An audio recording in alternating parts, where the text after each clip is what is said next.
Our story opens on a group of men in white uniforms hard at work, tilling the soil. A shout rings out through music, the air demanding someone bring water. Next, they lay down straw, while a line of men passes buckets, music, of water. Meanwhile, an overseer perched on a cliff berates them as slaves barking music, orders to work faster. Nearby, a goblin scribbles notes into a logbook held by one of the workers. One man, however, is in agony from the relentless lashes on his shoulders, his body drenched in a mix of blood and sweat. He grumbles about the excruciatingly harsh reality of lifelong servitude. In a completely different scene, the strongest man alive had claimed the champion title at the young age of 27, holding his spot as the world's top fighter for 2 straight years. During a championship fight, the referee called the match after the towel was thrown in. The victor, boasting a perfect record of 23 wins and 0 losses, had just cemented his place as the heavyweight champion of the world's largest MMA league. He even capped off his career with an undefeated title defense before retiring. This man is Cho Hyunuk, a famous athlete from the Republic of South Korea, and he is the protagonist of our story. Not long after he retired, fate dealt him a cruel hand in the form of the infamous Truck Kun. As you might guess, the truck slammed into him, cutting his life short. Hyunuk found himself bitterly regretting the loss of all the money he had painstakingly saved up for retirement. After all, fighting was the only life he had ever known. To make matters worse, he was single with 0 romantic experience. Even a half hour after his death, Hyunuk was still being melodramatic. But slowly his perspective started to shift, music, and he began to see the silver lining. No more grueling training. No more championship titles to defend. He even found solace in the fact he had no family or close friends. As he was drifting in an ethereal space, realizing no one was left to grieve for him, an arm suddenly appeared out of thin air. It belonged to a gorgeous angel who apologized for being late. She calls Hyunuk an SSS class hero and introduces herself as Rachel. She explains she's a recruiter tasked with finding people whose earthly lives have ended. Hyunuk, completely overwhelmed and confused, blushes at her appearance, particularly at her chest. He turns an even deeper shade of red when Rachel grabs his hand. Music. Hyunuk asks for an explanation, and Rachel gives him 2 options. The first option is to accept death and wait to be reincarnated. Music. Most likely as an unlucky old bachelor. The second is to be resurrected immediately as a hero destined to save a world that desperately needs him. Music. To make the second choice more alluring, Rachel surrounds Hyunuk with visions of beautiful women. Feeling unprepared, Hyunuk says he needs more time to think, as this is all very sudden and short on details. Rachel gently presses him, music, asking if he really plans to pass up a once-in-a-lifetime opportunity. She paints a vivid picture of the rewards waiting for him: wealth, fame, beautiful women, and even exclusive perks. However, as Rachel continues her sales pitch, Hyunuk has already started to tune her out. He considers his options. Music. Becoming a hero means he'd have to fight again, the very thing he just retired from. The alternative, peacefully waiting for reincarnation, seemed way more appealing. Noticing his lack of enthusiasm, Rachel decides to sweeten the pot. She explains that in the other world, the village chief will welcome him with open arms, offering him food and a place to stay right away. Hyunuk would be welcomed as a hero and could easily complete any quest that came his way. Rachel continues, saying the chief might even offer his daughter, the most beautiful woman in the village, to Hyunuk in marriage. Music? But Hyunuk's stoic expression doesn't falter, which makes Rachel start to worry about her recruitment bonus. Switching tactics. Rachel, music, pretends to give up, telling Hyunuk to just go accept his fate as a lonely bachelor. This move finally gets his attention. To seal the deal, Rachel introduces a chilling thought. There's no guarantee he would even be reincarnated as a human. That realization finally strikes a chord with Hyunuk. As Rachel pretends to leave, he grabs her leg, shouting that he'll take her offer. Playing it cool, Rachel coyly asks him to say it again. Hyunuk tightens his grip, yelling that he will become a hero. Satisfied, Rachel grins and says they should get started immediately. A bewildered Hyunuk asks her what she means. A glowing magic circle appears right under his feet, signaling the start of his new journey. Hyunuk protests that he isn't ready, but he realizes it's too late to stop what's already happening. Music. Rachel simply insists that the amazing new world is already perfectly prepared for his arrival. She wished him an incredible adventure, though she couldn't resist complaining about how difficult he was making things right before he finally agreed to go. Suddenly, Rachel got a call. She answered and reported that prospective hero number 137,421, Hyunuk, had just completed his transmigration. Meanwhile, Hyunuk drifted out of consciousness only to awaken to someone telling him to open his eyes. He wondered if this could be the village chief Rachel had mentioned, the one with the gorgeous daughter. The story seemed to be going according to plan until a swift punch to the gut jolted him wide awake. Irritated, Hyunsuk lashed out asking if the person had a death wish, but he stopped dead in his tracks. The figure standing before him wasn't human. It wore a wild boar's skull complete with horns. This strange creature was fuming, accusing Hyunsuk of slacking off in the slave dormitory. Hyunsuk, utterly confused, hesitated. Could this bizarre thing really be the village chief Rachel told him about? The thought was absurd. It looked more like a monster he was supposed to fight. Timidly, he introduced himself as a hero. The creature gave him a puzzled look and stepped closer, mocking the idea that heroes these days were all idiots. Hyunsuk began to suspect something was terribly wrong, but he convinced himself that Rachel wouldn't deceive him. Was this monster his first quest? Trying to stay calm, he decided to handle it the Korean way, quickly and decisively. But before he could think any further, the creature asked what he had just said. Without hesitation, Hyunsuk kicked the creature, yelling for it to die. His celebration was cut short when the creature grabbed his foot. The creature smirked, asking if Hyunsuk seriously thought he was a hero. With a weary sigh, it grumbled about how exhausting these so-called heroes were and wondered where they all kept coming from. Hyunsuk found himself completely immobilized as the creature clenched its fists and taunted him, saying he'd feel much better after a nice long nap. The creature then tossed Hyunsuk into an underground prison. As his eyes adjusted to the dim light, a loud banging sound echoed from nearby. Someone on the other side of a cell door was screaming for it to be opened, demanding another round with the cow-headed monster. The door creaked open, revealing an irate goblin wielding a sword who then barked at the prisoner, threatening to boil him into soup if he didn't shut his mouth. Terrified, Hyunsuk promised to stay quiet. After the goblin left, Hyunsuk began complaining to himself about this so-called beautiful new world. He wondered where it all went so wrong. His biggest worry, though, dying a virgin in this life, too. Suddenly a voice called out to him from a small window in his cell. The person on the other side asked if he was a newcomer. Intrigued, Hyunsuk asked who he was.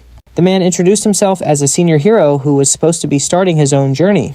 He explained that they were trapped in the Demon King's army fortress where humans were being used as slaves. Peeking through the window, Hyunsuk was shocked to see a fellow Korean.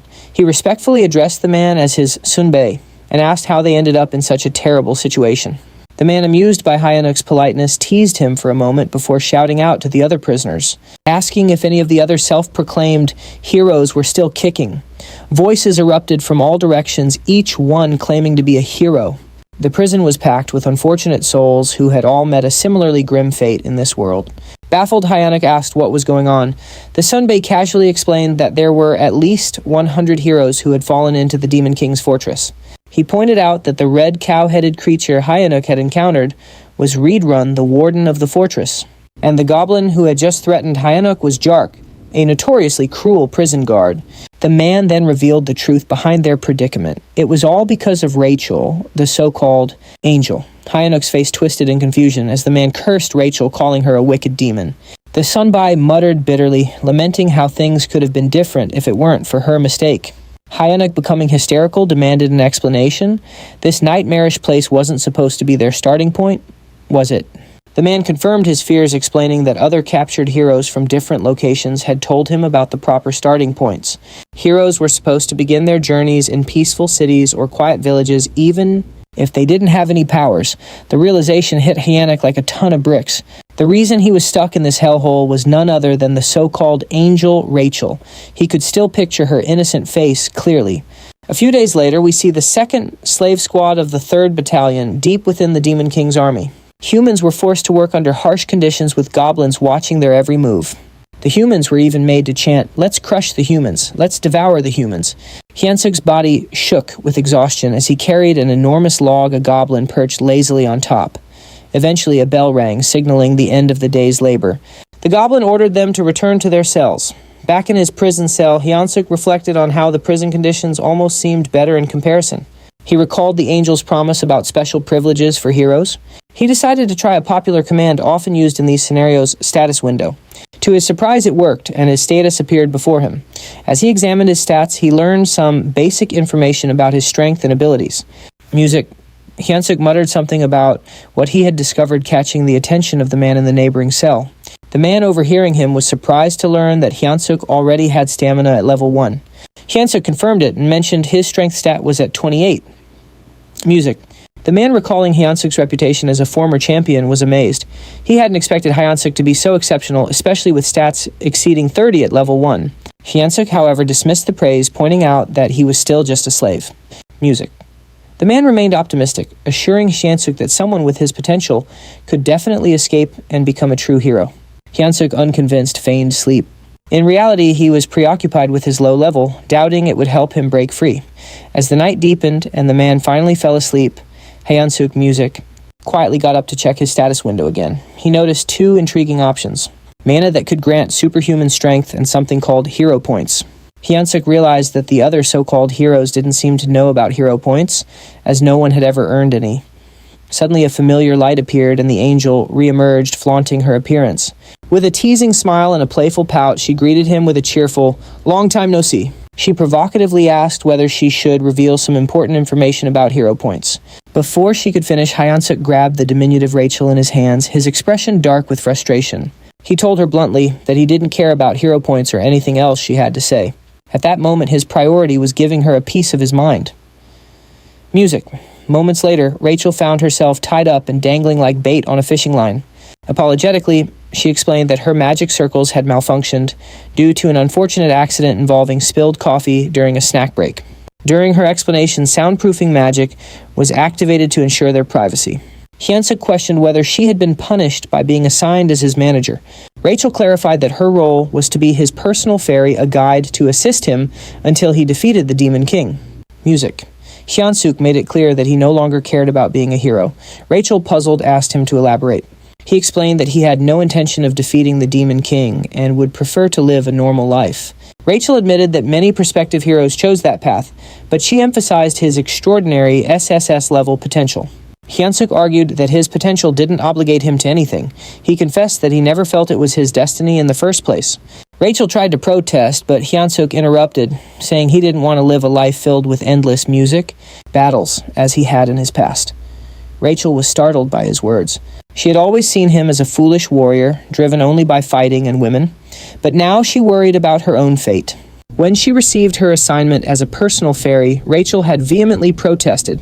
She felt it was unfair for someone of her status to endure such a humiliating role. Nevertheless, she was ordered to stay by Hyunsuk's side until he defeated the Demon King, and the decision was final. A personal fairy, she was told, Music, must actively support and share both successes and failures with their assigned warrior. Despite her protest, she was teleported directly to the demon fortress. Back in the present, Hyunsuk deduced that a personal fairy was obliged to obey their warrior's commands. Music. Using this to his advantage, he instructed Rachel to contribute to his escape plan. Reluctantly, she agreed.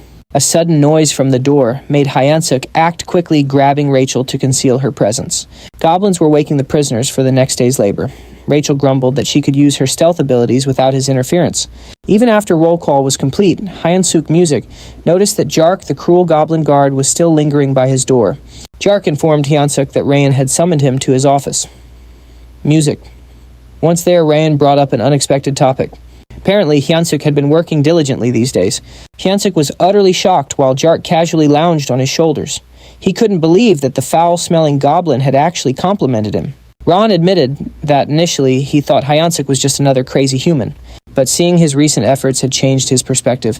That was why Rayan proposed a new role for him, head slave. Hyunsuk was baffled and had no idea what Ron was implying. Rayan elaborated, explaining that work progress had slowed down significantly and someone needed to step up to manage the humans. Rachel anxiously hoped Hyunsuk would refuse the offer outright. She whispered furiously, pestering him to decline, even yelling that a hero should never submit to officers in the Demon King's army. Both Rayan and Jark heard the commotion and asked what all the noise was about. Hyunsuk quickly shouted that he would handle everything and ensure the humans worked harder. To distract them, he gave an exaggerated bow, slamming his head on the desk with a loud thud. Ron was delighted. He confessed that contrary to his first impression, he was beginning to like Hyunsuk. He even promised to write him a special recommendation letter to join the Demon King's army if he continued to perform well. Hyunsuk was dismissed, but felt despair deep down, watching his escape plans crumble. A few days later, the humans were chanting while they worked. Hyunsuk strutted around, smugly scolding one worker for being too slow. He jeered, "My grandma could move faster than that." With an attitude like that, he seemed like a natural fit for the Demon King's army. The system window popped up, revealing that his hidden skill charisma had increased due to his leadership experience. Hyunsuk exclaimed that being the head slave was the best. The other men exchanged worried glances, convinced he had completely lost his mind. They whispered about him behind his back. Rachel, however, scolded him, warning that his act could land them in serious trouble. Hyunsuk dismissed her concerns, telling her to trust his plan. He added arrogantly, "A mere sparrow like you couldn't possibly understand the grand strategy of a phoenix like me." When a man collapsed to his knees, Hyunsuk scolded him harshly. The system window notified him that Redrun's favorability towards him had increased. Hyunsuk saluted dramatically and thanked Redrun, declaring his unwavering loyalty. Rachel exploded in frustration, reminding Hyunsuk of his desire for adventure and escape. Hyunsuk scratched his head, explaining sheepishly that he was simply following the system's guidance. He reasoned that obeying the system was part of being a hero. Rachel argued furiously, insisting that boosting a demon king's army official's favorability was absurd and completely unlike any hero quest she had ever seen. Hyunsuk stood firm, claiming it was the truth, even offering to read the quest description aloud. He read, "You who have found yourself trapped in the Demon King's fortress due to an idiot's mistake." Rachel cut him off, arguing that the language was far too informal for a system message, which should always use neutral, precise wording. Hyunsuk shrugged, insisting that perhaps an SSS-level hero system worked differently. The previous night, Rachel had made a scene accusing Hyunsuk of accepting the head slave position way too eagerly. Hyunsuk retorted that she was the crazy one, not him. Out of nowhere, a system message had appeared addressed to Hyunsuk. It stated, "You who have found yourself trapped in the Demon King's fortress due to an idiot's mistake might feel as frustrated as someone discovering an empty toilet paper roll. However, this is your chance to become a true hero. You must gain the favor of the Demon King's officer Redrun and earn 100 hero points." Hyunsuk had been stunned at the time, but realized this was his only viable option. Now back at work, Hyunsuk led the slaves in singing the Demon King's Third Army Corps' song. Rachel was puzzled, realizing only high-ranking figures could alter quest objectives. She wondered why they would do such a thing for Hyunsuk. Suddenly, Jark approached Hyunsuk again, instructing him to follow him to Redrun's office. Redrun praised Hyunsuk for the significant increase in the slaves' productivity. Hyunsuk, feigning humility, credited the improvement to Redrun's wise leadership.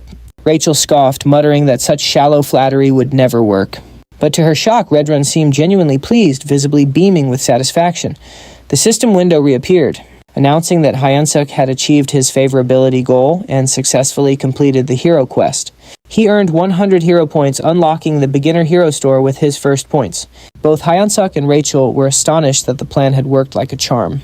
With the favorability quest complete and everything progressing smoothly, Hyunsuk decided it was time to move on to the next phase of his strategy. He approached Redrun, asking permission to begin training the slaves. Redrun raised an eyebrow and questioned the request. Hyunsuk then began to paint an idealistic picture for him. He envisioned a group of slaves working in perfect unison, trained to the peak of discipline, with each one pulling the weight of 3 men without a single complaint. He boasted that with this level of efficiency, the entire fortress could be built within a single week. Redrun, however, countered that humans were too physically frail to handle intense training on top of their regular labor.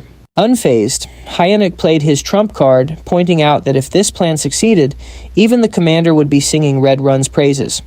That was all it took to convince Redrun, who approved the training without a second thought. Meanwhile, back in his cell, Rachel was having a full-blown dramatic meltdown over the situation. She wailed that the hero had completely lost his mind, not only surrendering to the Demon King's army, but now training slaves on their behalf. She felt absolutely hopeless. Hyunsuk, irritated by her theatrics, snapped at her to keep it down, assuring her he had a plan. Skeptical Rachel asked if he was just trying to make a fool of her again. Hyunsuk, quick-witted as ever, shot back, "Do you think I'm you?" He then revealed his true intention to use the slaves to start a rebellion. Hyunsuk explained that the fortress held around 3,000 human slaves, while the Demon King's army stationed there consisted of only about 500 soldiers. Better yet, a human alliance base was located nearby. In the chaos of an uprising, they could call for reinforcements. Upon hearing this, Rachel's despair instantly transformed into wide-eyed admiration. With her eyes sparkling, she admitted he wasn't as dumb as she had thought. Hyunsuk then decided to check his quest rewards. Rachel, ever the skeptic, asked if he had actually received hero points or if the whole thing was a lie. Hyunsuk reassured her it was all real, even mentioning that the hero's store had been unlocked, and he decided to take a look. Hoping for some game-changing items, Hyunsuk opened the store with high expectations. This, he thought, could be his lifeline, the key to getting a real hero skill. When the status window displayed the store's inventory, Hyunsuk was left speechless. The skills included Hold Your Breath, which improved breath control, and Hold It In and Kolke, a skill to endure bowel pressure for longer. Hyunsuk sarcastically mused that Hold it in should have been an SSS rank skill, especially handy for public emergencies. The other available skills were completely mundane cooking, cleaning, and laundry. Confused and enraged, Hyanek demanded to know how these were supposed to be skills for a hero. Rachel, laughing at his meltdown, explained that the store was only at level 1. She assured him that collecting more points to level it up would unlock much better options. Still fuming, Hyanek lashed out, telling Rachel to shut up and calling her a swindling fairy.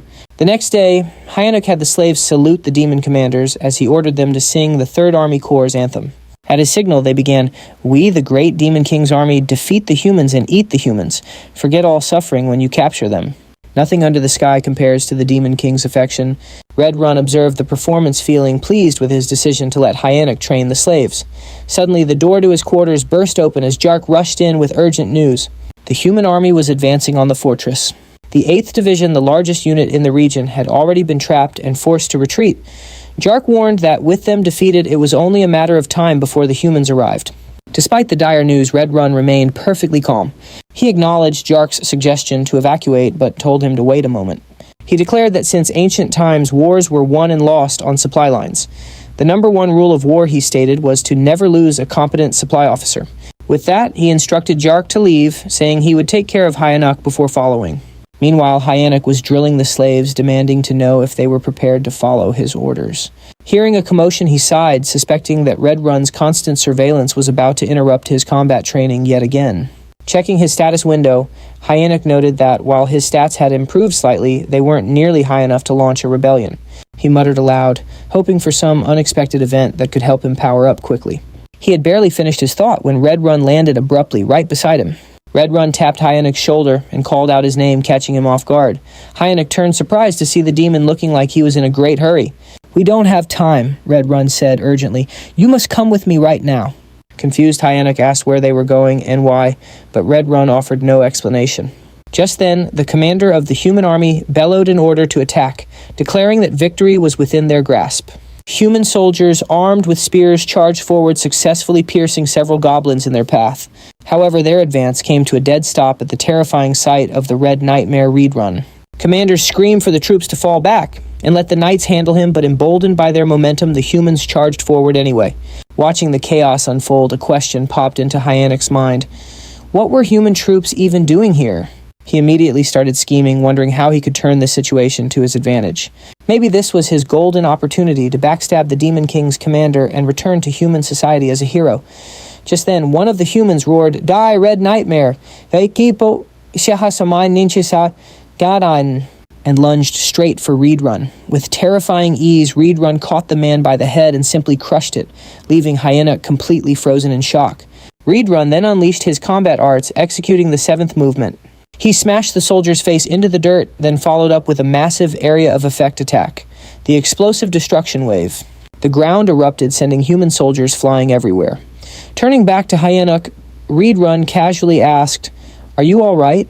Hyanek snapped into a salute out of pure reflex, replying that he was fine and subtly hinting that he'd be getting out of his hair soon. This was a stark reminder that he was in the presence of one of the Demon King's most fearsome warriors. The battlefield was soon buzzing with activity as the human forces secured the area. They raised 2 flags in the center and started organizing the citizens of the Marriott Kingdom and the Drawson Empire. A soldier approached Hyanek's fellow prisoner, asking if they were warriors. The man confirmed that they were. All the self-proclaimed warriors were separated from the other captives and led down a different path, where a new figure appeared to greet them. He was Olivane Greer, a middle-aged man with a striking red beard and hair. He was a duke of the Drawson Empire and the commander of the Allied forces. A soldier came up to Olivane, reporting that the evacuation was complete. Olivane commended the soldier for his hard work. The soldier then added that everyone who claimed to be a warrior had been drafted. Olivane gave the signal to begin. "All soldiers to your positions," he commanded, but moments later he issued a chilling order. "Walar Eshot will annihilate every single warrior before us." Meanwhile, a carriage was making its way through the forest. Inside, Hyanek was sulking, mourning the death of his dreams of adventure and the second life he'd imagined. Across from him, Reed Run sat as stoic as ever. Hyanek couldn't help but replay the scene in his head, Reed Run effortlessly dispatching every single person who was chasing them. Their pursuers were officially no longer a problem. Trying to lift his spirits, Rachel chimed in that A crisis is just another word for opportunity. She suggested they should head to headquarters to get a proper handle on the Demon King's army situation. Hyena, completely unimpressed, just told her to shut up, breaking the silence.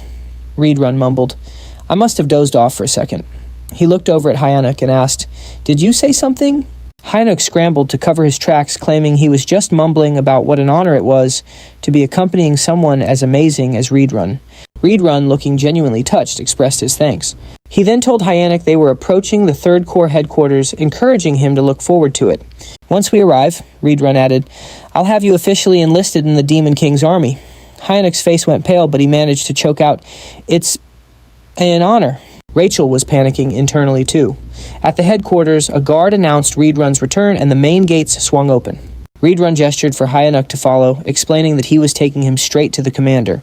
"It's an absolute honor to meet the commander so soon," Hyanuk remarked, though his stiff posture screamed otherwise. Reedrun warned Hyanuk to be on his absolute best behavior in front of the commander, if he valued his life. Remembering the old saying about surviving a tiger's den if you just keep your wits about you, Hyanuk steeled himself and vowed not to give up. At the commander's door, Reedrun announced their arrival and was told to enter. As the door swung open, Hyanuk heard a woman's voice making him wonder if the commander was actually human. The figure before them was certainly striking a woman with long pointed ears, claw-like nails, and her eyes covered. The skin on her jaw and neck was a different color, adding to her otherworldly vibe. She was lounging in her chair wearing a pair of stilettos and exuding an unmistakable aura of command. "Welcome back, Reedrun," she purred with a smile, observing that he seemed to have packed on even more muscle since they last met. This woman was Hemis, the commander of the Demon King's Army 3rd Corps. Reedrun returned the compliment, remarking that her beauty had grown even more radiant. Hyanuk could feel his own cheeks getting hot. He couldn't believe a commander could be this stunning. Hemis smiled graciously and thanked Reedrun for his kind words. Meanwhile, Hyanuk was having an internal meltdown, completely unsure how to act. Should he also compliment her beauty? He was still wrestling with the thought when Reedrun changed the subject, admitting his shame over failing to defend the fortress. Hemis dismissed her guilt, explaining that the blame lay with the 8th Division commander, not her. She added with a sharp tone, "I should have made a bag out of his hide by now." Hyunsuk felt his breath hitch. She continued, noting that the 8th Division commander had returned alive, but in complete disgrace. The pressure Hyunsuk felt in her presence was overwhelming, far surpassing anything he had ever experienced before. He clenched his fists, doing his best to hide his trembling. Changing the subject, Hemis turned her attention to the human that Reedrun had brought. Reedrun introduced him as Hyunsuk, the individual he had reported about earlier. He announced that he had brought Hyunsuk to officially enlist him in the Demon King's army. Hemis stepped closer, inspecting him. "He's cute," she commented casually. She expressed her anticipation for his performance, especially since he had been handpicked by Reedrun. Hyunsuk, though flustered, managed to stammer out that he would do his best. Hemis, however, remarked skeptically, "With a body like that, you won't last long in the demon army." She turned to Reedrun, asking if he agreed. Reedrun nodded, adding, "He'll be eaten alive by the others." Reedrun then noted how rare it was for a human to join the demon army, and requested permission to train Hyunsuk personally. Hemis's response was swift and firm. "Absolutely not," she said. She explained that Reedrun's time shouldn't be wasted on a mere human. Then something startling happened. Hemis began to transform. Her head morphed into something resembling a flower, but one with sharp teeth and a long tongue. Hyunsuk's jaw dropped in disbelief as he watched her shove her own arm into her mouth. Moments later, her face returned to normal, and in her arms she held a black dog-like creature. She informed Hyunsuk that he would now be tasked with caring for her pet. The creature, though small, looked ferocious. "This is Bobo," she introduced warmly. "Isn't he adorable?" Hyunsuk wondered to himself what kind of pet this could possibly be. He couldn't help but think that it looked like it had crawled straight out of the depths of hell. Also, in his language, the name Bobo meant stupid emo, which added a hilarious twist to the situation. Reedrun observed the creature and remarked, "I can sense immense power in it even as a baby." Hemis beamed at the acknowledgement, clearly pleased. Hyunsuk, however, remained skeptical. Noticing his hesitation, Hemis asked pointedly about his reaction, intimidating him even more. "Don't you like it?" she pressed. Hyunsuk quickly backtracked, insisting it's an honor to care for Bobo. "Ja, I self it's an honor." Satisfied with his answer, Hemis handed Bobo over to him. She advised him, "Bobo is a growing boy, so don't forget to feed him. He gets unpleasant when he's hungry." She also warned that assigning new caretakers for Bobo had become a challenge since he kept eating all of them. Suddenly, Rachel's voice rang out, surprising everyone. She had noticed a new hero quest in the system window and couldn't contain her shock. Hyunsuk shushed her immediately, fearing she might wake Bobo. The quest details appeared before him: survive by earning Bobo's affection and secure a better future. The reward was 200 hero points. Hyunsuk was stunned. Was he really tasked with winning over a commander's pet? Just then, the door creaked open and a goblin entered, knocking on the frame. Hyunsuk greeted it politely, but internally, he couldn't help but feel uneasy. Having a goblin as a companion made him feel like he was being sized up as a potential snack. Curious, he asked about the previous caretakers. The goblin informed him bluntly that there were none left. They were all dead. The goblin explained that from now on it would be their job to prepare meals for Bobo. Is that all? Hyunsuk asked. Yes, the goblin replied. But just as it was about to bark another order, a shadow loomed over it. It was Bobo licking the goblin's head ominously. Terrified, the goblin clung to Hyunsuk's leg, pleading desperately. The goblin even offered Hyunsuk his own food to save himself. That's when Hyunsuk's patience finally snapped. What are you doing? Heidi, he shouted. The goblin ignored him, knowing full well that one of them wouldn't survive this. Furious, Hyunsuk grabbed the goblin and hurled it toward Bobo. You're the one who's dying, he declared as Bobo prepared to pounce. Hyunsuk handed the snack to Bobo, who seemed delighted. Without hesitation, Bobo devoured it. Hyunsuk and Rachel watched as Bobo happily enjoyed his treat. A little later, Rachel found herself in a panic, running for her life. Bobo was chasing her. Desperate for help, she shouted to Hyunsuk, but he just casually replied, "You better not run for too long. He'll get hungry again." Just then, Hyunsuk's eyes caught something. A new item was available in the shop, an extra-large bone. This particular bone could attract and charm canine-type monsters. It was priced at 30 hero points. Acting quickly, Hyunsuk called out to Bobo and showed him the bone. He threw it, and Bobo's eyes lit up with excitement before he dashed off to fetch it. Meanwhile, a pooped Rachel grumbled from all the flying. "Took you long enough." Hyunsuk, looking smug, shot back. "That's because my superior brain notices the little things." He figured the quest would be a cakewalk from here, but he couldn't have been more wrong. Bobo suddenly lunged at him, just barely missing and only managing to rip the hem of his shirt. That's when the light bulb went off. The bone wasn't going to cut it. Bobo wanted fresh meat. Rachel asked if he was seriously planning to take Bobo outside. Hyunsuk molded over, feeling the heat as Bobo started to bare his fangs. In a panic, Hyunsuk shouted the first calming word that popped into his head: walk. Bobo froze mid-snarl, and his entire attitude did a complete 180. The feral beast was gone, replaced by a happy-go-lucky dog wagging his tail with excitement.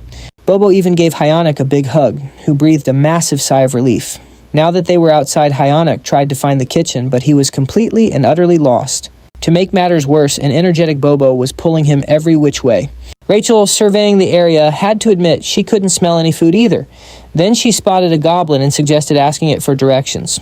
Hyunsuk walked up to the goblin, who seemed confused to see a human. The second Bobo went back to his wild self. The goblin froze, stiff with terror. Hyunsuk tried to calm the goblin down, explaining that it was just time for Bobo's walk. The horrified goblin asked why a human was walking Bobo. Just then, Bobo licked the goblin's face, and Hyunsuk sternly commanded, "You can't eat him." Hyunsuk asked where the kitchen was, and the trembling goblin pointed to the left, before taking off like a shot. Rachel and Hyunsuk just stared after him for a second, completely stunned before they both burst out laughing. The goblin's terror was so dramatic they wondered how he ever made it into the demon army. Once they calmed down, Hyunsuk got back to business. He was all set to hunt for some meat in the kitchen. Rachel, ever the pragmatist, questioned his long-term strategy, asking if he was really going to take care of a dog forever. Hyunsuk scoffed, saying of course not, he had his own dreams to pursue. But when he turned back, Bobo had vanished. A wave of pure panic washed over him. He went pale and yelled, "Where in the world did that dog go?" Despair started to set in. Bobo was a walking catastrophe. Looking away for even a second had been a huge mistake. Rachel scanned their surroundings and pointed. There they saw Bobo happily trotting back towards them. Hyunsuk let out a breath. He didn't realize he was holding, scolding, "You nearly gave me a heart attack." Bobo returned, wagging his tail, but blood was dripping from his mouth and his belly was noticeably full. Suddenly, a shout pierced the air. "Commander Regis is dead!" A chorus vowing revenge followed. Hyunsuk froze in absolute horror. Rachel pointed a shaky finger at Bobo and whispered, "He's the one who did it." Just then, goblin soldiers swarmed out and Hyunsuk and Rachel started running for their lives. Rachel gasped. "Are we about to die?" Hyunsuk snapped back. Less talking, more running. They hit a dead end, cornered by goblins screaming accusations. One goblin swore he'd rip Hyunsuk's arms off like they were chicken wings. Another whined that the commander was already digested, wondering aloud what he might have tasted like. Yet another suggested they tear both Hyunuk and Bobo to pieces and split the loot. Hyunuk forced a calm he didn't feel and yelled back, "How dare you?" Totally outnumbered, he desperately needed a plan. Thinking on his feet, he hoisted Bobo into the air and asked the goblins if they had any idea who this brave creature was. Confused, the goblins just stared at Bobo, who they'd written off as some random wild animal. Hearing their muttering, Hyunuk's feigned fury grew, and he laid into the goblins. He declared that this adorable but deadly beast was the one and only Bobo. The goblins paused. They remembered rumors about Commander Hemis having a pet named Bobo, but they quickly brushed it off as just another human lie. Even so, a few goblins started to look nervous, wondering if maybe, just maybe, Hyunuk was telling the truth. Hyunuk demanded to know how they could possibly not recognize Bobo, calling their ignorance a disgrace. The goblins just stared, thrown off by his sheer confidence. Hyunuk, keeping his cool, commanded, "Bobo, go beast mode."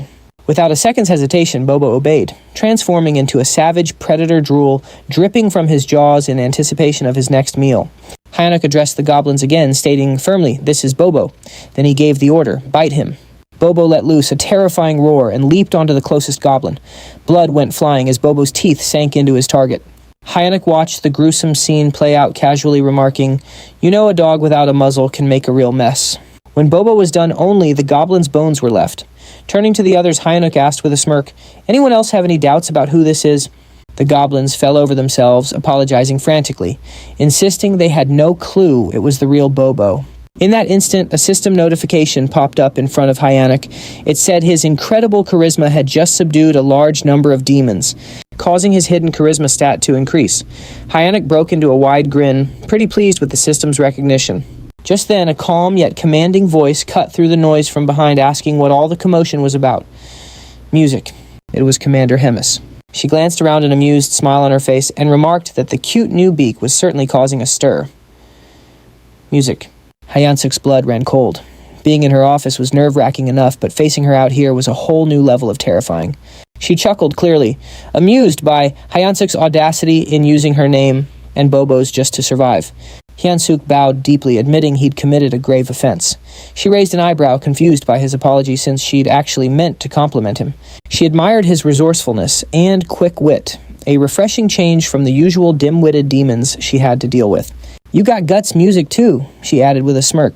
Hyansuk stammered out a thank you, completely unsure if she was genuinely praising him or laying a trap. She elaborated, explaining how the demon army relied too much on brute force, which often led to unnecessary chaos. When Hyansuk asked what she meant, she just replied cryptically, "You'll find out soon enough." She then shifted the conversation, suggesting he consider becoming an executive in the demon army. Music. Hyansuk was stunned, feeling completely unqualified, but Hemis just brushed off his self-doubt. "You can't keep using my name and Bobo forever," she declared. She explained the army's duel system where victors could claim their opponent's rank. She gave him 1 month to prepare for a fight. If he won, she'd extend her protection for another month. If he kept winning, he might even climb to the rank of battalion commander and actually become useful. Hyansuk hesitantly asked what would happen if he were to lose. "You'll regret surviving the battle," she replied coldly, implying that failure would lead to a fate worse than death. With no other choice, Hyansuk accepted. Music. He even picked his opponent right then and there. Rachel, who was standing nearby, let out a dramatic sigh, predicting she'd be saying her goodbyes to him in a month. Hyansuk shot her a glare, reminding her that she was the one who said he had SSS rank potential. Rachel just shrugged, explaining that potential only means it's possible, not guaranteed. "You're a fairy," Hyansuk snapped. "The least you could do is be supportive." While he was fuming, Hyansuk noticed something deeply unsettling. The doors up ahead were streaked with blood. Music. He muttered to himself, wondering if this could really be the kitchen. He cautiously pushed the doors open, only to be greeted by a towering, red-skinned, ogre-like figure. "You must be the human our commander mentioned." Music. The monster rumbled, introducing himself as Kulkin, the demon army's chef. Kulkin asked what business he had in the kitchen. Hyansuk stayed put outside the doorway, explaining he was just there to get a snack for Bobo. Kulkin's eyes narrowed, realizing Bobo's caretaker had changed yet again. But to Hyansuk's surprise, Kulkin refused his request outright, leaving him completely dumbfounded. Kulkin explained that he had no reason to help a human. His only order from Commander Hemis was to not kill Hyansuk. Desperate, Hyansuk asked if there was any way to work something out, stressing that the food was for Bobo. After a moment's thought, Kulkin offered a solution. Music. If Hyun-suk really wanted meat, he'd have to hunt it himself just like the goblins do. Hyun-suk's face went pale as he glanced over at the goblins' music, who were busy chopping up what looked disturbingly like other goblins. He realized with a sinking feeling that Kulkin's idea of hunting was far more gruesome than he had ever anticipated. The next thing Hyun-suk knew, he was standing in front of a colossal, ferocious wild boar. He'd been told this creature would be his dinner for the night if he could manage to kill it. As he stood there, Hyun-suk couldn't help but wonder how he'd ended up in this mess. This was the same boar that had already killed Morgan. Even though they called it a hunt, it seemed like all the boar did was charge relentlessly at anyone who got close. The cooks had all sworn to avenge Morgan. Watching the chaos unfold, Hyun-suk quipped that it was hard to tell who was hunting whom. Greater than music? Rachel, ever the pragmatist, asked what his plan was, even suggesting they just run for it. Hyun-suk shook his head, pointing out that escaping through such a massive crowd was impossible. Still, he couldn't deny the sheer danger of his situation. Determined to do something, Hyun-suk started to move, but Kulkin's voice stopped him in his tracks. Instinctively, Hyun-suk volunteered to go next. But to his music's surprise, Kulkin told him there was no need. The hunt was over. Hyun-suk was completely taken aback. He'd thought they were all just mindlessly charging the boar. How on earth did they take it down so efficiently? A goblin reported to Kulkin tallying 12 dead and numerous injured. To Hyun-suk, that seemed like way too high a price to pay. Kulkin, however, was completely unfazed. He called the results amazing and declared music a short break before they started hunting their next prey. Hyun-suk noticed how little Kulkin cared about the casualties. Music. As the cooks busied themselves, Hyun-suk confided to Rachel that escaping was no longer an option. Rachel asked if he was planning to join the monster hunts with the others. Music. Hyun-suk gave her a firm no, explaining he had no reason to. He mulled over his predicament and concluded that the only way to increase his stats was to level up, which meant he needed experience points. Rachel agreed with his logic, but she asked where he expected to find that kind of experience in their current situation. Shamelessly, Hyun-suk inquired if he would still earn experience points if he only landed the final blow. Rachel confirmed that he would, though she called his plan utterly disgraceful. That was all the confirmation Hyun-suk needed. He thanked her and told her they should get a move on. Hyun-suk knew his options were limited. He had to get stronger within a month, especially if Commander Hem's threats were for real. Approaching Kulkin, Hyun-suk expressed his desire to participate in the next hunt as a member of the brave demon army. Kulkin just stared at him, making Hyun-suk nervous. Had he overstepped?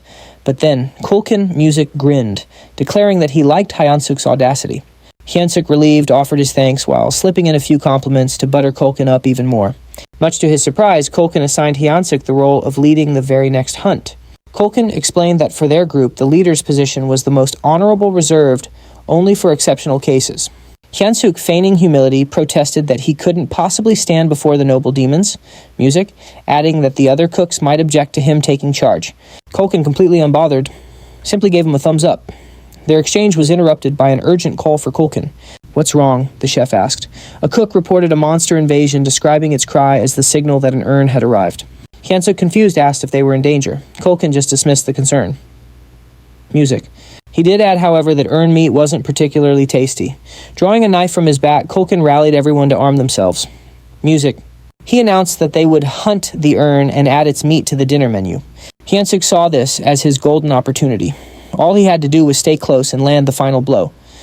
Just then, Rachel handed him something. A system notification appeared showing a slight boost to his health and strength for 3 minutes. Rachel confidently brushed off his gratitude, but instead of thanking her, Hyun-suk bonked her on the head. Music. He grumbled about why she hadn't used it on him sooner. Motivated, Hyun-suk sprinted to position himself for the last hit, music. As he ran, he forced himself to focus on his goals: a beautiful blonde noblewoman, at least 5 bunny-like children, and a peaceful retirement. He was not about to die again as a defeated, loveless loser. With renewed determination, Hyun-suk leaped into the fray, punching the urn with all his might. The monster fell, and with its music, death came a flood of system notifications. Hyun-suk was stunned to see his level increase by 4 from a single finishing blow. At this rate, he realized he could hit level 20 in a single day.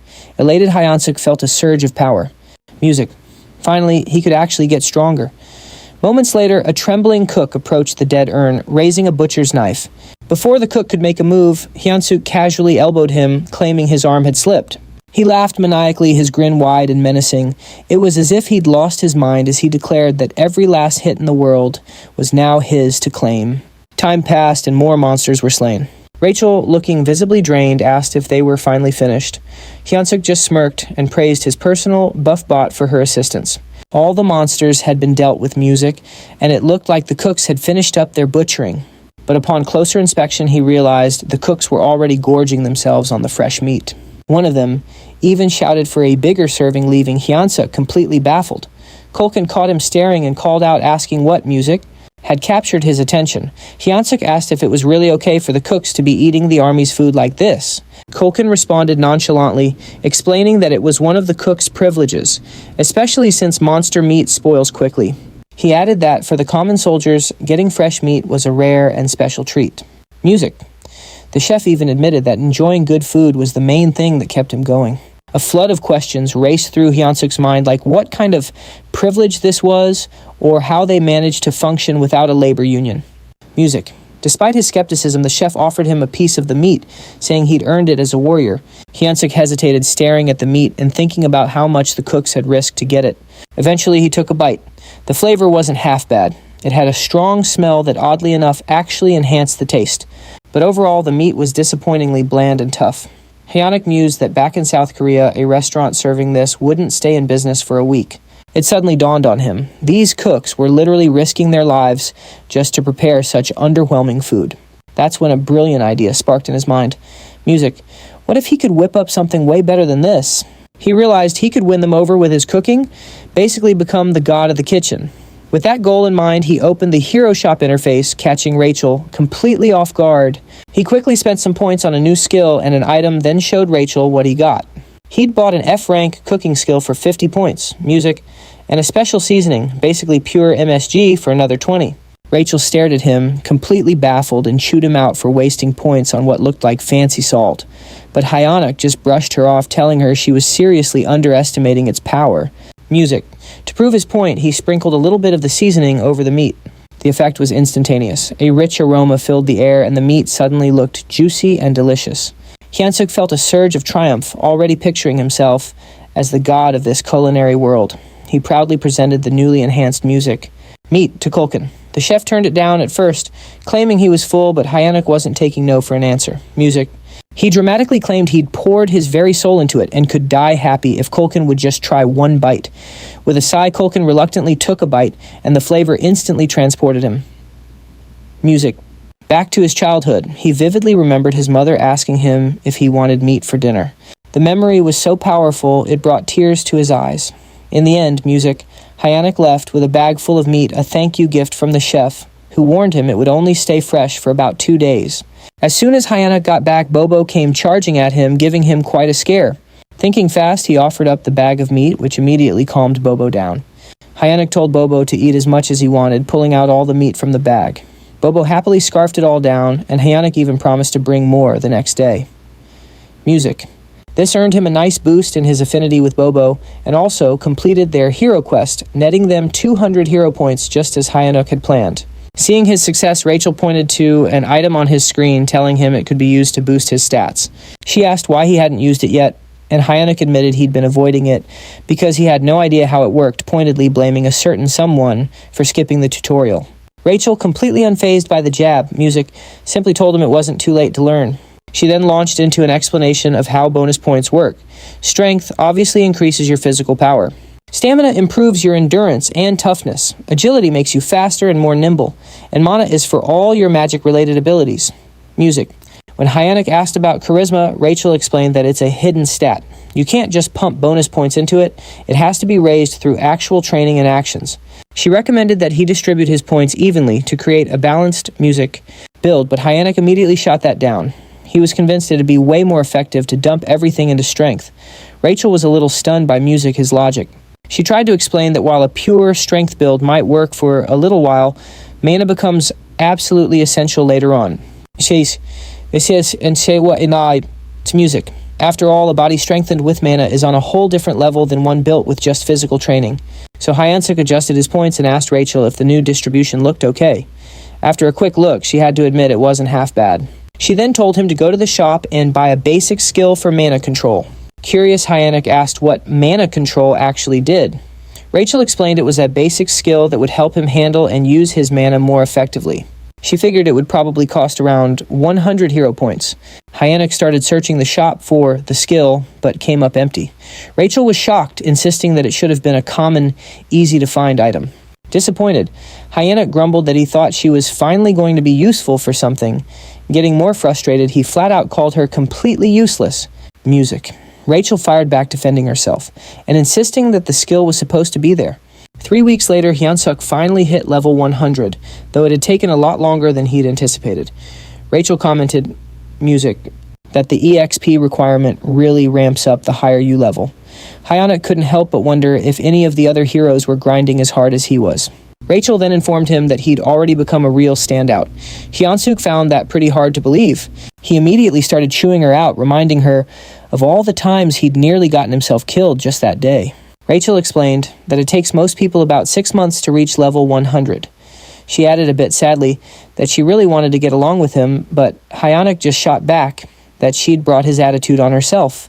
Just then the door creaked open and a goblin peeked in to inform Hyunsuk that the commander wanted to see him. When Hyunsuk got to Hemis's office, she gave him a warm and friendly greeting. She commented on how much healthier he looked and noted that he'd obviously gotten a lot stronger, pointing out that his mana had even doubled. Music. Hyunsuk just explained that he'd been working his tail off every day to get the best quality meat for Bobo. She, however, remarked on how quickly his strength was growing and asked if it had something to do with the hero's leveling system. Hyunsuk froze solid. Hemis knew he was a hero. The only question was for how long. She assured him she'd known since the moment they first met.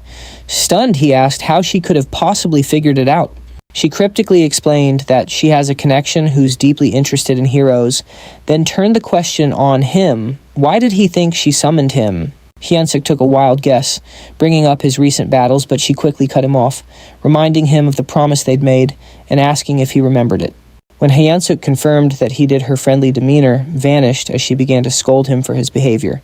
In a flash, Hemis transformed into a monstrous, flower-like creature right before his eyes. She vented her frustration, complaining that he was leveling up way too fast and warned him to work harder if he wanted to live. For her, this was all just entertainment.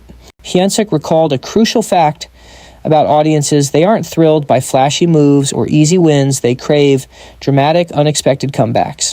The horrifying realization dawned on him: she had set him up against an opponent he could never hope to beat. Rachel began to panic, demanding to know his plan. Hyunsuk told her to calm down and let him think. He quickly decided the best strategy was to gather as much intel as possible on his opponent before the fight. Specifically, Hyunsuk needed to get a precise reading on their strength. Rachel pointed out a major flaw in his plan: they only knew the opponent's name.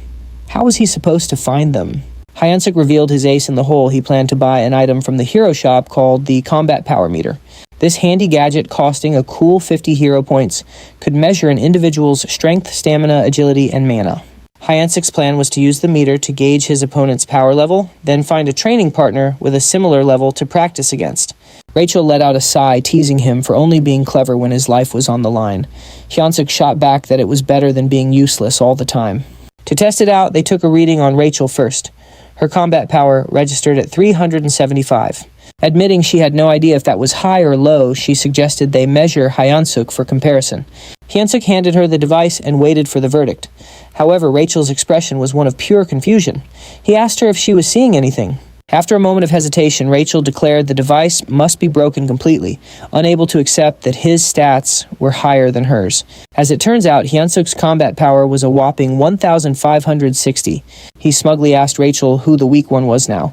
Looking completely defeated, she mumbled that her power level had been 10,000 just a month ago. Hyunsuk then cheekily asked if the meter was working properly now, despite her earlier doubts. Just for kicks, they checked Bobo's combat strength, and the dog clocked in at an insane 47,422. Rachel was utterly humiliated. She and Hyunsuk were both weaker than a dog. Hyunsuk, on the other hand, found it hilarious, joking that Bobo's breed must have gotten a recent buff. Stepping outside, Hyunsuk decided to scan the power levels of the other orcs in the area. He quickly noticed that the goblins who appeared to be the weakest had significantly lower stats, while most of the other orcs had combat power levels similar to his own. Suddenly, a shout announced the arrival of Captain Bulkman, and every orc immediately snapped into a salute. As the captain strode past, Hyunsuk sneakily used the meter and was shocked to see Bulkman's power level was an impressive 14,300. Hyunsuk noted that anyone with a combat strength over 10,000 usually held a commander-level position. He turned to Rachel to confirm if his opponent was truly just a platoon leader. Rachel confirmed it, adding that the guy's name was Kirkin. As rumor had it, Kirkin was an orc with the intelligence of a pig. Hyunsuk reasoned that a platoon leader should only have a power level of around 3,000. This meant he might actually have a chance if he could just level up a bit more. Feeling a surge of determination, he set off to find Kirkin. But when he finally found him, the meter displayed Kirkin's combat power at a staggering 6,671. Rachel didn't mince words, stating that this was basically a death sentence. But right at that moment, Hyunsuk received a notification for a new hero quest. A system window popped up bluntly, stating that his odds of defeating Kirkin were practically zero. However, the system noted that overcoming impossible odds was his specialty, so it was giving him a special chance. The mission raised his combat strength to 3,000 within 1 week. The reward for this impossible task, 300 hero points. Hyunsuk couldn't help but sarcastically comment on the quest's perfect timing, joking about whether the system was spying on him. Despite the grim odds, he accepted the challenge. Realizing this was a do-or-die situation, he resolved to outwit both his mysterious observer and Himis in order to survive. The next morning in the kitchen, Hyunsuk made his presence known. Kirkin greeted him, his eyes immediately drawn to the strange goggles Hyunsuk was wearing. He seemed intrigued by them and asked where Hyunsuk had picked them up. Hyunsuk played it cool, saying he'd seen other orcs wearing them and decided to get a pair for himself. Kirkin mused that it must be some new trend among the younger generation before quickly moving on. He then ordered Hyunsuk to get ready. It was time for the hunt. Curious Hyunsuk used his combat power meter on Kulkin and was blown away to see his strength was an overwhelming 35,230. This completely baffled Hyunsuk, since that number was way higher than what a typical captain should have. Looking around, he realized that even the other cooks were packing some serious heat, all thanks to their constant brawls with demonic beasts. This gave Hyunsuk a brilliant idea. If he could just spar with someone around Kirkin's level, he'd be much better prepared for their inevitable showdown. So Hyunsuk went to Kulkin and asked if he could spar with one of the cooks, explaining that it would help him level up his skills and pull his weight more on the team. At first, Kulkin just brushed off the idea of music, saying that Hyunsuk was already plenty strong for a human, and there was no need to rush his training. But Hyunsuk wasn't taking no for an answer. He threw out a subtle threat, casually mentioning he might just have to eat all that high-quality meat himself if he couldn't get a sparring partner. That did the trick. Kulkin reluctantly gave in and told Hyunsuk to pick his opponent. A little later, while the cooks were gearing up for a hunt, word got out that Hyunsuk was planning to fight Gorbachev, a cook, with a combat strength of 2,620. Naturally, some of the onlookers started wondering if this would be Hyunsuk's last day on Earth. The goblins, on the other hand, were not happy about this at all. Ceased to music. They definitely didn't want to lose the guy who'd been hooking them up with all the tasty meat. Hearing all the chatter, Kulkin shut the goblins up and then warned Gorbachev not to actually kill Hyunsuk during their little match. He told him to take it easy and not go overboard. Gorbachev, who didn't look like the sharpest tool in the shed, just nodded in agreement. Music. Kulkin, however, didn't look convinced at all. And with that, the spar began. Hyunsuk music, full of fighting spirit, immediately charged at Gorbachev. Gorbachev had to remind himself of Kulkin's warning, "Don't kill the human." Music. As he threw a punch, Hyunsuk expertly dodged it quickly, noticing that Gorbachev's movements were all raw instinct. Music. Seizing the opening, Hyunsuk launched a counterattack. The whole flow of the fight felt strangely familiar, just like the countless battles he'd already won back in the day. And just like that, in the blink of an eye, the match was over with Hyunsuk as the clear winner. Music. The goblins couldn't believe their eyes. Gorbachev went down so fast that some of them didn't even realize the fight had started. See, squint of music. Hyunsuk himself was just as stunned, realizing he'd taken Gorbachev out with just a single kick. This completely unexpected music win lit a fire of new confidence inside him. Maybe, just maybe, he actually had a shot against Kirkin after all. Later, at the northern edge of the Black Fortress, music near the Great Forest, Hyunsuk couldn't stop replaying the spar in his head. The fact that he'd managed to knock out an orc with more than double his own strength, music, with a single kick, only confirmed his new theory: combat power is just a number, not the whole story. He figured that with just a little more training, he could probably score an easy victory in his next big fight. Right on cue, a goblin scout ran up to Kulkin, reporting a huge group of Talus up ahead. Kulkin, looking pretty annoyed, asked if they had wandered into Tala territory. Jensenuk, ever the curious one, asked what the big deal was. Music. He wondered if it was because Tala meat tasted awful or something. Culkin explained that their meat actually wasn't half bad. In fact, their bone marrow was considered a top-tier delicacy. The catch, however, is that Talas are pack animals with incredibly strong maternal instincts. If you mess with their kids, you're in for a world of hurt. Hynek figured that was the end of the hunt. But Culkin, already drooling over that delicious marrow, decided they were going in anyway. He ordered everyone to charge music, declaring that Tala meat was on the menu for today's snack. His orders were simple: don't let a single Tala escape, and take them all down right here, right now.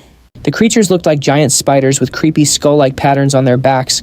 Hynek gave a nearby goblin a little accidental shove, music, creating an opening to swoop in and land the final blows to farm some easy XP.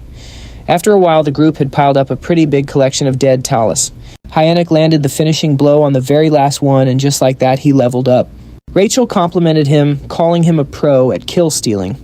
Hynek just took the compliment in stride, explaining that this was exactly why he loved kitchen duty so much. But then a sudden, overwhelming pressure fell over the entire area, catching Hyunsuk completely by surprise. Just as he turned, someone let out a terrified scream. Music. The Talas Queen had arrived. You could practically feel her rage as she laid eyes on the mountain of her dead children. She let out a furious growl, and Hynek, ever the gamer, immediately used his goggles to check out her stats, music. But the only thing that popped up was immeasurable. The horrifying reality of the situation slammed into him. They had just slaughtered all of her babies. Hynek whipped around to ask the chef for a plan, only to see him already running for his life. The chef just yelled for everyone to save themselves and that they'd regroup later. Hynek was busy thinking some pretty dark thoughts about the chef's leadership skills when a loud crash snapped him out of it. Someone screamed for everyone to scatter. All around them, the weaker goblins were being torn to shreds as the enraged Talas Queen let out a furious roar. Her shriek was so deafening that Hynek had to clamp his hands over his ears just to bear the sound. Music model. Rachel warned him to look behind them, and when he turned around, he saw hundreds of Talas charging toward him, led by the queen herself. Yeah, good music. Naturally, Hyunsuk took off as fast as he could, with goblins screaming for help in the distance. He knew if he paused for even a moment, he'd be a goner. Eventually, he stumbled upon a cave and hesitated, wondering if it was safe. Rachel reassured him it was empty, claiming she had already checked it out. Though Hyunsuk didn't fully trust her, he figured the cave was safer than the forest, music, where he was a sitting duck. The cave was surprisingly deep. He asked Rachel if it was a natural formation, but she had no idea. She did note how spacious it was, large enough for even the Talas Queen to get in. Music. An idea started to form in Hyunsuk's mind when he spotted a gooey substance on the wall. Rachel dismissed the possibility of it being a Talas hideout, pointing to the chef's claim that no Talas groups were nearby. However, the sticky residue gave Hyunsuk a bad feeling. Were these spider webs? Then he saw them. Music eggs. Realizing the cave was a Talas nest, he knew it wasn't a safe place after all. Just as he decided to leave, music, glowing green eyes emerged from the shadows. A fully grown Talas charged at him. Hyunsuk sprinted, music, as fast as he could while Rachel frantically asked if they were even heading in the right direction. Hyunsuk admitted he had no idea, music. It was his first time in the cave too. Suddenly he stepped on something, lost his footing, and slipped. Panicked, he grabbed the first thing he could find and hurled it at the Talas. The creature caught the object in midair, an egg. To Hyunsuk's surprise, the Talas stopped attacking, seemingly distracted by the egg. Music. He turned to Rachel for an explanation. Rachel guessed that the Talas might have found the egg appealing because it was round, smooth, and moist, noting that it resembled a Talas's own egg. Inspired, Hyunsuk grabbed another egg and taunted the Talas, declaring he wasn't going to take any more of its nonsense. The Talas panicked, confirming that his strategy was working. Taking a firm stance, Hyunsuk wound up to throw the egg. Music. The Talas scrambled to catch it, reacting almost desperately. Rachel observed the Talas's impressive agility and physique, music, which was likely enhanced by its monstrous nature. She asked Hyunsuk about his next move. Hyunsuk, exasperated, music, asked what other options he had when there were still over 100 eggs scattered around. Despite the situation, Hyunsuk even dared to taunt the Talas when one of the eggs cracked. He mockingly told the creature that he could probably catch better than it could. Hyunsuk ordered Rachel to fetch him another egg, but she informed him that they were down to their very last one. Music panic set in as Hyunsuk turned pale, realizing he had seriously messed up. The Talas let out a furious growl and lunged at them. Hyunsuk quickly ordered Rachel to cast a buff spell. The Talas Queen was seething with rage, but Hyunsuk noticed that she was already tired out from chasing after the eggs. He steadied himself and focused music, knowing he could seize victory. As the Talas Queen charged at him, Hyunsuk prepared his ultimate attack. Paradise Reincarnation Shot. Instead of retreating, Music. He confronted the monster head-on, delivering a powerful strike that defeated the Talus. Several system notifications popped up, Music, confirming that Hyunsuk had leveled up. Rachel rushed over to check on him, asking if he was all right. Hyunsuk admitted he wasn't joking, that he felt like he was dying right then and there. He suggested they find a safer spot. To his surprise, Rachel revealed that she could also use healing magic. Hyunsuk praised her, remarking that investing in mana points had really paid off. Rachel, however, modestly explained that her magic wasn't very strong and could mostly just stop bleeding. Hyunsuk allocated his newly earned stat points and decided to head back. At level 108, his stats now stood at Strength 56 plus 2, Agility 53 plus 2, Stamina 55 plus 2, Mana 53 plus 2, and Charisma 27. He felt a sense of accomplishment with his now balanced stats. Music. Even though he wasn't sure how to use them all just yet, he considered it an investment for the future. Suddenly, a familiar voice echoed through the cave. Music. It was Kulkin, delighted to see Hyunsuk was alive. Hyunsuk asked why Kulkin was there. Music. Kulkin explained that he'd found the cave while fleeing and thought they were lucky to have made it out alive, but then Kulkin froze when he realized it was a talus nest. He spotted the items scattered on the ground. Hyunsuk revealed that they were talus eggs, explaining that this was where they laid them. Kulkin's eyes lit up upon hearing this. He excitedly mentioned that talus eggs were an extremely rare delicacy reserved for high-ranking officials. Hyunsuk, irritated, yelled at Kulkin to focus, since they needed to escape. Kulkin remarked that the Talus Queen was likely already in the cave, and admitted that defeating her would require someone of a division commander rank or higher. He resigned himself to the idea that the egg would be his final meal. Suddenly, voices echoed from the entrance. The surviving goblins had arrived along with the head chef. Kulkin acknowledged those who barely made it and offered them a taste of the precious egg. Hyunsuk silently vowed not to let this be his last meal, especially since he hadn't yet enjoyed his wife's 5-dish spread. Determined, he refused to die in such a pitiful place. Meanwhile, in Hemis's office, a subordinate greeted the commander, commenting on her usual stiff demeanor, and she inquired if he had completed his assigned mission. Readrun reported that he had successfully captured the Holy Empire's next saint just as instructed. Impressed, Hemis praised Readrun for infiltrating a fanatical cult in just 3 weeks. She patted his head, causing him to blush. Their moment was interrupted by a knock at the door. Annoyed, Hemis remarked on the interruption. A goblin informed her of an urgent report regarding the cooks sent to gather ingredients. Hemis dismissed it at first, assuming it was a routine issue, but the goblin clarified that the incident was severe. The Taos Queen had appeared, leaving most of the cooks, including Kulkin, dead or missing. Hearing this, Readrun's expression darkened as he asked about Hyunsuk, to which the goblin reported that he was also missing. Back in the cave, the goblins were toasting with the Taos eggs, resigned to their fate. Kulkin bid them farewell, but Hyunsuk smacked him on the head, yelling at him to snap out of it. Kulkin gave him a bewildered look, as if asking, "What the heck?" Hyunsuk replied that Kulkin seemed to be under some wicked spell, and claimed he used a secret technique to wake him. With a triumphant grin, Hyunsuk pulled out a new item, the Beast Encyclopedia Demonic Beast Edition. The encyclopedia contained detailed information on nearly all demonic beasts, and required 50 hero points to acquire. He searched for information about the Taos, a spider-like demonic beast that lives in colonies and is known for its exceptionally strong legs. To defeat a Taos, one must aim for its weaker spots, such as its torso and head. The bodily fluids of the Taos are extremely flammable, and its eggs contain a substance as volatile as a bomb. The caves constructed with Taos saliva are also highly susceptible to fire, so using flame magic inside them is a dangerous gamble. Hyunsuk turned to Kulkin, asking if he could wield fire magic. Kulkin admitted he could, but only for simple attacks like shooting flames. With a resigned sigh, Kulkin advised Hyunsuk to abandon his efforts, warning that the Taos' carapace was too tough for his flames to penetrate. Hyunsuk dismissed his concerns, stating that he had no intention of burning the Taos directly. Gathering the group, he unveiled his plan. He emphasized that they needed to survive so they could continue enjoying delicacies like the Taos eggs. The goblins, however, thought his plan was futile. Hyunsuk cleverly tempted them by promising an unlimited feast of premium demonic beast meat as a celebration if they made it out alive. Their eyes sparkled with renewed determination, and Kulkin, drooling at the thought, eagerly asked about the plan. Pleased with their motivation, Hyunsuk explained the details, stressing that no matter what, they must not stop running until they reached the exit. With the plan set, they moved out. Soon they encountered a swarm of Taos.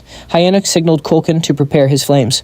At the right moment, Kulkin unleashed his fire, causing part of the cave to erupt in an explosion. Rachel observed the chaos and asked Hyunsuk what he had done. He explained that by allowing the fire to spread, the remaining eggs deeper in the cave would act as a distraction, keeping the Taos occupied long enough for them to escape. Hyunuk instructed the goblins to stay focused on surviving and to throw an egg as a diversion if needed. With only one egg left in his possession, they had to locate the exit before using it. As they pressed on, Rachel spotted a light ahead. Hyunuk guided the group toward it, urging them to keep running. Relief washed over them as they reached the light, but it was short-lived. Standing in their path was the Taos Queen.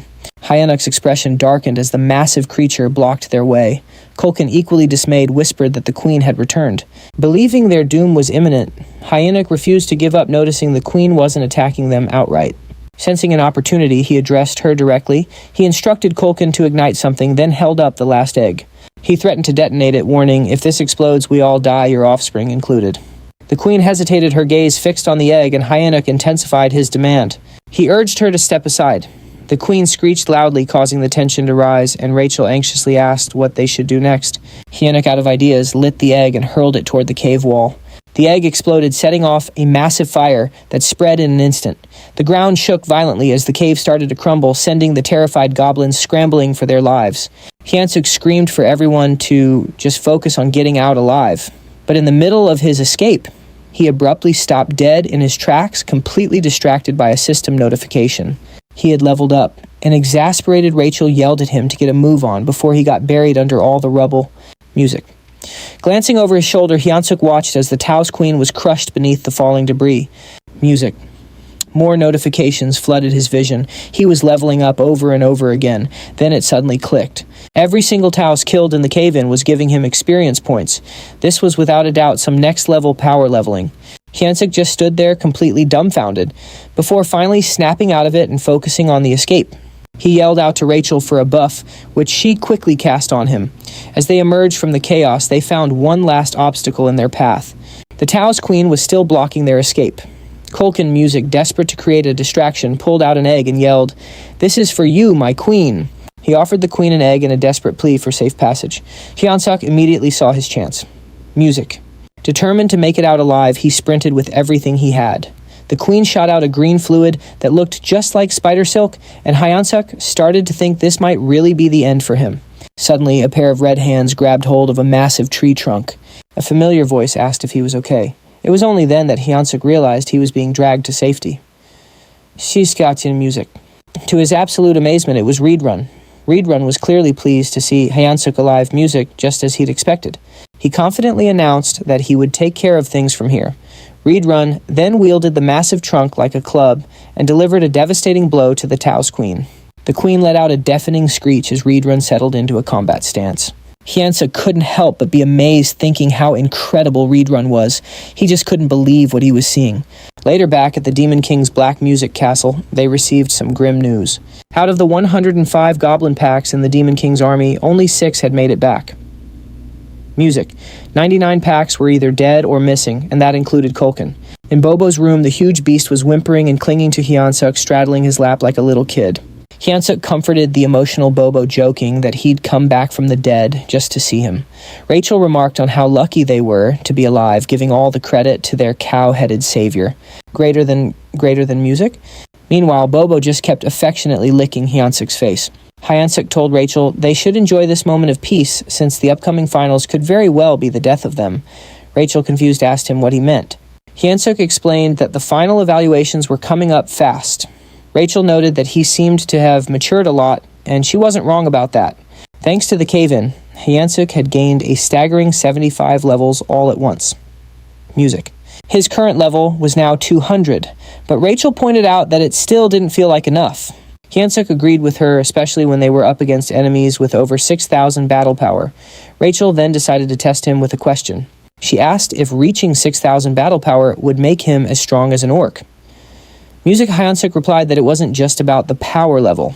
Rachel confirmed he was right, explaining that true strength like that also requires magic.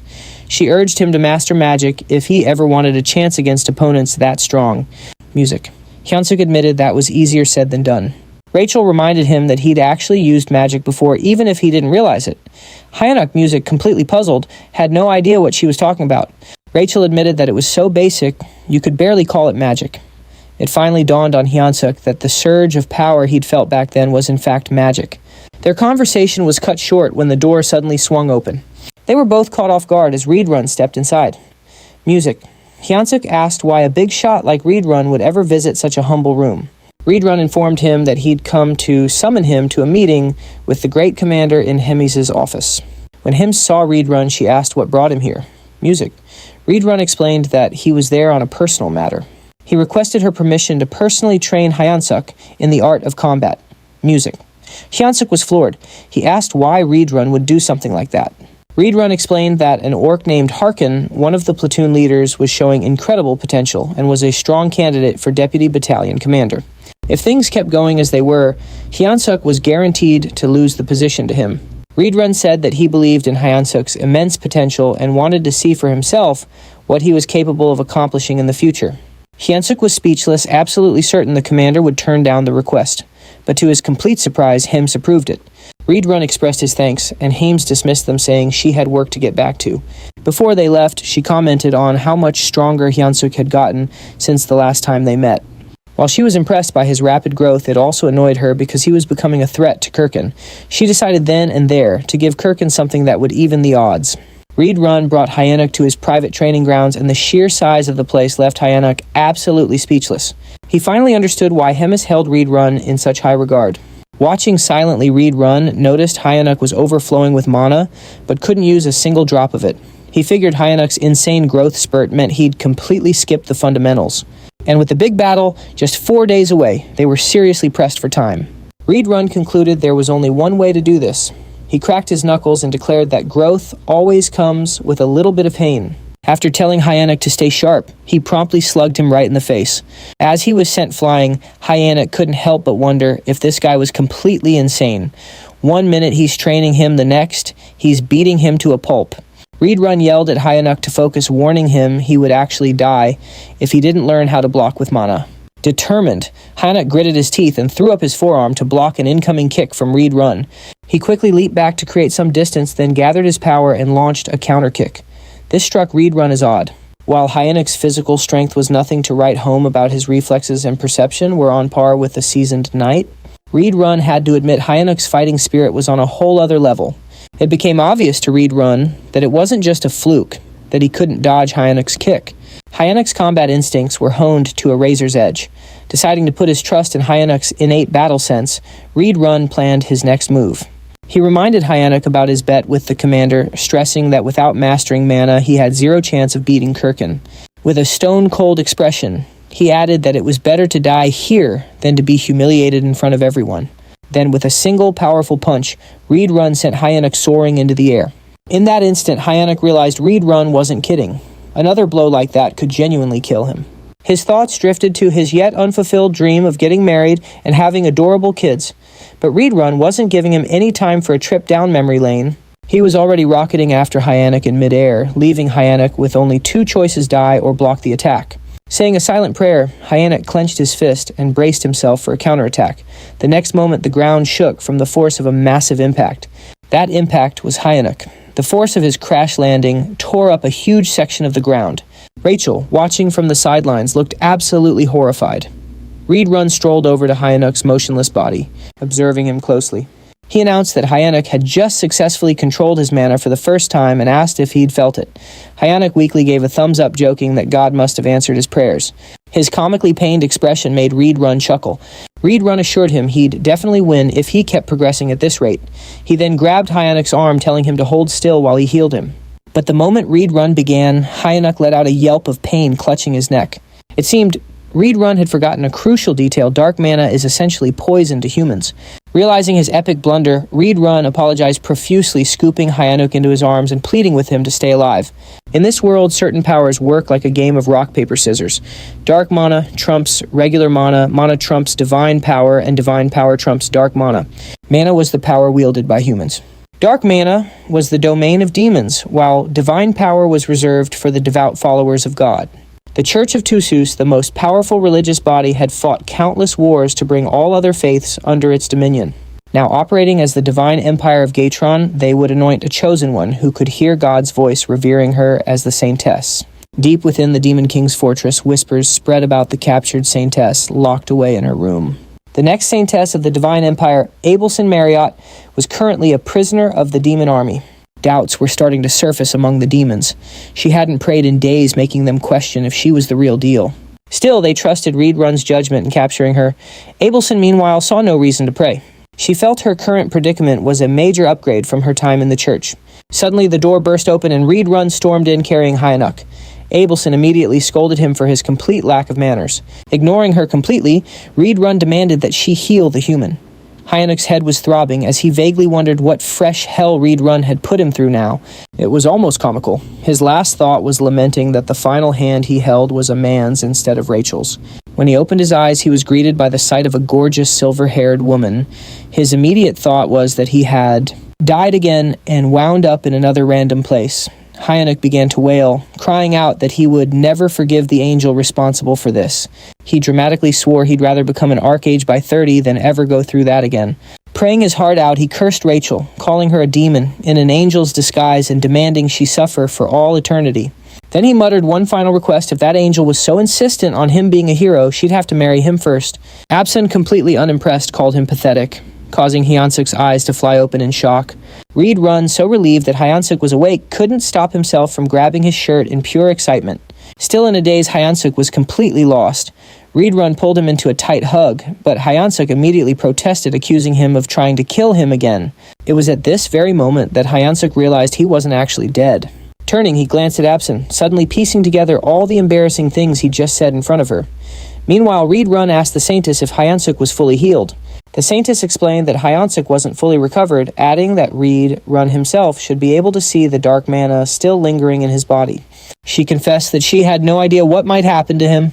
Reed Run asked if her divine power couldn't just erase the dark mana, but Absin warned that one wrong move could mean Hyansuk's death. She suggested they just wait, hoping the dark mana might fade on its own over time. Reed Run apologized sincerely and promised to make it up to Hyansuk by training him to become even stronger. Even while being nearly crushed in the hug, Hyansuk managed to remark that Reed Run didn't have to go to all that trouble for a nobody like him. Reed Run started dragging him off, but Hyansuk protested, telling him to hold on a second. Meanwhile, Absin found herself curious about Hyansuk, wondering why a demon was training a human. A few hours later, Hyansuk finally stumbled back to his room. Bobo was there as always, playfully gnawing on Hyansuk's head. Hyansuk just thanked him. He remembered hearing that Bobo had not only destroyed his home, but also eaten the soldier who tried to feed him. So again, Hyansuk thanked him, knowing that if it weren't for Bobo's severe separation anxiety, he'd still be stuck in that brutal training. Hyansuk started venting to Bobo about his horrible day, so overwhelmed that he started to cry. And to make matters worse, the dark mana was still running through his veins. Looking up, he asked Rachel if this meant he was going to die. Bobo just kept on licking Hyansuk. He called out for Rachel again, but there was no answer. That's because Rachel was crying, completely devastated that her hero had been so corrupted and ruined. She told him he wasn't her hero anymore. Hyansuk was floored. After everything he'd just endured, shouldn't he be the one crying? Eventually, Rachel composed herself and confessed that everything bad that had happened was all her fault. The dark mana in Hyansuk's body, his near-death experience, it was all on her, she said with biting sarcasm. She went on adding, it was because she was after all a demon wearing an angel's face, a deranged maniac destined to suffer eternal torment in hell. Hyansuk froze solid. He recognized those words. They were the exact things he'd yelled at the Saintess when he woke up. Realizing his huge mistake, he scrambled to comfort Rachel, even claiming that no buff item in the world was as incredible as she was. Rachel wasn't having it, though. She told him to just shut up, snapping that he didn't mean a word of it. All Hyansuk could do now was wait, desperately trying to figure out how to make things right. 3 days later, Hyansuk felt like he was losing his mind. He was collapsed on the ground, crying from the absolutely grueling training Reed Run was putting him through. Absin, who was there to heal him, patched up his injuries, just like always. And just like always, Hyansuk praised her beauty. Absin, completely disgusted by his antics, couldn't believe this guy was supposed to be a hero.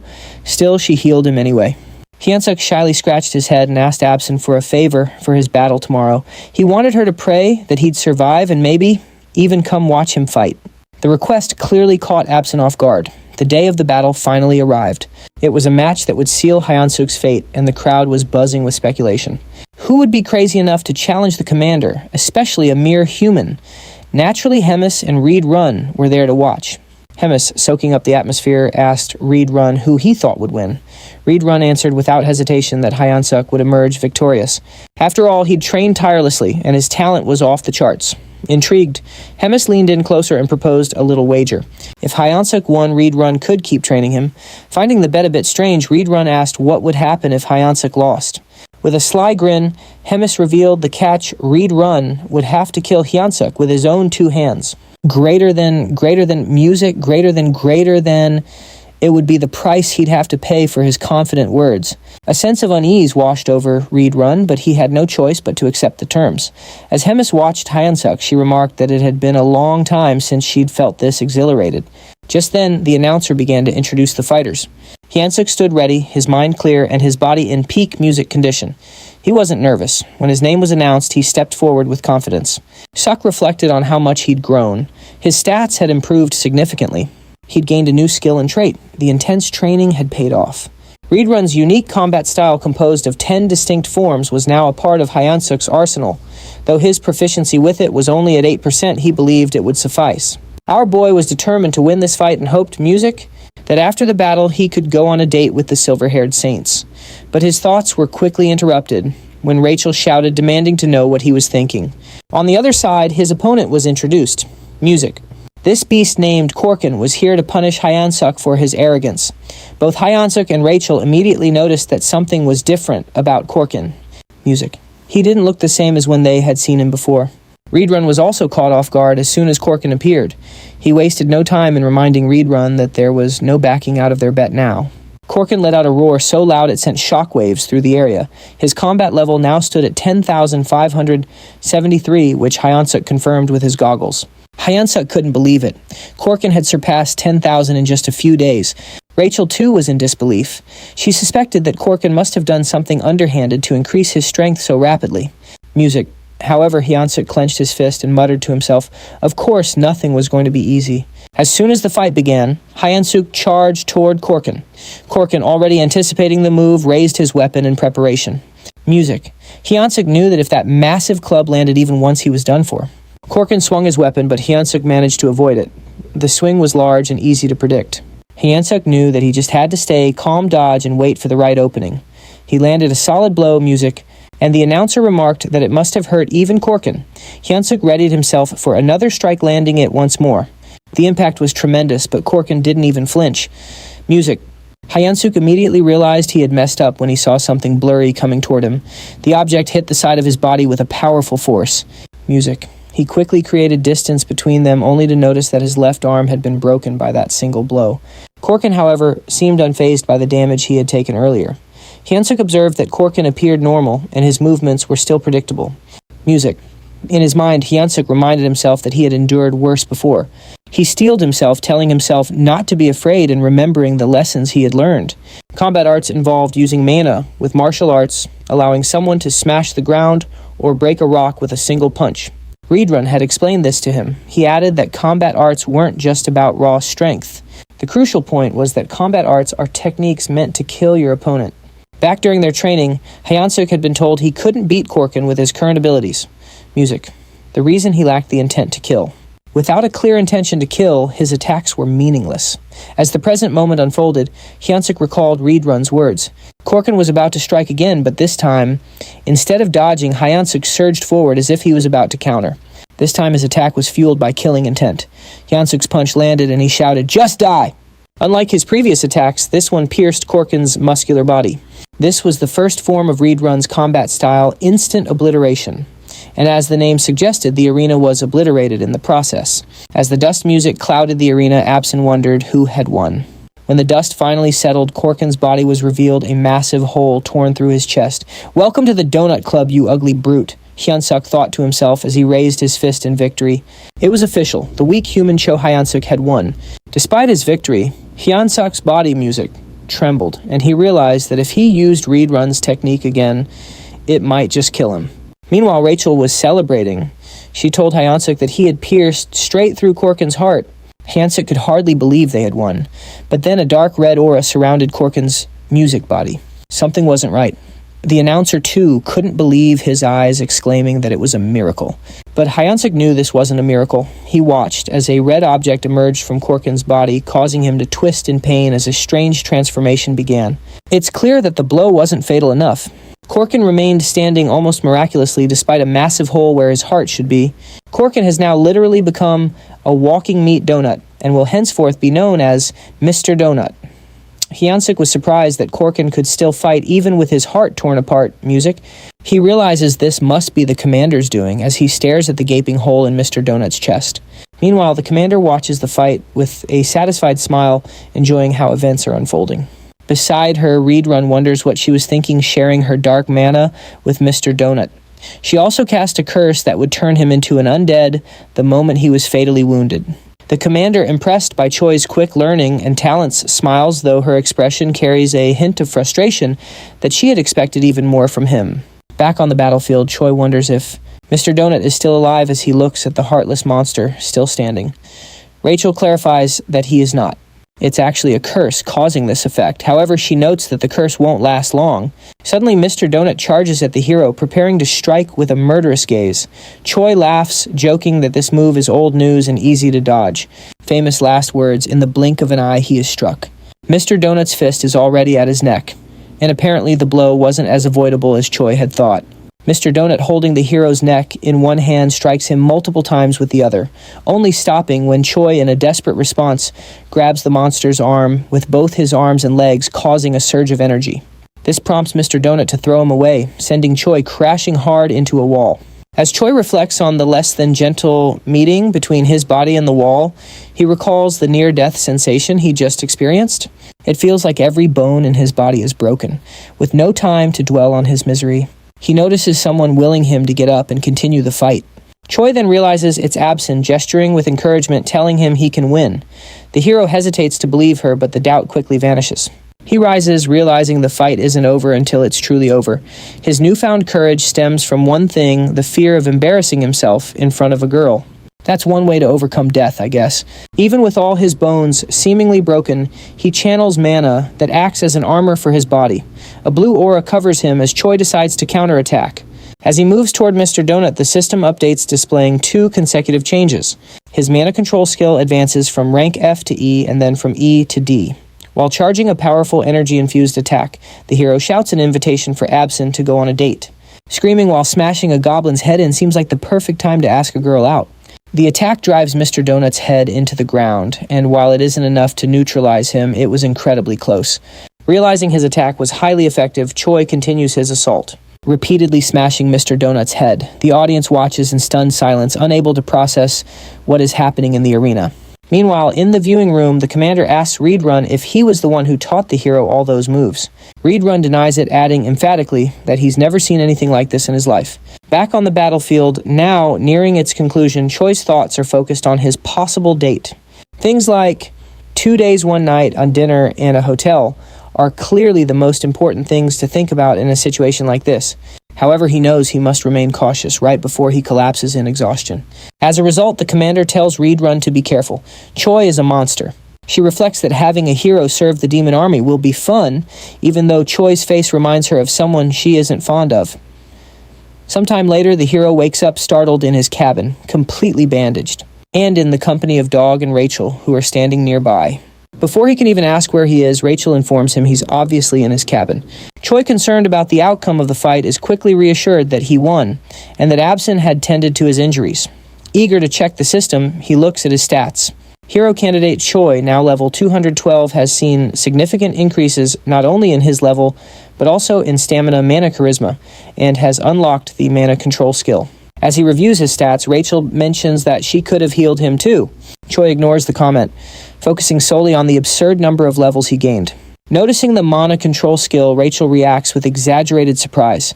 She defends her reaction, explaining that it's completely justified. It's extremely rare for anyone to achieve mana control. As she tries to elaborate on how amazing this feat is, she's interrupted by Choi, who notices a strangely folded piece of paper. The scene shifts to Absin's prison. She's gazing at the stars and muttering to herself that his actions were unnecessary. In her thoughts, the hero is strange. He discovered mana and learned about combat in just 3 days, which isn't normal. This hero certainly has some unknown potential. Unfortunately, his personality is inversely proportional to his abilities. Absin wonders if her prayers were answered or if Choi is simply a pure talent. In the end, it doesn't matter. To her, he is the hope she needs. She then knocks on a door asking for a favor, and Reedrun answers from the other side offering his help. When Reedrun asks what she needs, she says she just wants to take a walk. Back in Choi's room as he reads a letter, he's surprised to find it's a positive response to his date request from Absin. She wants to meet him in the courtyard. Our hero is finally going to have the time of his life. Moments later, the time for their meeting arrives. Choi, feeling anxious, has no idea how to act in this situation. He wonders if he should ask for her number, but then remembers there aren't even cell phones in this world. Music. Rachel advises him to just forget the whole thing and go back to his room, complaining that he never listens to her anyway. But she can't even finish her sentence before she's suddenly grabbed by Choi, who fully intends to toss her aside. However, just as he's about to music, Absin appears right in front of him, accompanied by two others. Choi, clearly caught off guard, stammers Ablison's name and asks who the other two people are. Ablison replies that they're her escorts. After all, she can't exactly wander around alone in her current condition. A wave of sadness hits Choi as he remembers she's being held hostage by the Demon King's army, breaking the tension. Absin says she'd like to start with a walk. Choi agrees, and as they stroll along, he can't help but think how stressful it is to be under the watchful eyes of Absin's escorts. They're completely killing any chance of intimacy between the two of them. Music, leaving him totally unsure of how to start a conversation. Ablison, on the other hand, knows exactly what to say. Music. Without a moment's hesitation, she fires off her question. Are you a hero, Mr. Chi Hyansak? Surprised, our hero has no idea how she could possibly know or even suspect that about him. Music. Ablison explains that in this world, only heroes and demons have black hair. Shaken by this revelation, she then asks Choi if he has any questions for her. She encourages him to feel free to ask anything. Nervous but grateful, Choi timidly starts to ask his first question. But before he can get anything coherent out, music, they're interrupted by Reedrun. Choi is startled as he watches Reedrun hurry over, a frustrated look clear on his face. Reedrun delivers the message that the commander wants to see him, telling Choi he has to follow him immediately. Choi music panics. His meeting with Absin is over before it even began. Ablison is clearly frustrated with the situation too, but it's obvious their reasons are very different. Watching all of this unfold, Absin begins to wonder if Choi is really someone she can trust. The scene then shifts to Hemus's chamber, where she explains she's been observing Choi's battles. She comments on his tenacious ability to constantly cheat death, and then asks if he remembers the offer she made him. Choi cautiously confirms that he remembers she promised to protect him if he fought an opponent of her choosing. She then prompts him to recall the other details of their agreement. Our hero recounts that he was also supposed to become an executive under her command. Hemus admits that this last part wasn't exactly intentional. She didn't think Choi would last very long in his battles. However, as events unfolded, her perspective on him changed. Turning to Reedrun, Hemus reminds him that she'd already mentioned Choi was a real talent, a good candidate for a leadership role in the Demon King's army. She concludes that Choi is far too talented to remain a mere platoon leader. Mentioning the significant losses among the Cook's company, the commander highlights a critical shortage of meat supplies, fearing they might have to resort to cannibalism. Choi, thoroughly confused, understands what she's saying, but he has no idea why she's telling him this. Music. Hemus then declares that he will be the new leader of the Cook Squad. Choi is now free to take whatever initiative is necessary to restore order to the kitchen. She finishes by asking if he thinks he can accomplish this task. Hesitantly, Choi responds that he'll do his best. The scene changes again. Sick. Now alone with Rachel, she sarcastically asks how it feels to be a Demon King squad leader when he's supposed to be a hero. Choi, matching her sarcastic tone, declares he's so happy he could just die. As he heads toward his new workplace, music, he tells Rachel he can sense her lingering bitterness. Rachel just grunts in response. Adopting a new, more serious attitude, Choi arrives at his destination, music, and immediately begins his duties by confronting a suspicious-looking creature in the kitchen. The creature, one of the servants, starts mocking Choi by calling him a slave. Determined to assert his new authority, Choi shouts at the servant while striding toward him. The servant just looks confused for a second before Choi suddenly clocks him with a punch to the chin, knocking him out cold while declaring himself the new commander. Music. Choi then bellows for everyone to gather in the kitchen. Surveying the crowd, our hero notes that the strongest one has a power level of 3,500. Still, the music group is way too small, prompting him to wonder where everyone else is. What was once a group of 300 is now down to only 20. Choi realizes the gravity of the situation. He knows just how difficult this task will be and the dire consequences of failure. Facing his new squad, he asks, who knows him? A few start calling out his nickname, the barbecue master, while another bold soul calls him a delicious human. In a flash, that guy is promptly kicked, becoming the newest piece of wall art. Choi then solemnly reinforces that he is the commander. Next, he orders everyone to address him as the rightful commander of the cook squad. Choi asks why the number of cooks has dwindled. One of them replies that the others went hunting without permission and ended up as lunch for some demon beasts. Getting the gist of it, Choi asks who the best cook is among them. Someone names Galtum, who gets an instant promotion to vice commander, no questions asked. With everyone dismissed, our hero wonders how he's going to recruit 200 people for the squad. But then a brilliant idea sparks. Music. The next day, our hero, along with his trusty fairy and dog sidekicks, set out to recruit cooks armed with a clever plan. While searching high and low, Choi muses that some people are replaceable while others are one of a kind. Just then, he spots his next target. Music. With a swift kick for a greeting, Choi extends a friendly invitation to join his culinary crew. The guy, obviously irritated Music, tries to fight back but is immediately put in his place by our hero, who then starts his sales pitch. He informs the guy that he's the first recruit of the day and promises him a high-ranking position if he accepts. As a senior member, he won't be bothered by anyone. On the contrary, he'll be the one doing the bothering. The potential recruit starts to see the appeal, especially after learning his first mission will be to bring in 5 new juniors. And just like that, Choi's brilliant Plan A is revealed. It's a classic pyramid scheme. Meanwhile, somewhere else, someone is feasting on a large and succulent steak. The music. His name is Doris, and he's a commander of the 3rd Battalion in the Demon King's army. As he eats, he remarks on how peaceful it is, lately musing that this fine meal is a testament to the tranquility. Suddenly, a frantic goblin music bursts through the door to alert Doris that they have a major problem. Doris calmly wipes his mouth, asks what's wrong, and adds a polite request for a more elegant entrance next time. The goblin, still panting music, reports that almost everyone in the battalion has disappeared. Doris questions if they deserted, since their only duty is to serve him. The terrified goblin quickly clarifies that's not what happened. They've been poached to join the army's cooking division. Still chewing his steak, Doris casually mentions the new head chef is a human, favored by Commander Hemis, and advises the goblin to be more careful next time. The goblin yells back that this isn't a situation he can just let slide so easily. He adds that they've already poached 200 of his soldiers to serve as cooks. The number leaves Doris stunned. He can't believe his entire battalion abandoned him so quickly. Now outside, the soldiers summoned by Choi Hae-in-sak are gathering. Rachel tells Choi that over 200 people have already shown up.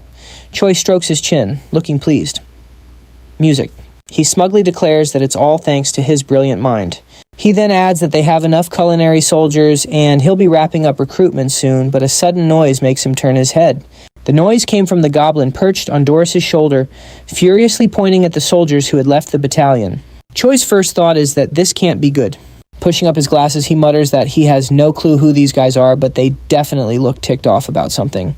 As he focuses, the glasses flash. A warning power levels exceed the measurement limit of 50,000. Music. This understandably surprises Choi. The warning continued, stating that if used beyond their designated limit, the glasses' music might malfunction.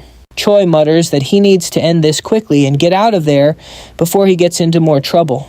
Doris shouts, asking if Choi Hae-in-sak, the human taking care of Bobo, is here. Just as Choi is about to make a stealthy escape, Bobo suddenly appears and barks affectionately at Doris, leaving Choi with no way out. Choi freezes in his tracks, steels himself, and then introduces himself to the commander, asking what brings him here. Doris introduces himself as the commander of the 3rd Battalion. Then, getting annoyed, Doris demands to know who the hell Choi thinks he is to question what a commander's doing there. He gestures toward the massive crowd of his former soldiers and sarcastically asks Choi if he really sees no reason for him to be there. This music throws Choi for a loop, and he gets nervous, realizing these guys hadn't just joined up alone, they brought their entire unit. Doris then invites Choi for a little chat in his office. Music. With no other options, Choi agrees. He has a sinking feeling his lucky streak was too good to be true. Inside Doris's office, the commander asks if this was all intentional. Choi insists he would never do such a thing. He explains that he simply selected the bravest soldiers he could find, and it's a pure coincidence they all happen to be from the 3rd Battalion. Doris is surprised, thinking that the army's commander must really favor this human. Deciding it's best to end the matter peacefully, he lets it go. After that, Doris puts on a friendlier expression and states that, since this is how things have turned out, there's nothing more to be done. Choi should simply take the soldiers he selected and do with them as he sees fit. Hearing this, an excited Hyunsuk asks if it's really true, thinking that he has a good feeling about this. However, just after this moment of euphoria, Doris mentions there's a condition. Choi immediately starts feeling uneasy again. As a true gentleman, Doris explains that since Choi has already taken 200 of his soldiers, there is one specific soldier he should also take. Choi becomes alert, thinking that even after taking so many soldiers, Doris still wants him to take one more. That must mean this soldier is a complete screw-up who will only cause trouble. Annoyed, Doris asks if Choi is refusing and whether there's a problem. Feeling the pressure and his legs beginning to weaken, even after taking all of his 3rd Battalion soldiers, Choi insists that it's not what Doris thinks. He says he's simply overwhelmed with happiness and doesn't know how to properly express his gratitude. Music. As the door opens, Doris declares that he has made his decision and will now introduce Choi to his new soldier. Then a massive hand appears and Doris announces that the new soldier's name is Yuzaru, adding that he's a lovable hybrid born from an ogre and an orc. Music. Yuzaru introduces himself, speaking in the 3rd person. Yuzaru has arrived, Commander. Since Choi was still wearing his glasses, he realizes that Yuzaru's combat power also can't be measured. While Choi remains paralyzed at the thought of having someone so strong as a soldier, Doris comments that Yuzaru's flaw is that he's incredibly stupid, but he is strong. Music. He then tells Choi to make good use of him. As Yuzaru tries to enter the room, he bumps his head on the doorframe and loudly announces it, making Choi wonder just how stupid he, Music, really is. Back at the recruitment site, Choi announces that he will reintroduce himself to all the members. Greater than Music. He states that his name is Choi Hyunsuk, the tamer of Bobo, and the new head chef of the army. One of the soldiers comments that this is the first time he's ever seen Bobo. Choi, holding a bone, remarks that Bobo is a good boy. Bobo's eyes light up and he even drools at the sight of the bone. Shiskuru. Might Music.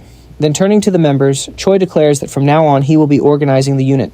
He puts up a list for everyone to see and explains that it's a new roster he prepared, telling everyone to check their names and organize themselves accordingly. Rachel, surprised that he actually prepared a list, asks what criteria he used. Choi tells her that he believes everyone has the same level of intelligence, so he organized them based on combat power.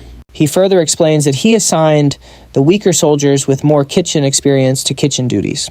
Then he asks Rachel if that wasn't a genius idea.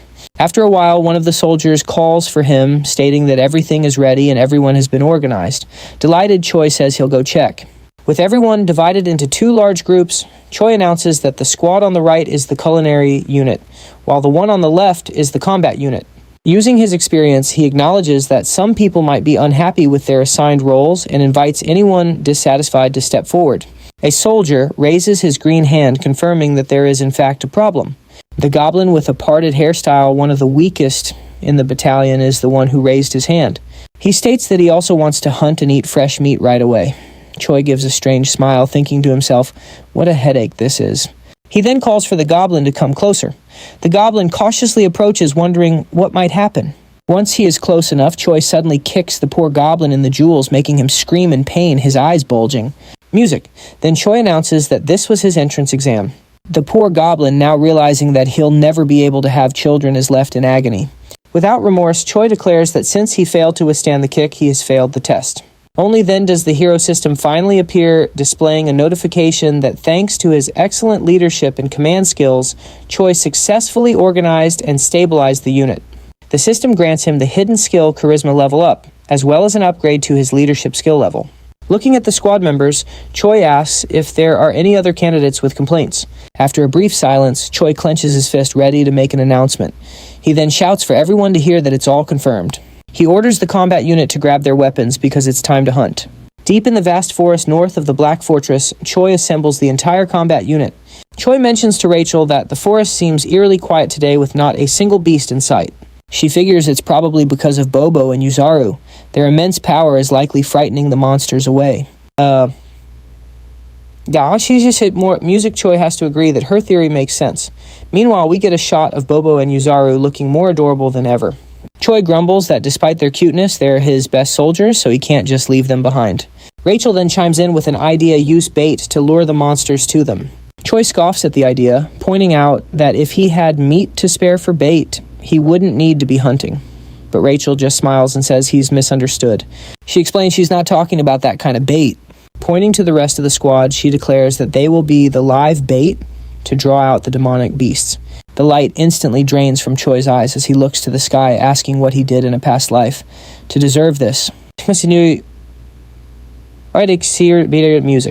With renewed conviction, Choi crosses his arms and calls out numbers 14, 3, 143, and 7 to step forward. Rachel, confused by these seemingly random numbers, asks what's going on. He explains those were his lottery numbers back on Earth, wistfully mentioning he could have been a big winner. Music. Wiping away a tear, Choi announces that the operation is a go. Music. He then orders Yuzaru to grab member number 14, and the giant looks absolutely thrilled. As Yuzaru grabs him, poor number 14 yells, "Have you lost your mind, you intercontinental ballistic goblin Ander," before being effortlessly yeeted into the horizon. Stroking his chin thoughtfully, Choi remarks that it's actually a brilliant idea. If they keep launching the weaker soldiers out as bait, they're bound to attract some monster attention. He then tells a fox soldier to light a small signal fire, giving the bait soldiers something to navigate back to. Rachel, however, raises a valid point. Won't the fall itself just kill them? Choi nonchalantly says he's confident at least 1 in 6 will make it back alive, then tells Yuzaru to keep launching the rest of the list. The rest of the soldiers look on in horror, whispering that the human commander has gone crazy and that they'd very much like to live. Music. One goblin soldier, absolutely terrified, decides to make a run for it. But as he turns to flee, he's met with the sight of Bobo, whose eyes are sparkling with a deadly sort of cuteness. The panicked goblin insists Bobo has it all wrong, swearing his eternal loyalty to the Demon King's army. But Bobo doesn't seem to be buying it. At the same time, Choi casually mentions that the first soldiers they launched should have been back by now. All the while, the poor goblin can be heard screaming for help in the background. Music. Just then, one of the launched goblins comes sprinting back into view, screaming for help with a pack of monsters right behind him. A smile spreads across Choi's face as he says it's about time. He tells the others to let the soldiers handle it, but he'll need to land the final blow on the monsters himself to get the XP. Kaya's music. But before he can even finish the thought, Yuzaru dashes forward. He's way too strong and eager to leave the last hit for someone else. Music. Yuzaru tears through the monsters, one by one, yelling about how much he loves fighting, leaving absolutely nothing for Choi. Completely stunned, Rachel turns to Choi and asks what last hit he was talking about, since there isn't a single monster left. In the aftermath, as Yuzaru and Bobo celebrate their victory, Choi is left sobbing because he didn't get a single point of XP. Music. To make matters worse, he can't even salvage the monster corpses for food since they've been completely torn to shreds. A shocked Rachel points out that both Yuzaru and Bobo are strong enough to one-shot the monsters. Still in disbelief, Choi declares he's coming back tomorrow without those two. Rachel questions if that's wise, since he only has 1 day left before his main commander duties resume. Back at their base, Choi orders a full retreat for the day. Music. Telling everyone to meet back at the same spot tomorrow, but even earlier. Music. Back in the kitchen, Rachel asks why he came here immediately. Choi explains he needs to see if the shredded monster meat is usable for anything at all. Music. Choi kicks the kitchen door open, shouting for all the lazy bums to gather around. A kitchen soldier hurries over asking what's wrong. Choi immediately asks if he's had any luck with the meat from today's hunt. All you hear at music, this soldier is Galem the sous chef. He confirms that he tried, but the results were not great. Music. Choi seems skeptical, reminding him that the craftsman isn't a picky eater and asks if Galem gets his meaning. With tears in his eyes, Galem says he understands. Choi then taunts him, asking how a sous chef, with all his experience, can't even handle making simple ground meat. Galem retorts that the kitchen staff's main job is to procure ingredients, not to be a personal chef for the commanders. He explains that only the commanders actually care about the taste of their food, while everyone else just wants to fill their stomachs regardless of flavor. Choi reminds him that the regular members are struggling too and tells Galem to pick up the pace. Galem quickly dashes off, telling the others to gather around and light the firewood. Reflecting on what Galem had just said, Choi realizes that everyone ranked below commander has been surviving on completely tasteless meals. A brilliant idea starts to form, and he smiles, realizing things might be even easier than he'd thought. A little later, he decides to pay a visit to an old acquaintance. He knocks on Absen's door and introduces himself as Hyunsak. She hears his voice and invites him in. Feeling a bit awkward and blushing, he says it's nothing special. He just wanted to see her. Rachel then remarks that she finally understands the real reason he was so interested in the kitchen. It was all just to see this woman. He then presents a beautiful, delicious-looking dish and asks if she's eaten dinner yet. Choi continues explaining that he only won the duel because of her support, and that the meal is a token of his gratitude. Ablison thanks him and says she'll just have a little bit. The woman cuts a small cube of the meat and, thinking to herself how wonderful it smells, brings the fork to her mouth. She takes a bite, and after chewing for a moment, her expression goes completely blank. Then, in a classic Shikuchi no Soma moment, she declares that it's delicious, far better than anything she ever ate at the castle. The flavor is absolutely incredible. After a few minutes, a pleased Choi remarks that she must have liked the food since she finished the entire plate. Still shy, he takes the empty plate and says that since she's eaten, he should get going. Just as he turns to leave, she calls out his name. Absin then asks Choi what his plans are for the future after he leaves this place. Swept up in the moment, Choi immediately blurts out that his plan is to marry her, which makes Absin's eyes widen in surprise. Realizing he completely misunderstood the question, she simply tells him that he can leave now. But just before he goes, he tells her there's something else he wants to do besides marrying her. This piques her interest. However, before he elaborates, he flips the question, asking about her plans for when she gets out of here. With a lifeless expression, she admits that she doesn't know, adding that even if she did leave, there's nothing she wants to do. Meanwhile, in Gartran, the capital of the divine empire of Gratium, a theocracy ruled by the Pope of the Church of Ducas, a man kneels addressing the figure on the throne as Your Holiness. He then reports that they have discovered the location of Absin Marriott, the next saint. He adds that she is supposedly imprisoned in the Black Fortress, the home of the glutton. The man on the throne asks how the next saint could have possibly ended up in such a place. Anxiously tapping his fingers on the armrest, he asks if there has been any word from the Demon King about this. The man replies that there hasn't been. Since they aren't demanding anything, no one knows what their objective is. Rising from his throne, the Pope states that in the entire history of wars between humans and demons, mortals have only managed to breach the Black Fortress on a few rare occasions. And even on those rare occasions when they succeeded, the glutton Hemis was absent. Therefore, a direct assault now would be far too reckless.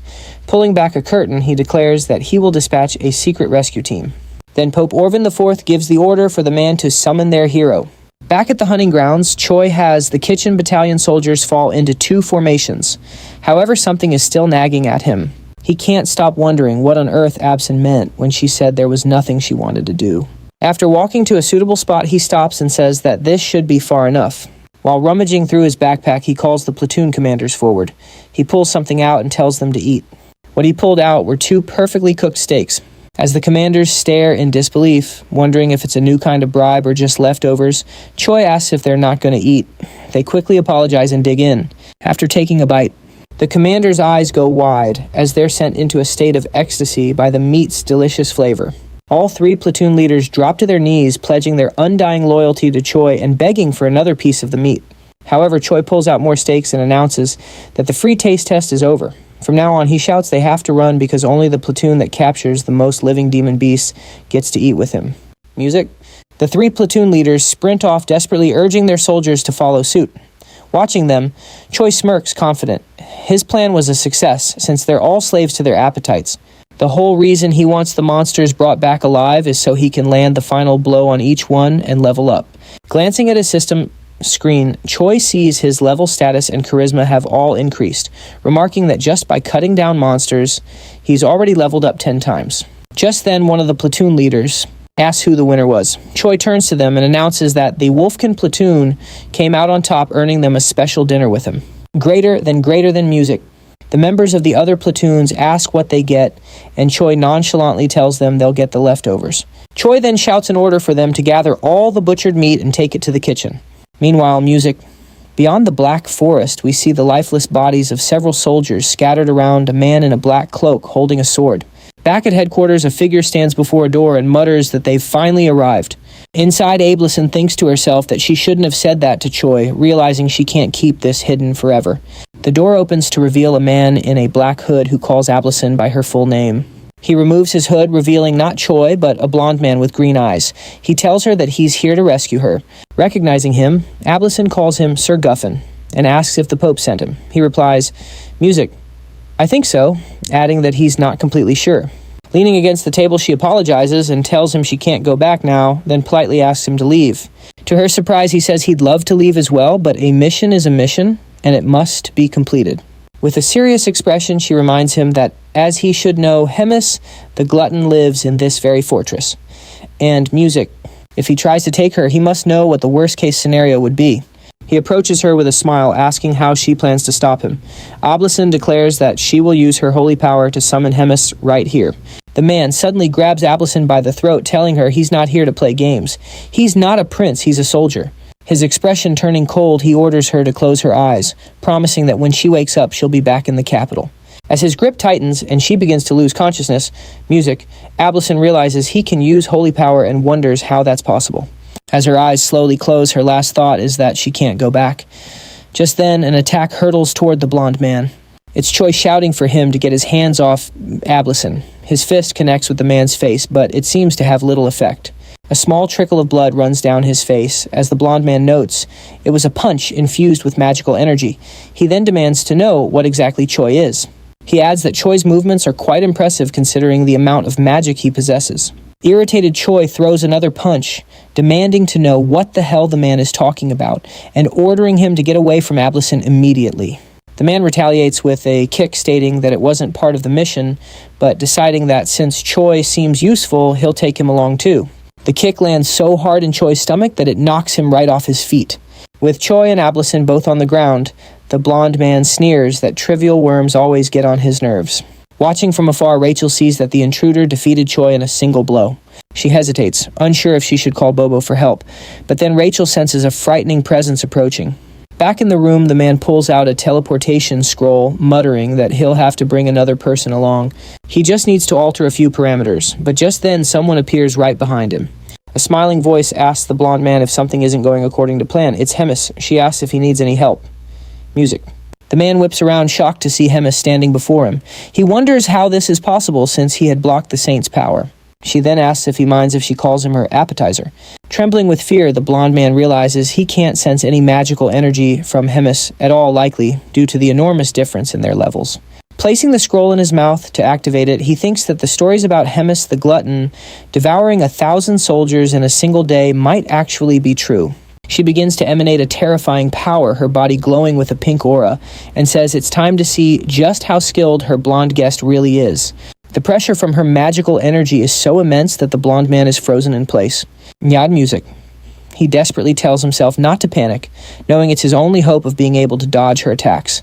The plan is to wait for an opening, then grab the saint and escape. Just then, the blonde man feels a strange dizziness, realizing it's a delayed effect from the punch he took from Choi. The dizziness hits at the worst possible moment. Music. While he's distracted, Hemis launches an attack that instantly rips his arm clean off. The glutton said she'd taken a liking to him and asked if he could entertain her a bit longer. The blonde man figured that, given the state of his body, it would be better to make his own escape. Declaring the mission a failure, the blonde man activated his teleportation ability, and after a golden explosion, he vanished on the spot. She was surprised he had fled, especially after she'd asked him for a favor. With a devilish grin, she mused that it was fine, since the real fun was just about to begin. We then get a brief rundown on Hemis the Glutton, an ancient monster, and an ageless witch. These titles are mere insults to Hemis, the commander of the Demon King's Third Corps. Throughout the endless flow of time, countless demons have been born and have faded away.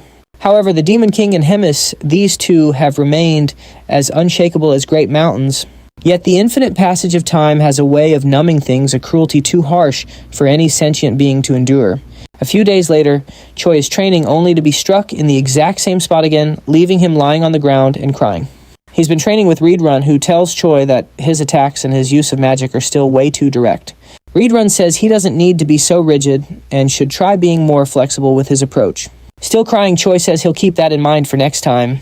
In a pointed tone, Reedrun says there's one more thing to mention. No matter how strong Choi feels or thinks he is, there will always be someone stronger out there. Helping Choi to his feet, Reedrun tells him not to forget that a fair victory is a privilege reserved only for the truly strong. Reedrun then turns to Choi Hayensak and says, "That's all for today," telling him he did a good job. Reedrun turns and leaves, while an awkward Choi watches him go. Our nearly depressed hero slumps to the ground, and a concerned Rachel asks if he's all right. He responds that no, he's basically dying, and asks her to heal him. Rachel begins the healing, and Choi sighs that he can at least breathe now. This prompts the fairy to ask if she's just a walking healing potion to him now. While he's being healed, a number of thoughts run through Choi's mind. He remembers Absen telling him to get stronger, because only his belief in his own strength would protect him. He then tells Rachel that Absen said he needed to be stronger. Rachel gets annoyed that he's talking about that woman again, especially since he almost lost his life because of her. She fumes, wondering if Absen is a saint or a witch. Choi tells her she could suffer divine punishment for saying things like that. While still channeling her healing, Rachel remembers that the assassin used sacred power. So she questions why, if Absen is truly a saint, her follower would attack him. Choi thinks about it and says she's right, because the next saint is supposed to be a precious existence, and that's not what happened at all. Choi gets frustrated and declares he's done thinking about it. Rachel then asks why he's so fond of her. Choi ignores her, saying she's just jealous.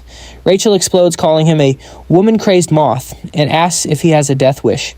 A little later, we see a dejected Choi with his head hung low as Rachel and Bobo look on. Choi moans that it's all over for him, and asks to be reborn as a rich family's cat in his next life, leaving his companions baffled. Rachel asks Bobo if he's concerned and if he would accept someone like that as his master. Bobo still doesn't get it, so Rachel says she'll explain what happened. We flash back to 30 minutes ago in Hemis's office. Hemis had called Choi Hayensak and telling him that she has a big dilemma. She bluntly states that she's been bored for a very long time, catching both Rachel and Choi by surprise. Lounging on her throne, Hemis says that because of this, she needs to see something fun, and Choi can only agree. She then explains that he will have 1 month to train and defeat a battalion commander. This leaves him stunned and nervous, asking if she's serious. With a menacing aura flaring around her claws, she asks if there's a problem or if he can't do it. She even offers to help, like she did with Mr. Donut in their fight against him. Remembering what that help was like, he frantically bows, hitting his head on the table while insisting he doesn't need it and will handle it himself. Rachel then finishes her story as Choi continues to sob in the background. The fairy tells Bobo to say his goodbyes since he won't be seeing Choi for a long time. At this point, I believe Bobo finally understands the situation. Rachel then turns to the hero and tells him that it's about time he started acting like one asking if he really intends to defeat a battalion commander with a power level of only 9,000. Choi wails that he's already crying about it and asks if Rachel just wants him to die right now. As he despairs, Rachel reflects that while Choi got strong quickly, it's not enough, because a battalion commander is on a whole other level. Hayensak recalls that the average battalion commander has a combat power of over 40,000, and he despairs, seeing no way to reach that number in such a short time. He looks over at Bobo and can't help but think how wonderful it would be if Bobo could fight in his place, since Bobo could likely fight on equal terms or even win against the battalion commander. As Bobo tries to console him, Rachel chimes in, insisting the fight must be a one-on-one duel, and Choi glumly agrees. But then a light bulb goes off in Choi's head as he recalls Hemis's exact words. He quickly asks Rachel to repeat what Hemis said, and she confirms he has 1 month to defeat the battalion commander. A huge grin spreads across Choi's face as he realizes Hemis never specified it had to be a duel. Rachel is left completely speechless, her eyes wide with disbelief. A brilliant plan starts to form in Choi's mind as long as he defeats the battalion commander. How he does it doesn't matter. He can use any means necessary with or without help. Rachel, looking skeptical, asks if he's really sure he can just interpret the order however he wants. Nervously biting his nails, Choi explains his plan. They'll lure the battalion commander into an ambush with Bobo's help. Hearing this, Rachel just stares at him, completely baffled, unable to decide if he's a genius or just a massive coward. Rachel then questions how exactly he plans to lure the commander out, doubting that someone so seemingly reckless could possibly have a convincing strategy. Smiling mischievously while holding up a spice jar, Choi confidently says he has a plan. He recently learned that the commander is a gourmet who loves to savor elegant meals. And so Choi gets to work preparing his ultimate secret weapon, a recipe for the most amazing grilled ribs. He starts by selecting the finest cuts of ribs and begins a meticulous process to make them absolutely irresistible, first soaking them in honeyed water to draw out the blood. Once they're prepped, he puts them into a pot to parboil. While the ribs are boiling, Choi expertly chops mushrooms and green onions, adding a splash of fish sauce and stirring everything together to meld the flavors. Next, he adds the aromatic mixture to the pot with the meat and lets it all simmer together. About half an hour later, the scene cuts to Bobo dragging Choi through the fortress corridors at such a breakneck speed that Choi's soul is practically leaving his body. When they finally arrive, Choi collapses in a heap, wondering how he, a human, could possibly be outmatched in stamina. Rachel snaps him out of it, yelling that something is burning, which sends Choi into a sheer panic. A moment later, we see the finished dish, a plate of glistening ribs and a rich stew that looks absolutely divine. With a satisfied smile, Choi carefully plates the ribs and garnishes them with finely chopped green onions, declaring that the key to unlocking Commander Doris's heart is officially ready. Meanwhile, Commander Doris leans back completely satisfied after a delicious meal as a rare moment of peace washes over him. He takes a deep breath, savoring the tranquil atmosphere, and reflects on how rare these refined moments of peace are for someone in his position. Passing Yuzaru off to Choi was turning out to be a stroke of genius. It had lifted a burden he hadn't even realized was so heavy. As he's lost in thought, a subordinate enters with a respectful bow, slightly shifting the atmosphere in the room before delivering a message. Someone from the cooking squadron has arrived to see him. Although he's already full, Doris's curiosity is piqued, and he gestures for the servant to continue. Assuming Choi is there to return Yuzaru, Doris immediately dismisses the idea, but the subordinate clarifies that Choi has come for an entirely different reason. He wishes to present the commander with a special dish as a token of his appreciation. At this, Doris's eyes light up. He'd heard whispers about Choi's legendary culinary skills. The rumors painted him as a near mythical figure in the kitchen, and now he would get to experience it firsthand. Straightening his posture, he grants his approval. A knock echoes through the room, and the doors swing open to reveal Choi making the most over-the-top entrance imaginable. He's holding a tray, has a mischievous glint in his eye, and is clenching a rose between his teeth. Doris blinks, caught off guard for a second, but quickly composes himself. With a theatrical flourish, Choi sets the tray down, bowing dramatically and expressing his gratitude for the opportunity to earn his new title in the kitchen. Doris, unimpressed by the performance, simply expects the food to speak for itself. With a humble nod, Choi lifts the lid, revealing a steaming platter of braised short ribs. A rich, tantalizing aroma instantly fills the room, causing Doris to salivate in spite of himself. The presentation is impeccable, almost divine. As Doris inhales the fragrance, he's completely overwhelmed. Across the table, Choi watches with a knowing smirk. Confident that just one bite will transport the commander to a world of pure culinary bliss. The moment the food touches his lips, an expression of pure disbelief crosses Doris's face. His eyes go wide and he leans forward, his astonishment palpable. This dish transcends the limits of human capability. It has reached a level of perfection he never could have imagined. Encouraged by this incredible reaction, Choi suggests introducing more dishes in the future. Without a moment's hesitation, Doris agrees, declaring he'll eat anything Choi prepares. As Choi makes his exit, Rachel, who was waiting by the door, is visibly struggling to keep a straight face. Still enraptured by the meal, Doris casually remarks that Choi has certainly earned his favor. Just outside the door, Choi grips the doorknob, trembling. He and Rachel exchange a look before both of them double over, overcome with a sudden violent nausea. Rachel wiped her mouth, staring at Choi in disbelief. He just acknowledged what he did, fully aware of the consequences. When she pushed him on his intentions, he made it crystal clear he was going to keep fattening up Doris like a prize pig for the slaughter. Meanwhile, inside the dining hall, a blissfully unaware Doris was savoring every single bite. A week went by. Doris found himself sitting in front of another huge meal, but his appetite had clearly faded. With a sigh, he just poked at his food, his mind weighed down by some serious concerns. There was an upcoming duel for the battalion commander position, and his growing influence had started attracting the wrong kind of attention. Failure meant losing his title. Still, he accepted the stakes with a quiet dignity. Choi, realizing his week-long plan hadn't accounted for outside threats, forced a smile and assured Doris he'd win for sure after getting an invite to watch the duel. The next day at the grand training grounds, Rachel tried to lift Choi's spirits with her usual brand of sarcasm. Choi, completely unfazed, was still convinced that after all the food he'd eaten, Doris didn't stand a chance. Royer, the commander of the Demon King's 3rd Army Corps Regiment, kicked off the duel. The challenger, a humanoid figure with a horned skull for a head, stepped forward. Across from him, Doris huffed and puffed his way up the stairs. But the moment he spotted Choi in the crowd, a smirk played on his lips. Royer gave the signal to start. At first, Doris barely seemed interested right up until it was go time. In a single fluid motion, he snatched his opponent's weapon. A massive shockwave erupted, forcing the entire audience to stumble back from the impact. As the dust settled, the challenger was laid out flat. Royer, looking stunned, acknowledged Doris's overwhelming power and called the match. The spectators took off, leaving Choi to figure out his next move. That night, back at Bobo's house, Choi was analyzing a monster distribution map he'd drawn. Rachel, peeking over his shoulder, asked him what he was plotting. The plan was surprisingly simple. He was going to pit monsters against each other, letting one enemy deal with another. Once Rachel wrapped her head around the idea, she realized how brilliant it was.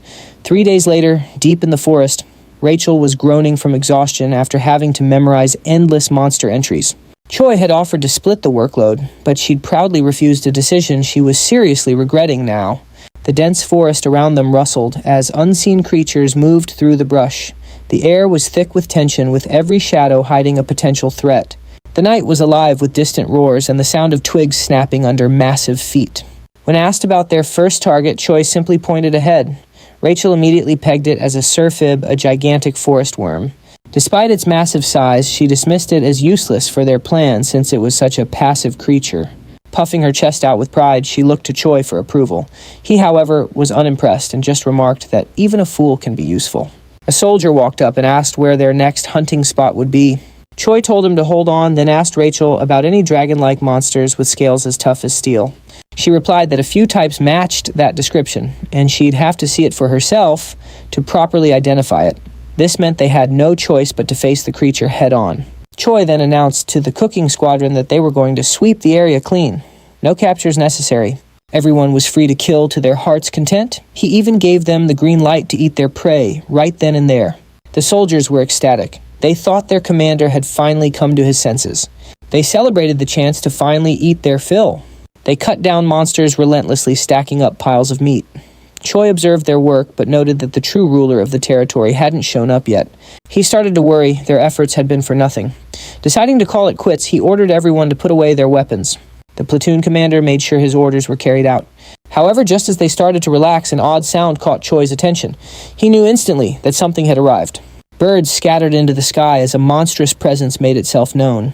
A massive dragon's eye glared down at them from the sky. The creature Nidra was a beast with combat power that was off the charts. The soldiers panicked at the sight of it and scattered in terror. In response, Nidra set the entire area on fire. Choi, however, was actually pleased. With a monster of this caliber, he now had a weapon powerful enough to take down Doris. Over at Hemis's office, she was voicing her growing concerns to Reader Run. 3 weeks had passed without a single word from Choi. She theorized that Reader Run might be putting him through some kind of special training. He just brushed off the idea, saying their training was nothing out of the ordinary. Hemis then asked for his honest opinion on Choi's chances against the battalion commander. Without skipping a beat, Reader Run replied that he had zero chance of winning. He did, however, mention that Choi had been getting pretty chummy with Doris lately. This news definitely took Hemis by surprise. She remembered how Choi once boasted he'd take down the battalion commander, but now he was cozying up to him instead. The inconsistency made her wonder what he was really up to. Meanwhile, over at Doris's office, Doris was still chowing down on some delicious grilled meat Choi had prepared. He thanked him for the fantastic meal. Choi then let out a heavy sigh, which immediately caught Doris's attention. Sensing something was off, Doris asked him what was wrong. Choi, putting on his best pitiful act, claimed there was a huge problem within the squadron. He dramatically hinted that this might be the very last time he'd be able to treat Doris to a meal. Naturally, this set off alarm bells for Doris, who immediately pressed him for details. Choi then spun a tale about how the Corps commander wanted a special kind of monster meat, but the creature was just way too powerful to handle. Choi continued his deception music, reinforcing the illusion that their squadron was struggling to take down a formidable monster. He named the creature Marbling, a name Darius didn't recognize, though he had heard whispers about the cooks getting injured a lot. Choi insisted the monster was real, playing up how dangerous it was and how pointless it would be to send in more regular soldiers. Instead, he slyly suggested that someone with Darius's strength could handle it no problem, promising that such an achievement wouldn't go unnoticed by the Corps commander. Music. The idea of getting recognition from Hemis really sparked something inside Darius. He started daydreaming about her, looking at him with admiration, her praise elevating him from just a glutton to something more. The fantasy alone made him flustered. Choi, capitalizing on this, assured Darius he'd personally relay his accomplishments, cementing their newfound friendship. Though Darius feigned reluctance, he ultimately agreed to help. Thinking of Choi as a friend, he accepted his thanks, completely missing the sinister grin that twisted Choi's face. The next day, the operation was officially a go. At the rendezvous point, Choi gathered his forces, making sure every last detail was planned out. Rachel checked if he had memorized the terrain, and he shot back with total confidence, calling himself a walking GPS. He then leaned in and whispered to Bobo, confirming that Darius was their real target. Yuzaru, not being one for complex thoughts, simply got ready to do his job, no questions asked. With everything set, the mission began. Deep in the great forest, the soldiers had no idea what their true purpose was. All they knew was that they were there to hunt a dangerous monster. Darius, annoyed by the rough wilderness, asked how much farther it was to their target. Choi assured him they were getting close to Marbling's territory, all while staying on high alert. He knew Darius was stronger than he let on, but he had faith that Nadra would be the one to come out on top. Suddenly, the entire atmosphere shifted. Birds squawked and scattered in a panic, signaling an approaching threat. Choi warned Darius that something was coming. Darius, instantly on guard, prepared himself. From the shadows, Nidrak emerged. Its presence alone was overwhelming. Confused, Darius asked if this was the marbling he'd heard about, thinking it looked vaguely familiar. Choi brushed off his concern, saying that a lot of monsters look alike. Darius accepted it, seeing the creature as just another beast to kill. Brimming with confidence, Darius ordered his battalion to attack. Music. He was sure Choi would make certain his victory would reach the corps commander. His soldiers charged forward, engaging the dragon with reckless courage. Darius himself leaped into the battle, unleashing his most powerful techniques. Music. Despite Nidra's immense power, Darius's sheer brute force kept him pushing ahead. Music. Choi watched with a growing sense of dread, realizing Darius was far more cunning than he had expected. Instead of facing Nidra head-on, Music, he was using his own soldiers as cannon fodder, sacrificing them to create openings for his attacks. Choi had planned for the battle to overwhelm Darius, but the demon's methodical tactics were threatening to ruin everything. Music. Right before Darius could land a final blow, a panicked soldier ran up shouting about the arrival of another creature. Choi's expression grew grim. He had made a major miscalculation. This territory was supposed to belong to Naidra, and Naidra alone. The appearance of another monster threw a wrench in his plans. A retreat was immediately ordered, but before they could make a move, a massive worm-like creature erupted from the ground. It was a Surfib, a creature Choi had written off because of its supposedly non-aggressive nature. However, seeing the massive battle as a turf war, the Surfib was getting ready to fight. Darius quickly ordered a full withdrawal, but Rachel knew that if he escaped, it would all be for nothing. Choi knew he was out of choices. In one swift, decisive move, he launched an attack. Using the first form of the read-run combat style, he blindsided Darius, giving him zero time to process what just hit him. His voice boomed across the battlefield, ordering them to cancel the retreat. Music. He rallied the demons, calling on their pride and courage to make a stand. The battlefield descended into absolute chaos, a total mess of disarray. Through it all, Darius could only register the searing pain and the deafening roar of the battle raging around him. A surge of pure rage washed over Darius. How could he be getting played by some primitive human? Consumed by anger, he roared Choi's name. He was ready to risk it all just to take him down. Music. Activating his full bloom skill, he unleashed a devastating attack. Choi, completely caught off guard, realized he had nowhere to run. Rachel screamed for him to run, but before he could even blink, he was zapped by what felt like a bolt of lightning. The impact nearly took him out, leaving him totally shocked and clueless about what kind of attack that was. Through the mayhem, Choi spotted Darius standing his ground, yelling that he was going to tear him limb from limb.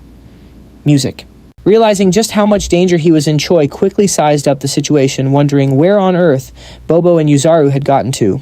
Meanwhile, Rachel scanned the area and realized that Surfib's attack had tagged pretty much everyone in its blast radius. Choi felt like he'd been left high and dry to face Darius, who was absolutely seething with rage. But even with all that overwhelming fury, Choi noticed him coughing up blood. It was clear his opponent was pushing himself way past his limits. Deciding to buy some time, Choi took off sprinting, telling Rachel to start calling out the monster clusters from that map she showed him earlier. She did as he asked, reading them out as she saw them. If Choi kept going straight, he'd run right into the warhound habitat. Darius, completely unfazed by the surroundings, chased him relentlessly, not caring one bit about any monsters in his way. Choi knew that while most creatures steered clear of the powerful, a habitat full of younglings would definitely trigger a fiercely aggressive response. Darius just scoffed at Choi's tactics, calling them pathetic tricks, and vowed to make sure he wouldn't leave alive. Channeling his strength, he unleashed a level 3 technique, Falling Flowers. His power surged, fueled by his core belief that promotion is a demon's ultimate weapon. Confident in his overwhelming strength, he prepared to finish Choi once and for all. But then something felt wrong. His body wavered, and he suddenly coughed up a nasty amount of blood. Choi, who had stopped to watch, listened as Rachel pointed out that Darius's music demonic energy was draining away at an alarming rate. It was then that Darius realized a moment too late that he'd hit his limit. He'd burned through too much energy hunting demonic beasts earlier, and now he was running on fumes.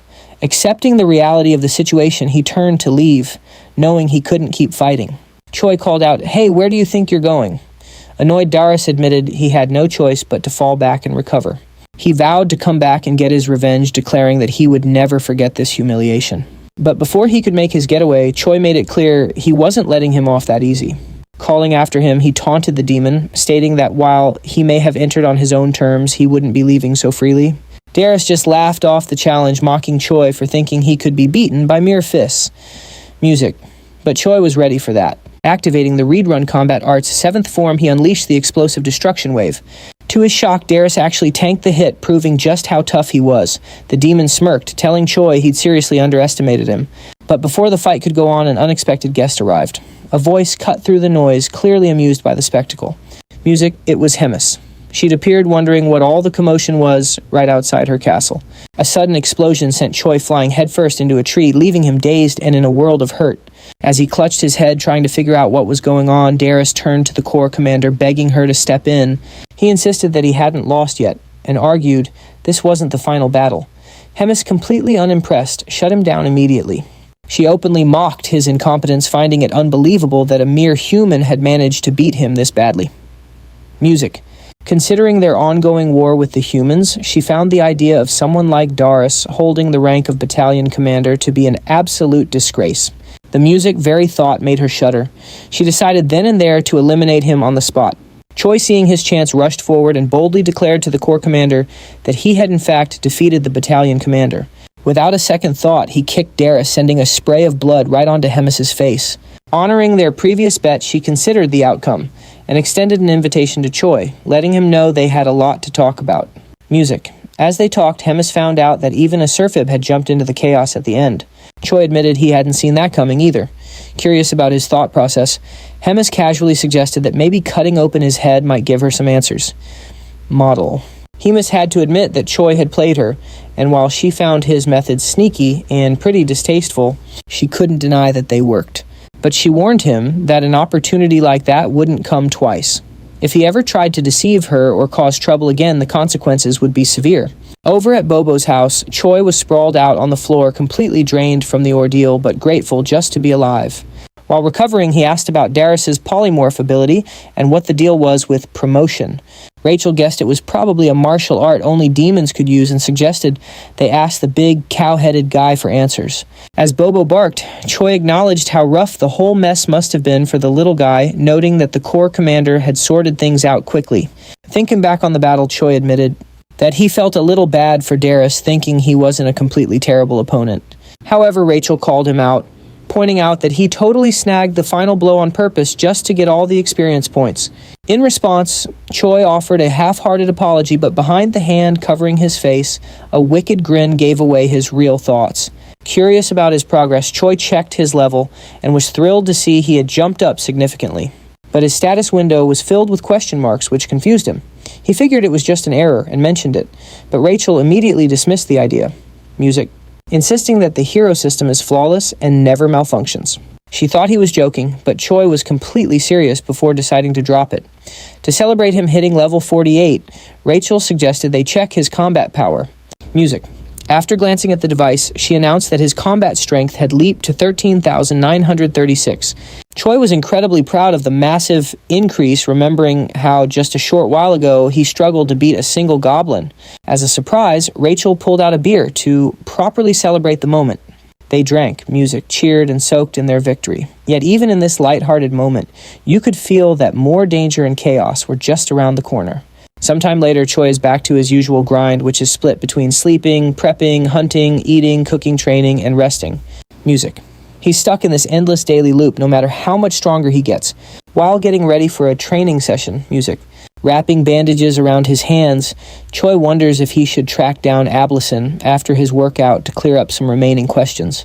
Riadron arrives, surprised to see Choi there early for training, and they exchange greetings. Music. With a proud smile, Riadron congratulates Choi on defeating Darius. Choi thanks him a little shyly. Seeing an opening, Choi decides to ask Riadron about something specific that happened during the fight with Darius.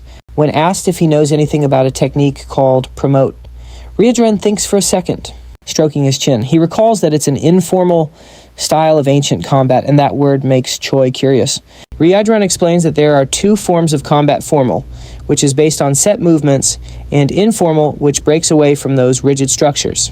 He also mentions that compared to the formal style, informal combat has far fewer variations. Since formal combat is already rare, the informal style is passed down in even greater secrecy.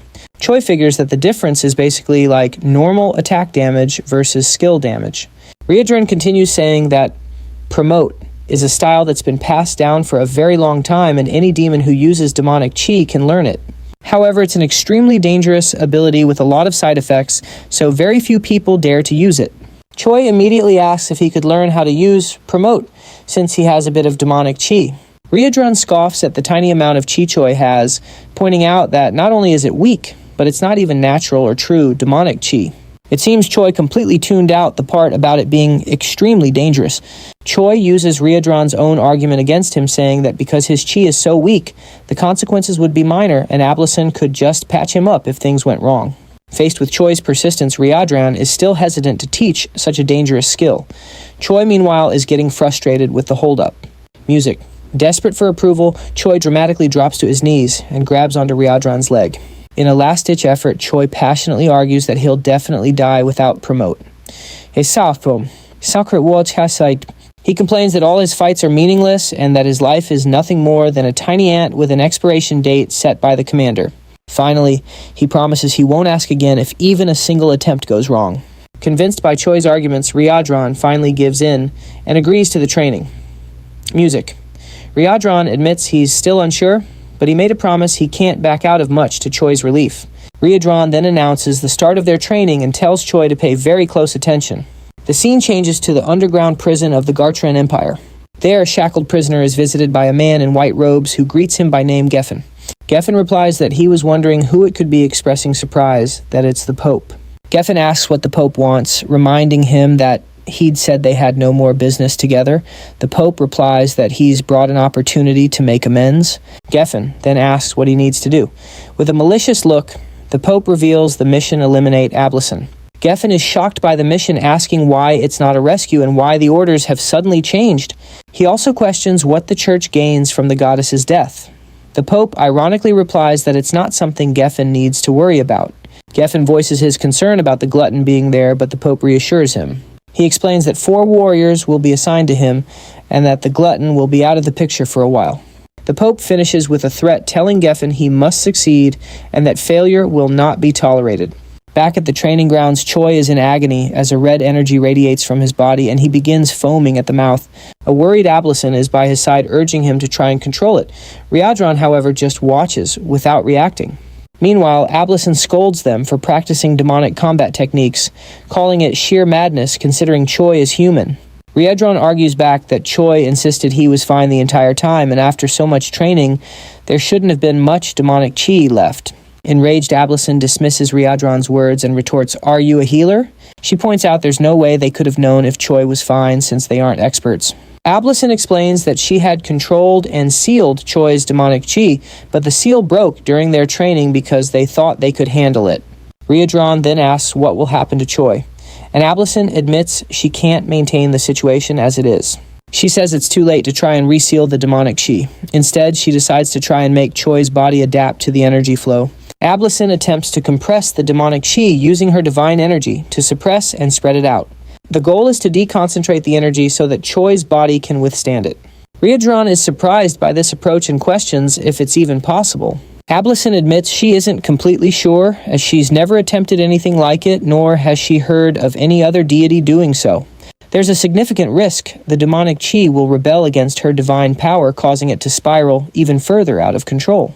Nevertheless, she decides to go through with it, even if it leads to the worst-case scenario. After all, time is running out, and they have no other choice. Sometime later, Choi wakes up startled in his room. He tries to sit up wondering what happened, and feeling as though a large amount of time has passed. Suddenly, he's pounced on by Rachel and Bobo, who happily throw themselves on him, thrilled that he's finally awake. Rachel can't contain her joy, repeating over and over that Choi has finally woken up after 3 days. Choi is shocked to learn how long he was out, prompting Rachel to ask if he doesn't remember anything at all. Choi replies that he only remembers trying to learn the promote skill and immediately checks his system window to see if anything has changed. Sure enough, something has changed. He finds a new status called demonic chi, followed by a series of question marks in the system window. As he's trying to figure it out, he's interrupted by the arrival of visitors.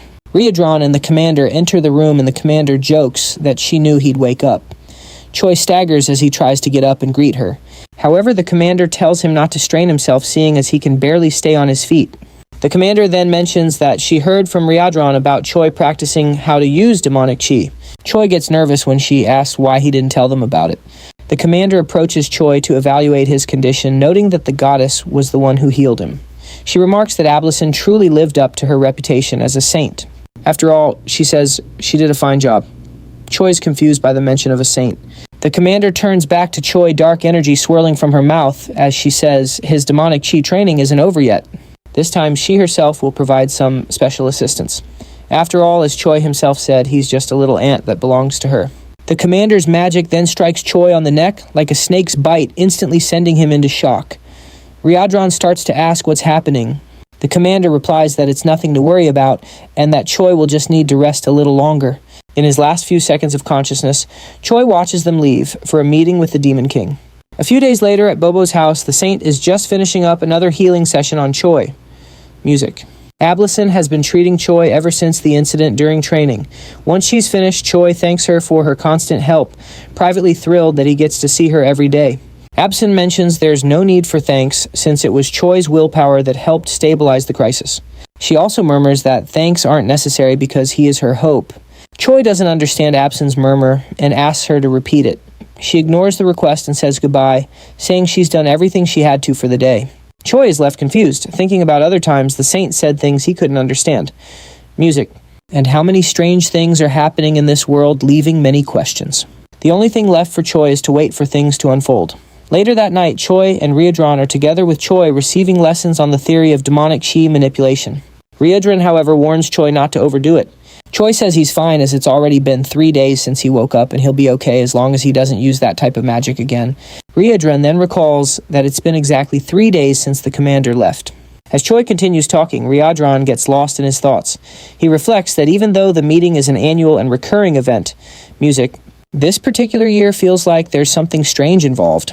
Choi notices Riadron is distracted and calls his attention, prompting an apology from him. Choi mentions that Riadron has been very busy in recent days. He offers to help if necessary, as Riadron has been handling command duties alone. Riadron replies that everything is fine and the commander will return soon. Even if she was summoned earlier this time, it won't change much of the routine. He ends by telling Choi to focus on himself, and Choi accepts it as an order. Riadron observes that Choi is getting stronger over time. He also notes that now that he has demonic chi, his strength should develop even more. Choi will only need to remain stable in his current state to achieve tremendous results. As he watches Choi, Riadron senses an unusual movement. He quickly realizes its divine power and becomes alert. Standing up, he surprises Choi with his sudden change in behavior. He then explains that he sensed the presence of someone with divine power in the castle who isn't the saint. Before Choi can process it, Riadron confirms it's an intruder. Riadron then orders Choi to stay quiet while he goes to investigate the situation. The scene shifts to the castle's hallways, where 4 men in black cloaks are gathered. They discuss how entering the castle was relatively easy. One of the men comments that this ease came from the commander being away. Geffen, instead of responding, demands silence. He knows and warns that even without the commander, there's still an opponent they must be wary of. When Geffen mentions the name Red Nightmare, Riadron appears in front of the group, demanding to know how they knew about Commander Hemis's absence. Realizing they're facing the one they feared, one of the men panics, confirming it is Red Nightmare, while Geffen tells the group not to lose composure as they assume battle positions. Geffen then assigns 2 of the men to go after Absent Music, while the other stays with him to fight Riadron. Realizing their goal is the Saint, Riadron becomes concerned because the room where she is confined is not far from their current location. Clenching his fist, he becomes frustrated, knowing that dealing with all 4 would be easy, but handling 2 while the other 2 escape is much more complicated. Suddenly, a voice echoes down the corridor. Choi appears, asking if everything is all right, anxious, because Riadron had left the room with such a serious expression. Riadron scolds Choi, saying he was very clear when he ordered him to stay in the room, but internally, he is grateful that Choi showed up. He then tells Choi to pay attention to a new command, explaining that the intruders are after Absen. Choi must reach her before they do and escape with her. Riadron throws his necklace to Choi, who is confused about what to do with the accessory. Geffen charges at Riadron before he can finish the instructions. And even so, while defending himself, Riadron explains that the necklace will serve to convince high-ranking officers of the situation. Choi promptly takes off at full speed. Geffen, irritated, orders his companion to go after Choi and stop him. Meanwhile, Riadron finally decides to attack, making it clear that no one will be taking Absin from the castle without the commander's permission. Riadron activates his 7th combat-style movement, attacking Geffen with powerful strikes. Greater than music. Greater than, he also launches a blow called the Explosive Destruction Wave, his eyes glowing red with determination. Music. Meanwhile, Choi runs as fast as he can to reach Absin's room. As he runs, a mission window appears. The mission this time describes that evil men are trying to kill Absin, and Choi must protect her. And who knows, maybe a romance might blossom after that, with a reward of 1,000 points. Knowing that the intruders are actually trying to kill the saint makes Choi anxious. What also throws him for a loop is the massive number of points he'll get for completing the mission. Bursting into Absin's room, Choi frantically tells her, "They have to bolt right now, humans are attacking." Absin, totally caught off guard, has no idea what's going on. Choi quickly explains it's the same crew that attacked them before. At the same time, down the hall, Riadron's troops are doing their best to hold back the intruders. His comrades yell at Choi to stop wasting time and just get the saint out of there.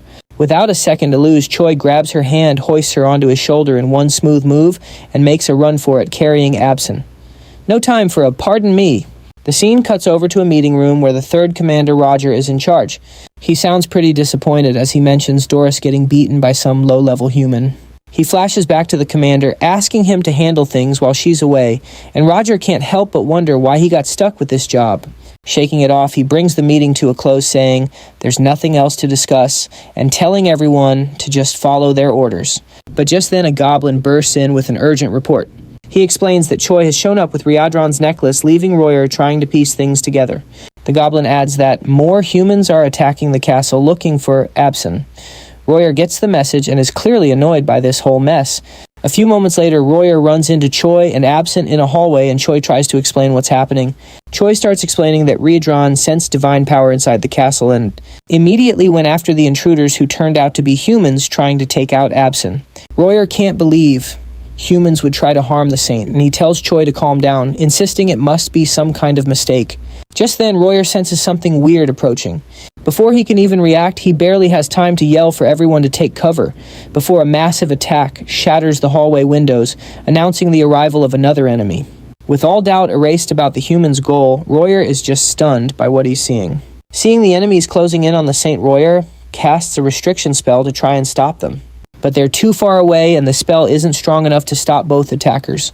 Choi decides to jump in, gearing up to use the 7th form of Riadron's combat style.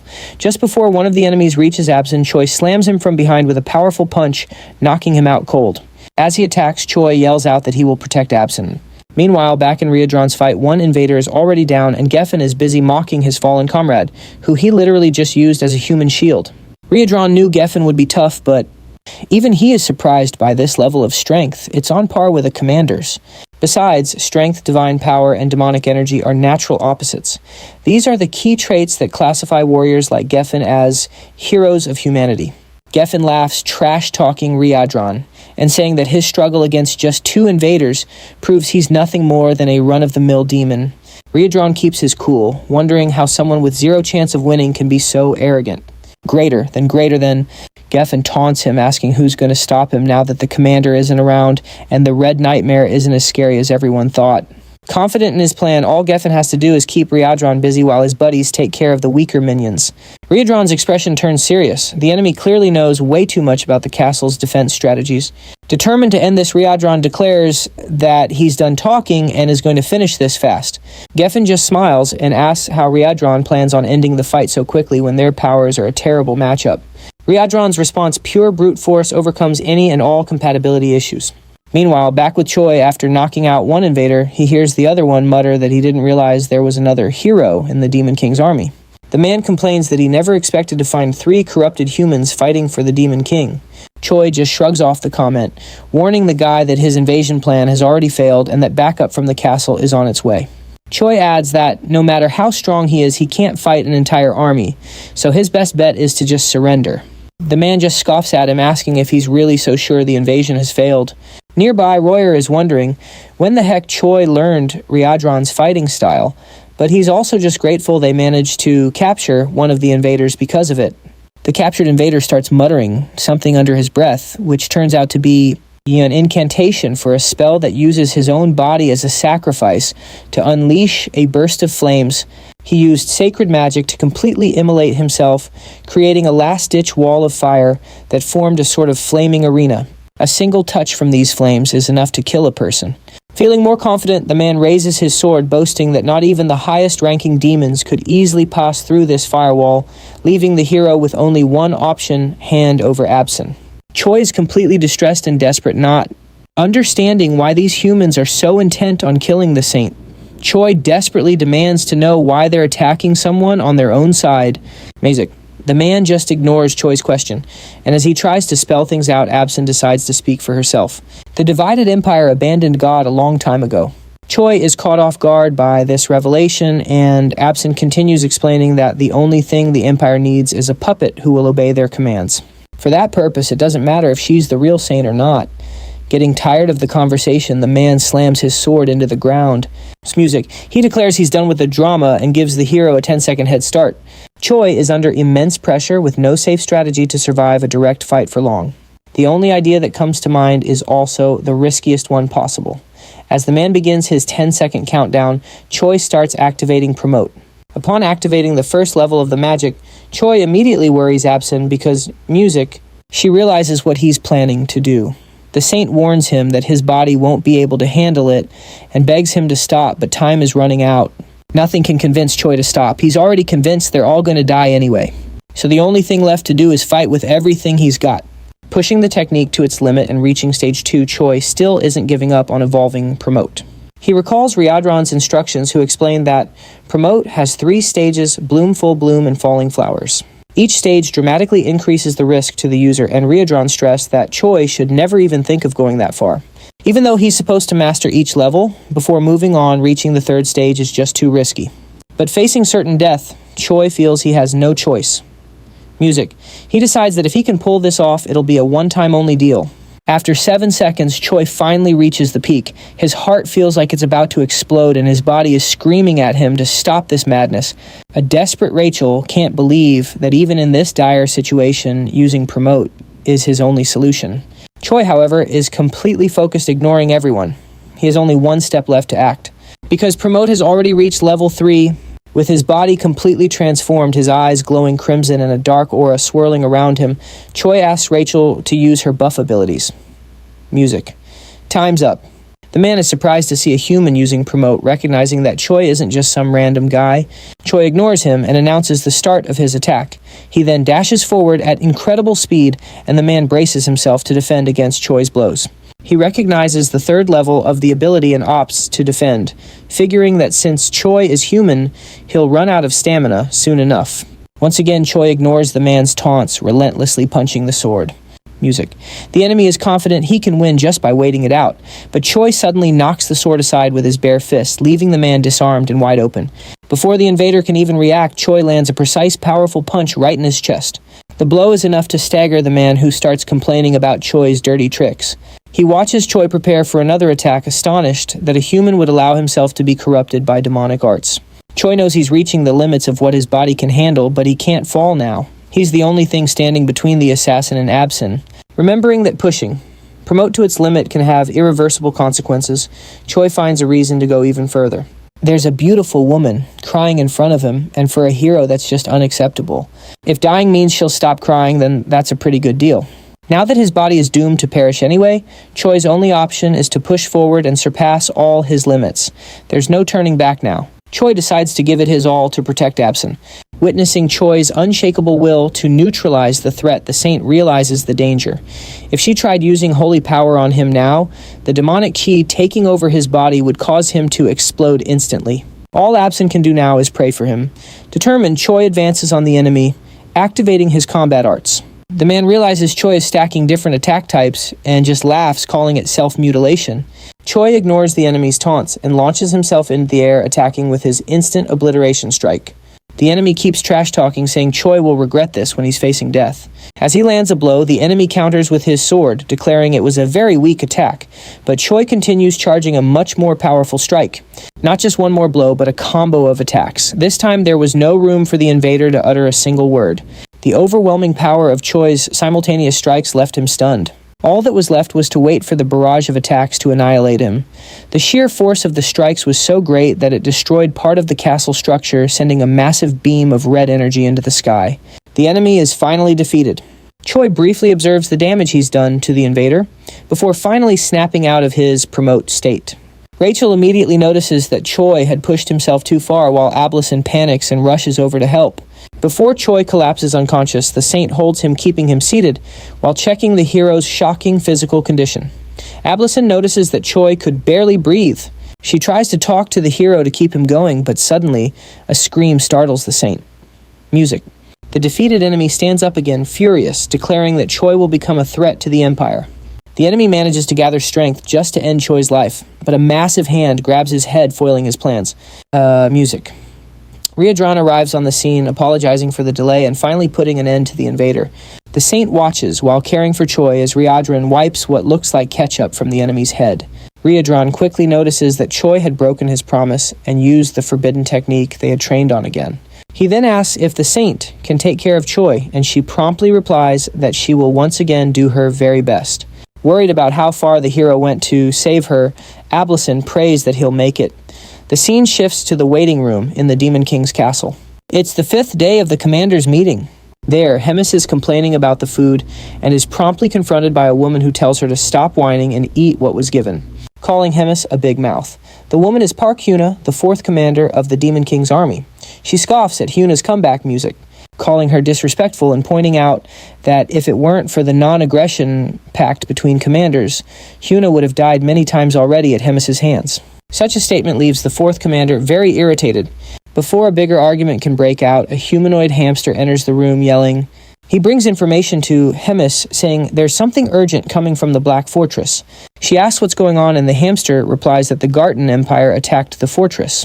The attack was carried out by 4 knights, one of them at hero level. The assault resulted in many casualties and injuries. She hears the details and then turns her gaze to Hyuna, smiling and sarcastically pointing out the change in the regular meeting schedule, which coincided precisely with the attack on the fortress. That attitude leaves Hyuna in an awkward position. While finally enjoying the food, Hemis mentions the convenient coincidence thinking about the Demon King. Music. Meanwhile, in Choi's room, he wakes up again after using promote, this time surprised that he managed to recover. Rachel quickly approaches, grabbing Choi by the hair, irritated by the hero's recklessness that almost got him killed. Choi begs for mercy, saying he's still a patient. Choi jokes that, considering the pain he felt from Rachel's blow, he's definitely alive even though he was sure he'd been a goner. Rachel then explains that he was indeed defeated because even after using all the combined techniques and hitting the enemy directly, the villain still managed to remain standing in the end while Choi was unconscious. But before the enemy could strike back, Riadran arrived and ended the game. The cow-headed guy saved everyone with just one blow. Choi listens to the explanation in awe. Rachel continues narrating the events, explaining that after the battle, Riadran and Ablison took care of Choi, giving him the necessary treatment to recover. Finally, she adds that she and Bobo also pitched in to help, which was no less important.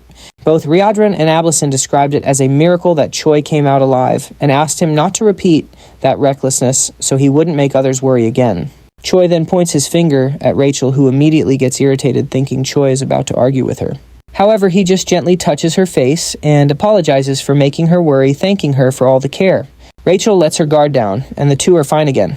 A few hours later, Riadran and Commander Hemis go visit Choi. While the commander plays with Bobo, Riadran repeatedly says that Choi was only able to use the technique the way he did because of the demonic chi Hemis put in him. Riadran also asks if Choi thinks he has 9 lives to keep. Acting so recklessly, reminding him once again that he's only alive because of Hemis and Choi, states that he's already gotten the message. Hemis, while playing with Bobo, gets annoyed by the conversation. Choi asks how the meeting went, but Hemis says she couldn't care less about what happened there, because taking care of headquarters is more important. That's why she just ditched the meeting and came straight back to the fortress. Choi is shocked by Hemis' attitude, since it was a meeting with the Demon King himself. Hemis just smiles, noting that the Demon King is probably a little upset. Meanwhile, Choi and Ryodran get chills just thinking about the consequences, but Hemis has more interesting matters to attend to at the fortress. She's focused on Choi's performance after she infused him with her demonic chi, which he used as if it were his own. While Ryodran and Choi are terrified of the Demon King's wrath, Hemis is just delighted by how interesting Choi is. The scene then flashes back to the moment Hemis met with the Demon King. In the memory, she emphasizes that through every single one of the Demon King's battles, from the first to the last, she has always remained by his side, loyal to his cause. She had believed all the king's actions were intended to protect the demon race. Tigrad tries to move things along, asking what her point is. Hemis then gets straight to it, explaining that if the Demon King's plans go against hers, they're going to have a problem. Tigrad responds that Hemis's attitude is insolent, and that what she's saying basically means she will no longer obey him. Additionally, Tigrad asks if living for so long has made her bored, seeing this as merely a way for her to kill time. Hemis replies that she knew that would be his reaction, and clarifies that she doesn't plan to fight him, which is why she's leaving. But before she goes, Hemius looks at Tigrad one last time and asks who's really getting bored as time goes by, telling him to think carefully, as this is her final warning as a longtime companion. Music. And after that farewell, Hemis leaves to meet Choi, and the scene returns to the present as Hemis and Ryodran are walking away. Choi shows his respect as the duo walks by, and Hemis turns to Ryodran to congratulate him, which makes Ryodran curious about the reason. Music. Hemis explains that he managed to handle a hero-class human all on his own, and asks if it isn't time for him to be promoted to a higher rank. Ryodran thanks her for the compliments, but replies that he doesn't think it's the right time for that. She asks why not, and Ryodran promptly responds that he's still interested in training and following Choi's growth. With that, he also wants to learn more from Hemis's own teachings, which will be good for his personal development. Hemis smiles briefly before getting straight to the point, confirming if the castle was really split into 3 sections because of the human invasion. Ryodran confirms that it was, and that he has no excuse for it. Music. She then says she thinks everyone has gotten lazy considering this all happened before she even arrived at the front lines. So she gets the idea to start a tournament to select a commander for the Third Army. The scene then cuts back to Choi, who is viewing his shop through the system. He notes that even after upgrading the hero shop to the intermediate level, he still has 950 points left, and it would be a waste to let them sit unused. Music. He wonders if there's anything interesting he could buy. Rachel questions this, pointing out that since he just finished another quest and gained another 1,000 points, it was to be expected. Choi focuses on browsing the shop, excited that after upgrading the shop's level, there are way more things to explore, including all kinds of items and even cosmetics. When asked by Rachel if he's actually going to buy something, Choi reflects that even though there are countless options, they're all very basic and don't even offer bonus stats, especially for their high cost. Rachel agrees, pointing out that an enemy like Hydrol could destroy those items as if they were made of paper.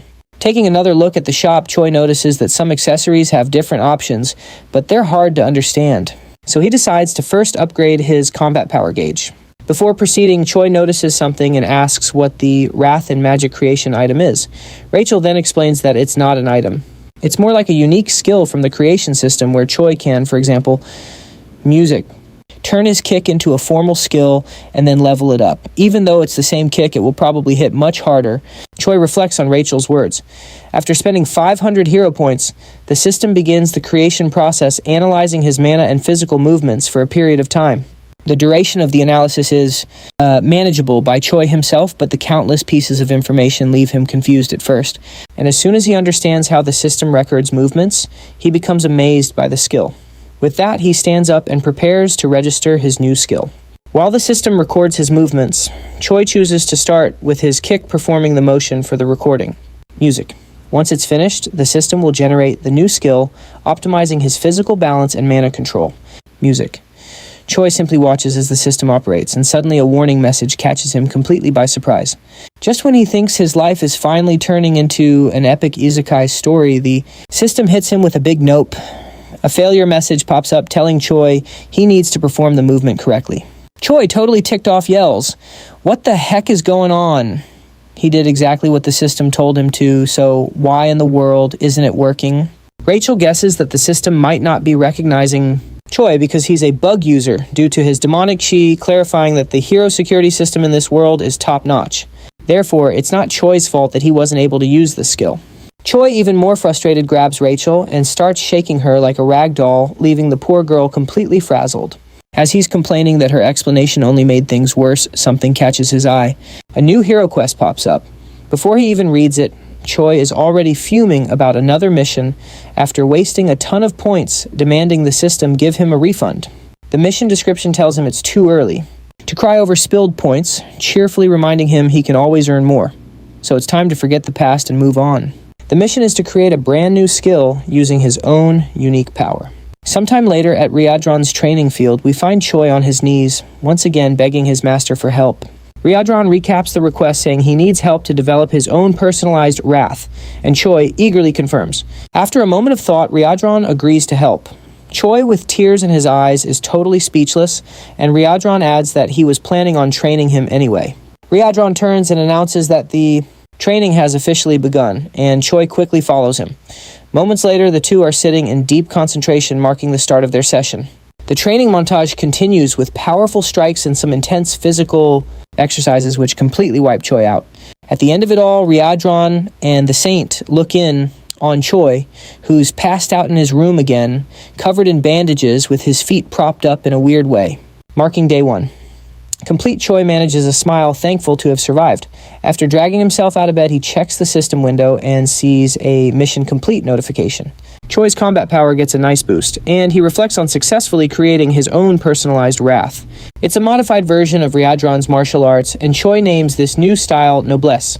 On the day of the tournament, the host greets the crowd, introducing himself as Jark, explaining that this event is to select 1 new company commander and 13 battalion commanders. The host also announces that over 1,000 participants are expected to compete. As the camera focuses on Rahais and Hana in a waiting room, the host explains that the tournament will have 3 matches in total each, with a battle style different from any previous tournament. All participants will have 1 hour to prepare before the first match begins. During this prep time, we see some of the other contestants, including one guy with a goat head and a seriously creepy smile. Right after that, we see Choi smiling as the host makes a pun about a knife being dropped, revealing the name of the first match, The Killer Run, set to take place on the Outlaw Highway. The scene cuts back to Choi, who's warming up when the 4th commander shows up and walks over to him. She mentions she's been watching him and asks almost rhetorically if he's even human. Choi is taken aback by this woman who's a complete stranger to him. Music swells. Our hero is absolutely floored by her beauty. She starts analyzing him out loud, answering her own question by saying that at first glance, his black hair and combat power gauge suggest he's just an ordinary hero. Choi tries to agree, but the 4th commander cuts him off, continuing her analysis, surprised that he has demonic chi and speculating that he might be some kind of spy. Before the conversation can go any further, Ryadron arrives on the scene, telling her to back off until he realizes she's the 4th commander. Ryadron then says he has a request from Hemsis for the commander of the cooking squad, and Hana is shocked that this guy is getting orders directly from Hemsis. Ryadron confirms it, and Hana decides to back down. As she glances back, she notes that Ryadron is standing with Choi, not like a hunter with his prey, but as a fellow commander. This gets her excited, and she thinks to herself that this tournament might yield even better results than she expected. Ryadron then turns to Choi, explaining that the 4th commander can be a bit out of line sometimes, but she is a squad commander after all and a hero just like him. He warns Choi that while she's supposedly here to observe the tournament on the Demon King's orders, Hemis used the word surveil, so it's probably best for him to keep his distance. Choi immediately picks up on some weird vibes between the 2 commanders. He tells Ryadron he gets the picture and asks what Hemis's request was. Ryadron explains that Hemis told him he needs to place at least 8th in the tournament. If not, he'll be shipped off to the 2nd Material Research Squad. He also mentioned something about cost protection, which totally freaks out Choi, who's now fearing for his own fate. 2 hours later, the tournament kicks off and the host explains the rules. The first event is Wella Race. The goal for the participants is to reach the final destination, and there are no other rules besides that. He casually adds that for today, if a competitor accidentally kills another one, there will be no penalties. The goat then turns to Choi, asking if he heard that correctly. In a super threatening tone, he says that if he happens to accidentally kill Choi, it'll be fine, so Choi had better stay far away from him. Completely unfazed by the threat, Choi simply confirms that he got the message. The host gives the command to begin, and the competitors take off with Choi leading a small group, but still lagging far behind the front runners. One of the flying competitors mocks those who can't fly before launching a magical attack right at Choi's group, prompting Choi to ask Rachel for a protective shield. While running safely under Rachel's protection, Choi asks her for an update on the front runners. She tells him that at his current pace, he'll barely scrape by in 100th place. Suddenly, the goat appears beside Choi, surprised that he's still alive even. After the aerial attacks, and he starts charging an energy sphere to launch directly at our hero. The attack hits, but Rachel's shield works perfectly, and Choi thanks her for it. The goat, dissatisfied, charges up a stronger energy blast and hurls it at our hero. However, before the attack can land, the energy shatters into countless fragments and rains down, hitting several other competitors. Choi doesn't understand why the attack suddenly got weaker, questioning whether it was a smart move to split it into so many waves. He gets his answer when the goat starts acting like Choi was the one who launched the attack to hit other runners, leaving Choi furious at being framed, since now all the competitors are gunning for his head. The goat then picks up the pace and mocks Choi for falling behind. While trying to escape the angry mob, Choi spots the goat just ahead and curses him, promising to kill him the second he catches up. He then asks Rachel how many runners are still ahead, and she informs him that he has passed 76 people, with 24 still left in front. The moment Rachel gives him the info, Choi is blasted from behind by an attack strong enough to shatter her barrier. As he stumbles from the impact, his mind flashes back to his training with Riedron, where he was confused about what to do with his multiple fighting styles, since each one was made exclusively for demons and was incompatible with humans. Both his own skills and Riedron's combat style needed to be used as a base to create a new skill completely compatible with Choi, and thus Noblesse was born. Snapping back to the race, he activates the skill, and the system informs him that his magic power evolved from rank D to C, and his demonic chi level jumped from rank E to C. The Noblesse skill then appears in the system, explaining that it was created by merging the two forces, thus creating a unique combat style that radiates a purple aura of magical and demonic power with a proficiency of 0.06%. After fully charging up while fending off attacks, Choi breaks into a full sprint, warning everyone to get out of his way. In moments, the only thing the other runners can see is a flash of purple light blowing past them at an insane speed. He quickly overtakes several competitors, but then a notification appears stating that 95 runners have already reached the destination, leaving only 5 qualifying spots open. Determined, Choi accelerates even more, going so fast that Rachel can barely hold on. Suddenly, the goat looks back shocked to see Choi closing in on him so quickly. As he gets closer, Choi enjoys the situation, grateful to have found the goat right at the end of the race. He then activates Rachel's third combat form, charging an attack as he gets even closer to the goat. The second he reaches him, he slams him from behind, telling the goat to go accidentally die. The goat is sent flying at an absurd speed into a wall, completely destroying it. Meanwhile, observing the chaos, the host explains that the 99th and 100th positions were just filled by Choi and the goat. Choi then sits down, relieved to have qualified, while the goat lies unconscious behind him. Choi gives his thanks, but the goat quickly gets up, enraged, cursing Choi and threatening to kill him. But before anything can happen, the host intervenes, announcing that the race is over. He then explains that the 100 people who passed the first round will move on to the second stage in 3 days, and everyone else is dismissed. Meanwhile, that night in a forest near the Dark Fortress, Hemis and Park Hyuna are talking when the fourth commander asks Hemis if she's really going to release that thing inside the tournament. Without answering, Hemis just focuses on what's ahead, greeting Modem and remarking on how long it's been since they last saw each other. The creature emanating a red aura confirms it's been a long time, 97 years, 3 months and 11 days to be exact, and asks what he can do for Hemis. The creature is Modem Hemis, familiar with a strength level of 198,532. Hemis explains that Modem's task is to capture all of the participants' flags. Modem confirms he understands, but Hemis warns him not to be too reckless, adding that if he finds a decent participant, he needs to go easy on them. Hearing this, Hyuna comments that the big mouth is getting too soft. Music. Hemis questions why the fourth commander sees her as soft, then asks if Hyuna knows why demons keep losing to humans. Before getting an answer, Hemis answers her own question, saying it's because demons fight too fairly. Music. They try to solve everything with brute force, and if they're overpowered, they don't retreat. They just end up dying, and this is simply accepted. But unlike demons, if humans are at a disadvantage, they avoid the fight and return later with schemes to tip the scales in their favor. And that, she says, is why the Demon King's army keeps losing to weak humans, ending her explanation by pointing a finger right in Hyuna's perplexed face. To break the tension, Hemis adds that the fourth commander needs to study a bit more, leaving Hyuna irritated by the provocation. Music. Next, the rules for the upcoming phase of the tournament are explained. Groups of 4 will be formed randomly, and each group starts with 2 flags. After 48 hours, the 10 teams with the most flags will qualify for the next round. Any team that has 0 flags will be disqualified regardless of their ranking. After hearing the rules and seeing the groups, the GOAT is thrilled with his team's composition. Their plan is to use Choi as bait to attract other participants and steal their flags.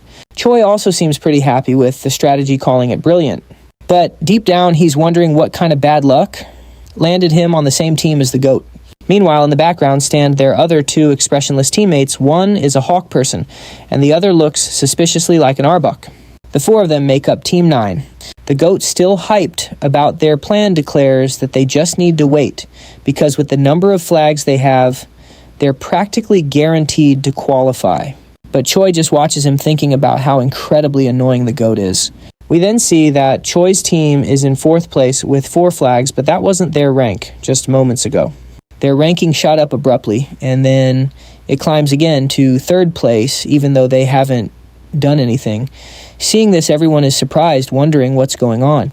Suddenly, a steel foot approaches the group, and Choi hears the sound of metal, making him look back to see Modem, whose immense strength and intimidating presence are overwhelming.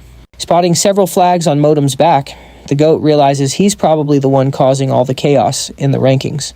The GOAT then grins, wondering if he stumbled upon a golden goblin, and recklessly charges toward the stranger. Choi tries to stop him, yelling that he shouldn't pick a fight. The GOAT ignores him and continues his charge, calling Choi a coward. Concentrating his energy for an attack, the GOAT arrogantly declares that he's going to kill the tin monster and take all his flags. With a single simple movement, Modem knocks the GOAT down, sending him flying into the hawk and the Arbok lookalike and causing them to lose a flag. While collecting the newly acquired flag, Modem is being watched by the ones who sent him. Hyuna questions if this was really necessary. Judging by Modem's overwhelming presence, Choi's team is useless against him, so there's no way they could win. Hemis remains silent, just watching as the clock on the test runs down. Music, and it's shown that Choi's team has now dropped to 25th place. Later, with only 1 minute left in the test, Choi announces he has a plan and tells everyone to move on his signal, especially Goat Head. They've just run into Modem again, who had moved on to collect other flags after their last encounter. As soon as he notices them approaching, Modem figures they're about to try some kind of new primitive attack. Choi then orders the GOAT to attack, which promptly begins channeling its magical energy, clearly irritated at being commanded by a human. The moment the energy blast hits Moten's position, he remains standing completely intact and surrounded by flames and a thick cloud of dust. Choi then gives the signal to the hawk, who is already high in the sky and poised to strike. It begins its charge, diving toward Moten at incredible speed. Moten notices the hawk's dive and realizes it's a coordinated attack. He also notes that this is the first team to use tricks like this as he prepares to defend against the assault.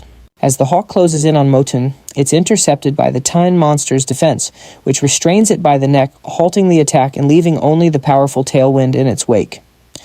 Music. This brings a certain comfort to Moten, who declares that the breeze is refreshing. But he quickly spots Choi advancing and remarks that all the team members attack in a very simple and slow manner, mocking how pathetically weak Choi's demonic chi is. From a distance, Arbok approaches underground while Choi is already right on top of Moten's defense. He then orders the centipede to attack and attempts to dodge Moten's defensive move. Determined to finish the attack, Choi then activates his unique skill. Music. Surrounded by the noblesse, he lunges toward Moten, and just when he is a few inches away from grabbing the flag, Moten stops him and compliments the team's group attack music, saying it wasn't half bad for a plan made up on the fly. However, that's as far as they get, which isn't enough, as Moten has already immobilized both Arbok and Choi. With only 15 seconds left before the test ends, all 3 team members are completely immobilized by Moten. Music. The Tin Monster then decides to ask Choi what that purple energy he just used was. Choi isn't concerned with the question and only focuses on the time remaining to finish the test. Desperate, he then declares to Moten that he's about to find out what the energy is in the worst way possible. Grabbing his enemy's hand, Choi then activates his new skill, Chai Explosion. The purple energy then surges toward his opponent, and in an instant, Choi is blasted out of the combat zone. Music. But the force of the attack was enough to destabilize Moten. As he stumbles to the ground and time runs out, with both participants now separated, Moten stabilizes himself in the final second, and the match ends. Moten realizes how the ability worked, music, wondering if it was some kind of self-explosion, although it didn't seem quite strong enough. Overhearing this, Choi gets Moten's attention by calling him Tin Can and telling him to look back. On Moten's back is the goat holding a flag, much to his confusion. Choi then mocks the situation, asking if Moten really thought he would just blow himself up, without a plan, explaining that it was all orchestrated, so that at the moment of the explosion, the goat would be ready to capture one of the flags. Choi then finishes by saying it was a real displeasure to meet him. The final rankings are displayed as Choi declares he never wants to see the tin can again, flipping the middle finger at his enemy. The system then displays Choi's new ability, Chi Explosion, with a proficiency of 0.11%. Sometime after the tournament's second round, the scene shifts to a quiet but important conversation between Hemis and Moten. Music. She asks Moten for his thoughts on Choi. Calm and composed, Moten describes Choi as a rare human, possessing a hybrid of demonic chi and mana, an unusual and unprecedented combination. He states that in all his years he has never witnessed anything quite like it. Unfazed, she replies that she was already aware of this unusual trait. She presses further, asking if Moten has anything else to offer. Moten adds that Choi is not only talented, but also exceptionally quick on his feet. Music. He highlights Choi's sharp, instinctive decision-making, admitting that the young human surpasses many demons Moten has known, even those considered to be elites. Music. Hearing this, Hemis quietly reflects on the implications. She begins to consider that perhaps the direction of the demon army needs to evolve. She muses that, should she choose to pursue her own path, the future could unfold in unexpected and possibly thrilling ways. Greater than music. The narrative then transitions to the divine empire of Gardam, where the atmosphere is somber. The Pope mourns the loss of Geffen, a hero-level figure who perished during a mission, a warrior of great promise, taken out in a vile and humiliating manner. The mood in the room is tense, laced with both grief and strategy. Music.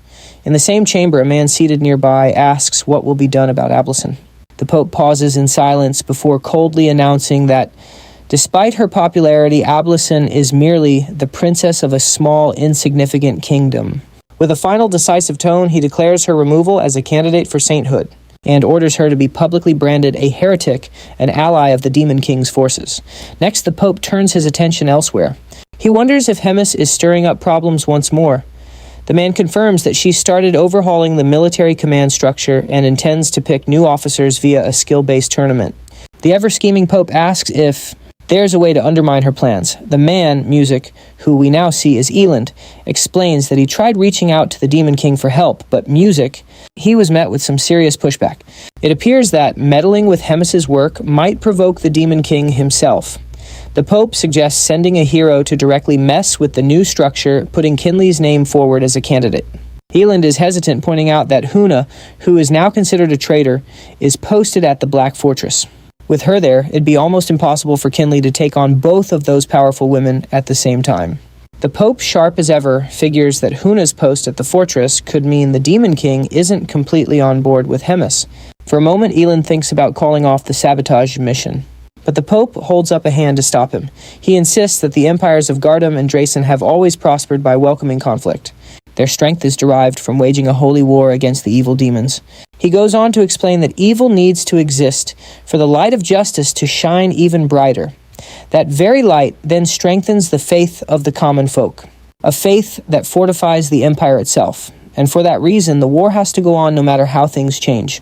The Pope reveals that one of their tactics has been to pretend to cooperate with the Demon King, allowing them to subtly steer the war's course. But if the demons keep evolving this quickly, Music, they might soon become too powerful for the Empire to handle.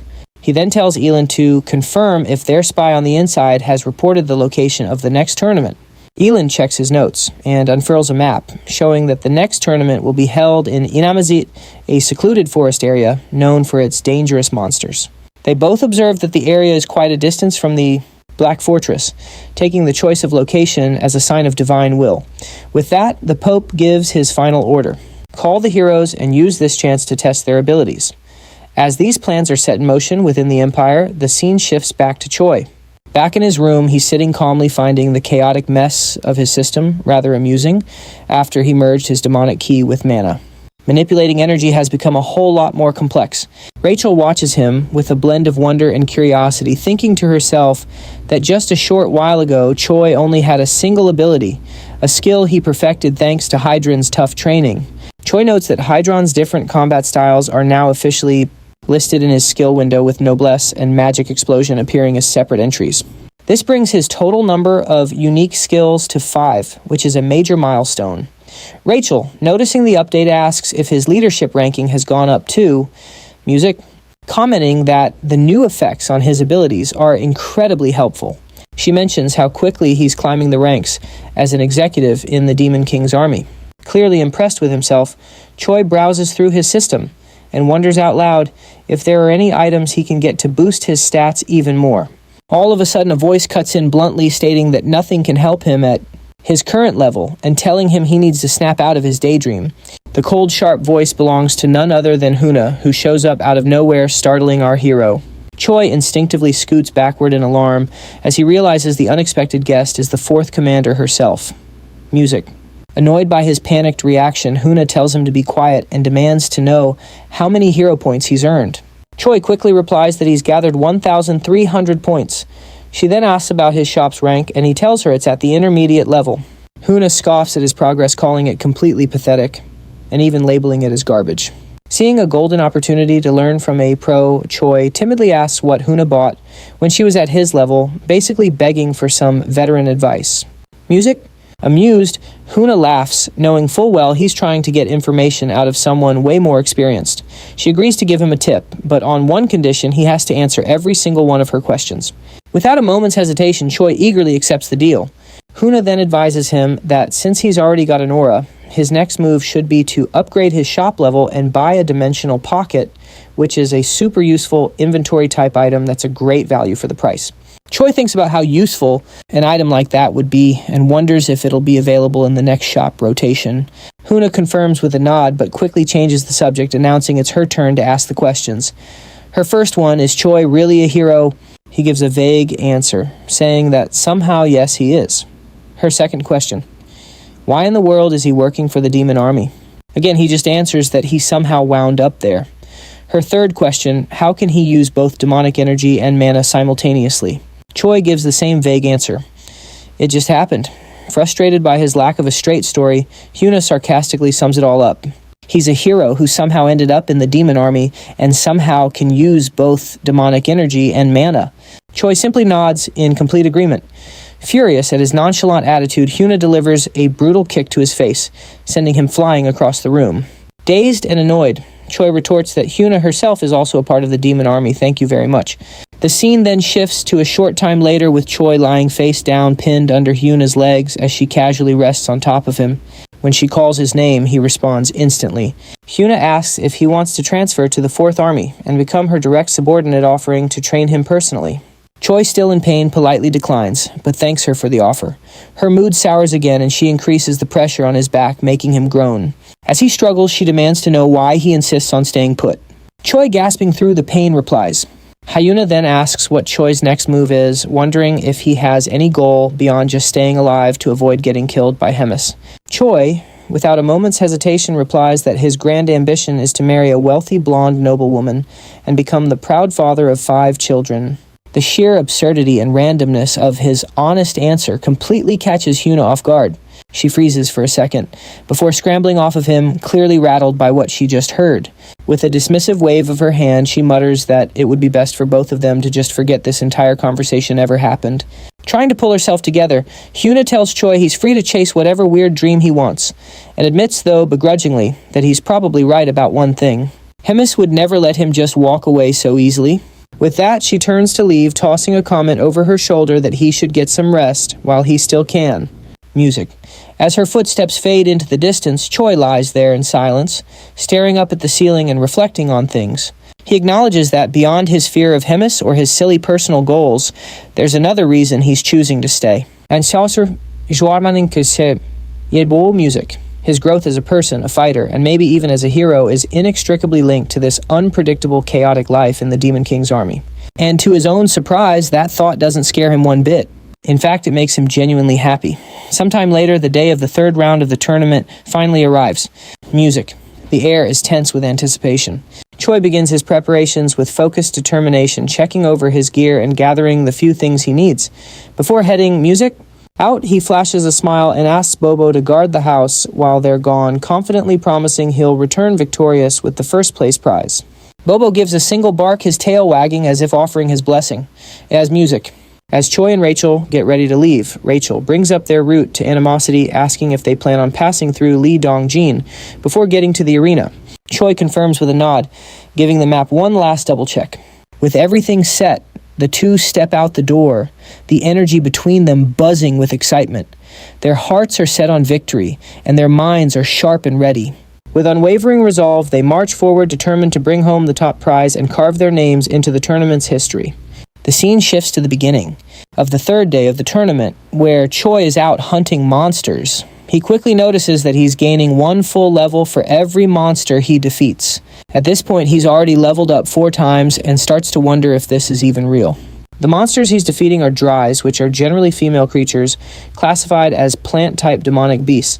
These monsters typically help other monsters reproduce by exchanging pollen. Holding the body of one of the defeated dries, Choi questions why he's gaining so much experience from them. Just then he notices a purple sphere floating above him, which is part of the current training round. On this third day, the challenge is for participants to survive in the demonic beast forest, and the event will last until 10 of the 24 participants are eliminated.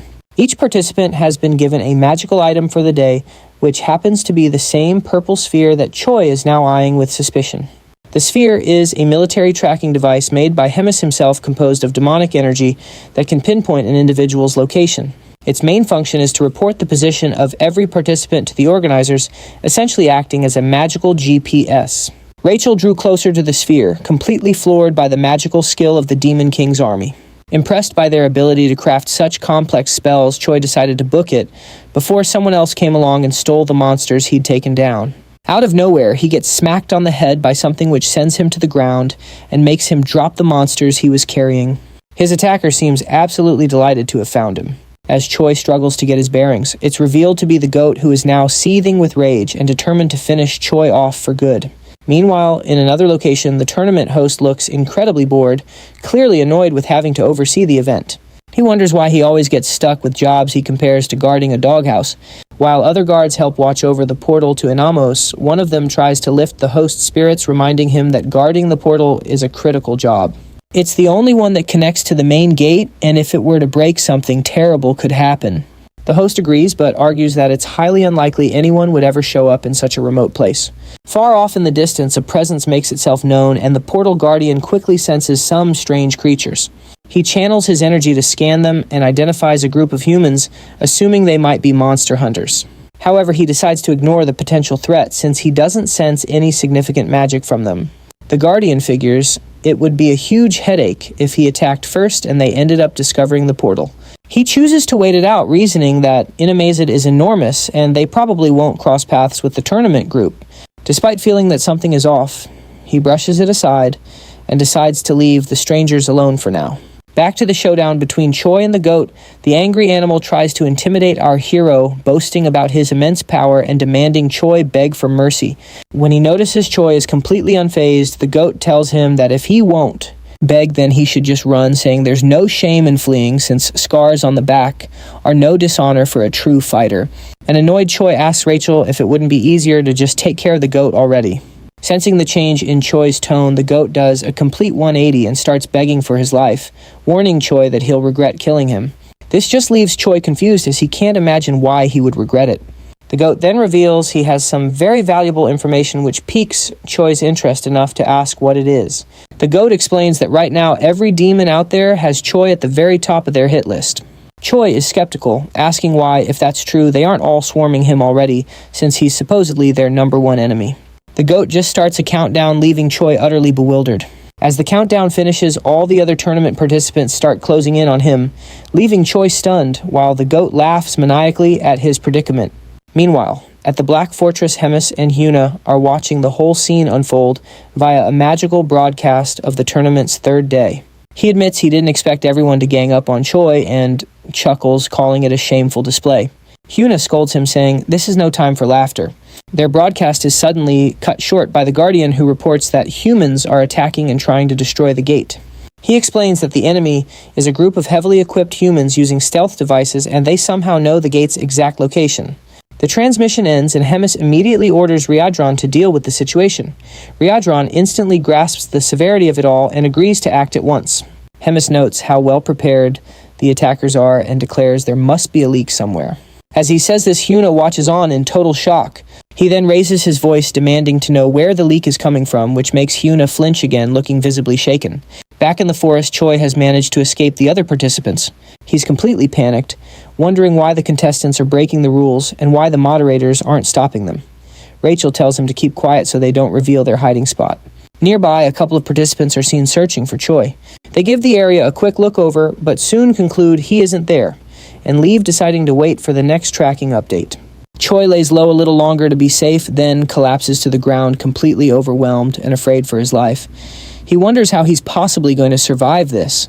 Rachel tries to comfort him, reminding him that his leveling has been going great, and suggests they could just go hunt some more monsters nearby. She asks if Choi has anything in his shop that could help them out. He agrees it's a good idea, and starts searching, though he doubts anything in there can actually save him. Just as he finds something that might be useful, a figure in a dark cloak approaches, interrupting him. The stranger asks if he's the rumored hero catching Choi by surprise. The figure then pulls back his hood, revealing a red-haired human, leaving Choi completely taken aback. The rest of the group reveals their faces as well, all of them staring intently at the hero with peculiar expressions. Even though they're all human, something about them feels off. Music. The leader apologizes for the late introduction, telling Choi his name is Andrew Taylor and that he's also a hero. Just then, Choi's system interface pops up with a new mission: survive at all costs and eliminate all the villains for a reward of 1,000 hero points. Choi quickly thinks on his feet and tries to trick the group's leader by pretending to be a rookie hero. He energetically introduces himself as Choi, the new hero, and casually asks what brings them to a humble place like this. Andrew, the leader, replies that they're out hunting demons. Music. Choi plays along, agreeing that it's a noble mission and that wiping out demons is an act of justice. Choi then gets up to leave, announcing that he's off to crush some demons himself, and cheerfully wishes them the best of luck. But just as he turns, Andrew suddenly draws his sword and takes a swing at Choi, barely missing him. Choi is completely caught off guard by the sudden attack. Andrew then declares that they're also here to eliminate a traitorous human. As Andrew prepares for another strike, the tournament participants show up also on the hunt for Choi. The goat mocks Choi, boasting that there's no way he can escape this time. Some of the participants behind the goat spot Andrew's group and wonder if Choi has the power to clone himself. Andrew is baffled by this comment, while Choi quickly analyzes the new development and cooks up an emergency plan. He boldly calls on everyone to recite the chant for the Demon King's army's third command. Everyone is taken aback, completely confused about what Choi is trying to do. Music. Andrew is just as bewildered by his actions. Choi then launches into a loud speech declaring that they are all the mighty army of the Demon King. As he speaks, a powerful blue aura begins to radiate from his body. As he carries on, the goat and the other competitors look to him for orders, asking if they should devour the humans in front of them. Choi confirms their target and rallies them, urging everyone to eliminate the enemies of their father, the Demon King, like true warriors. Just then, the system announces the activation of the hidden stats Charisma and Leadership, noting that the morale of his new allies has skyrocketed. With a booming voice, Choi commands the entire group to charge forward. The participants start murmuring to each other, and the goat admits that Choi has a point. Another competitor chimes in, saying they're an army one way or another. The goat then backs up Choi's command, yelling for everyone to advance and destroy the humans. Empowered by Choi's blue aura, the whole group charges into battle. Tucked away in the crowd, Choi is ecstatic that his crazy plan is working and silently vows to remember their bravery. As they all rush forward, Choi bolts in the opposite direction, joyfully shouting that they'll all meet again in Valhalla. As he makes a run for it, Choi figures they probably won't last very long, but running was his only real option. Suddenly, someone yanks on his scarf. It's the commander, who was guarding the gate. Choi recognizes him and asks what's happening. The commander explains that the gate connecting to the castle was destroyed during the humans' ambush. Choi asks what happened to the gate guards, and the commander grimly reports they were likely wiped out, adding that he barely made it out alive himself. Choi can't believe it, asking how that's possible when he recalls there were only about 40 enemies. The commander explains that all of them were at least battalion commander level, with 3 at regimental commander level, and 1 who was nearly at division commander strength. Choi then asks the million-dollar question, what should they do to survive? Greater than music, greater than. The commander's reply is grim survival might not be an option. He then reveals that Choi has a tracking spell on him. Since the commander himself is a high-ranking officer in the Demon King's army, they are both top priority targets for the enemy. Choi immediately asks the commander if there's any way to get rid of the tracking spell. The commander says it's impossible. The removal process takes far too long and they're completely out of time. Suddenly, the tracking spell pings, alerting them to a nearby creature, an extremely high-level demon beast. A light bulb goes off in Choi's head. This monster might be just what they need. He turns to the commander, who's waiting to hear what he has in mind. Music. Choi grins and announces he has an idea that just might get them out of this mess. A short time later, the invading army has already wiped out all the tournament participants and realizes that the traitorous hero has fled, prompting them to begin a full pursuit using the tracking spell. Andrew notices the spell is picking up something else besides Choi, and he wonders if it could be the legendary Flad. Music. He explains that Flad is a monster with a combat power between 250,000 and 300,000. It's known as the top predator of Inamazit, a massive high-risk plant-type creature that typically requires at least a fighter-class hero to subdue.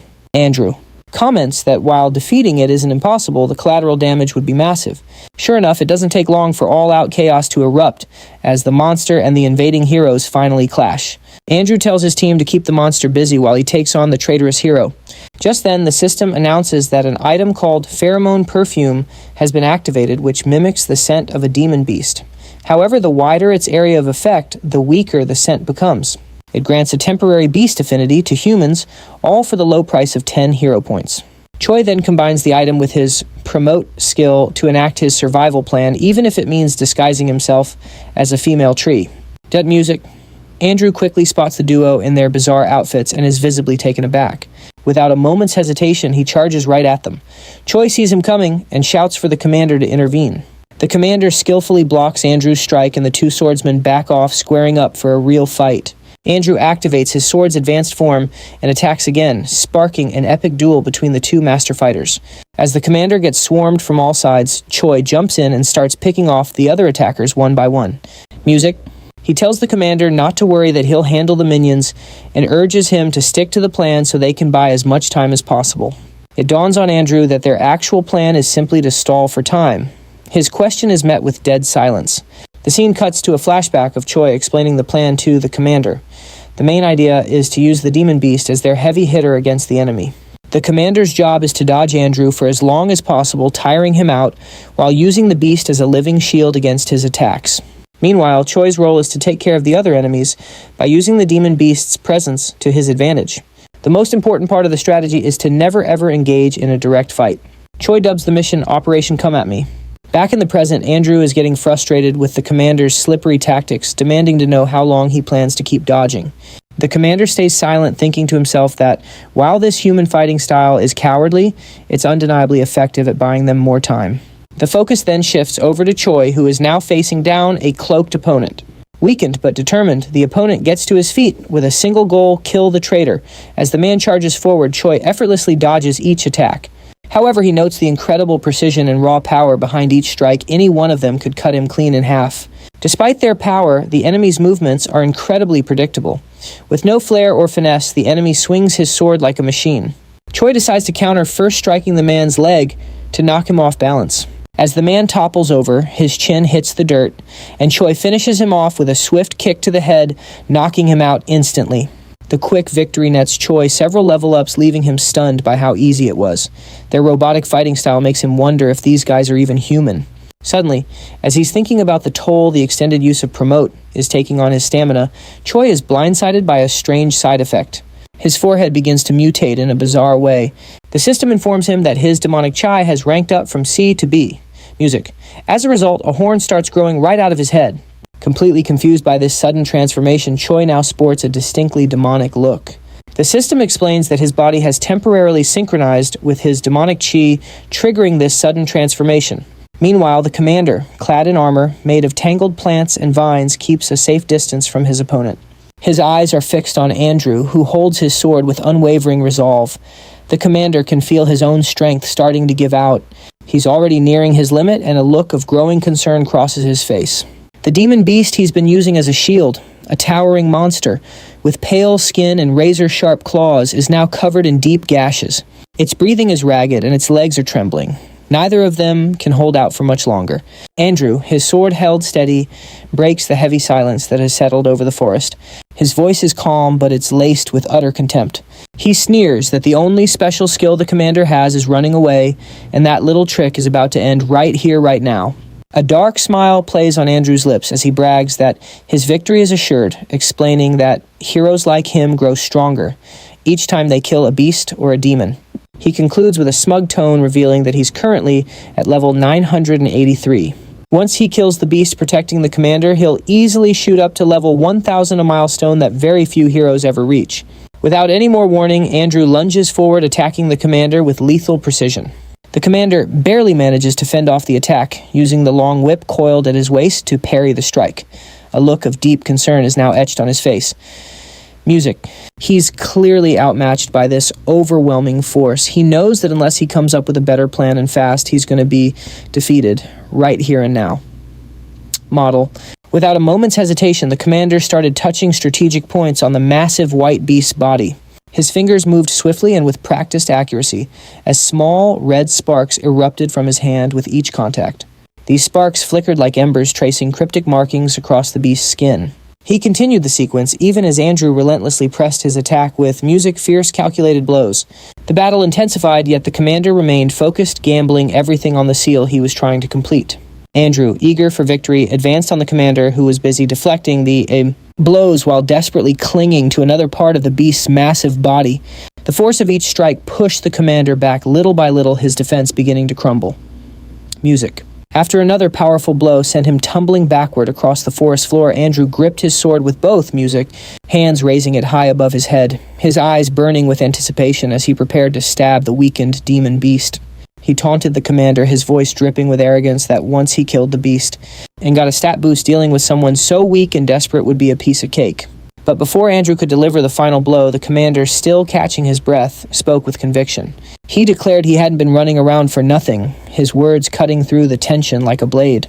At that moment, the intricate marks his hands had left on the beast's skin began to glow, music igniting into beams of radiant red light.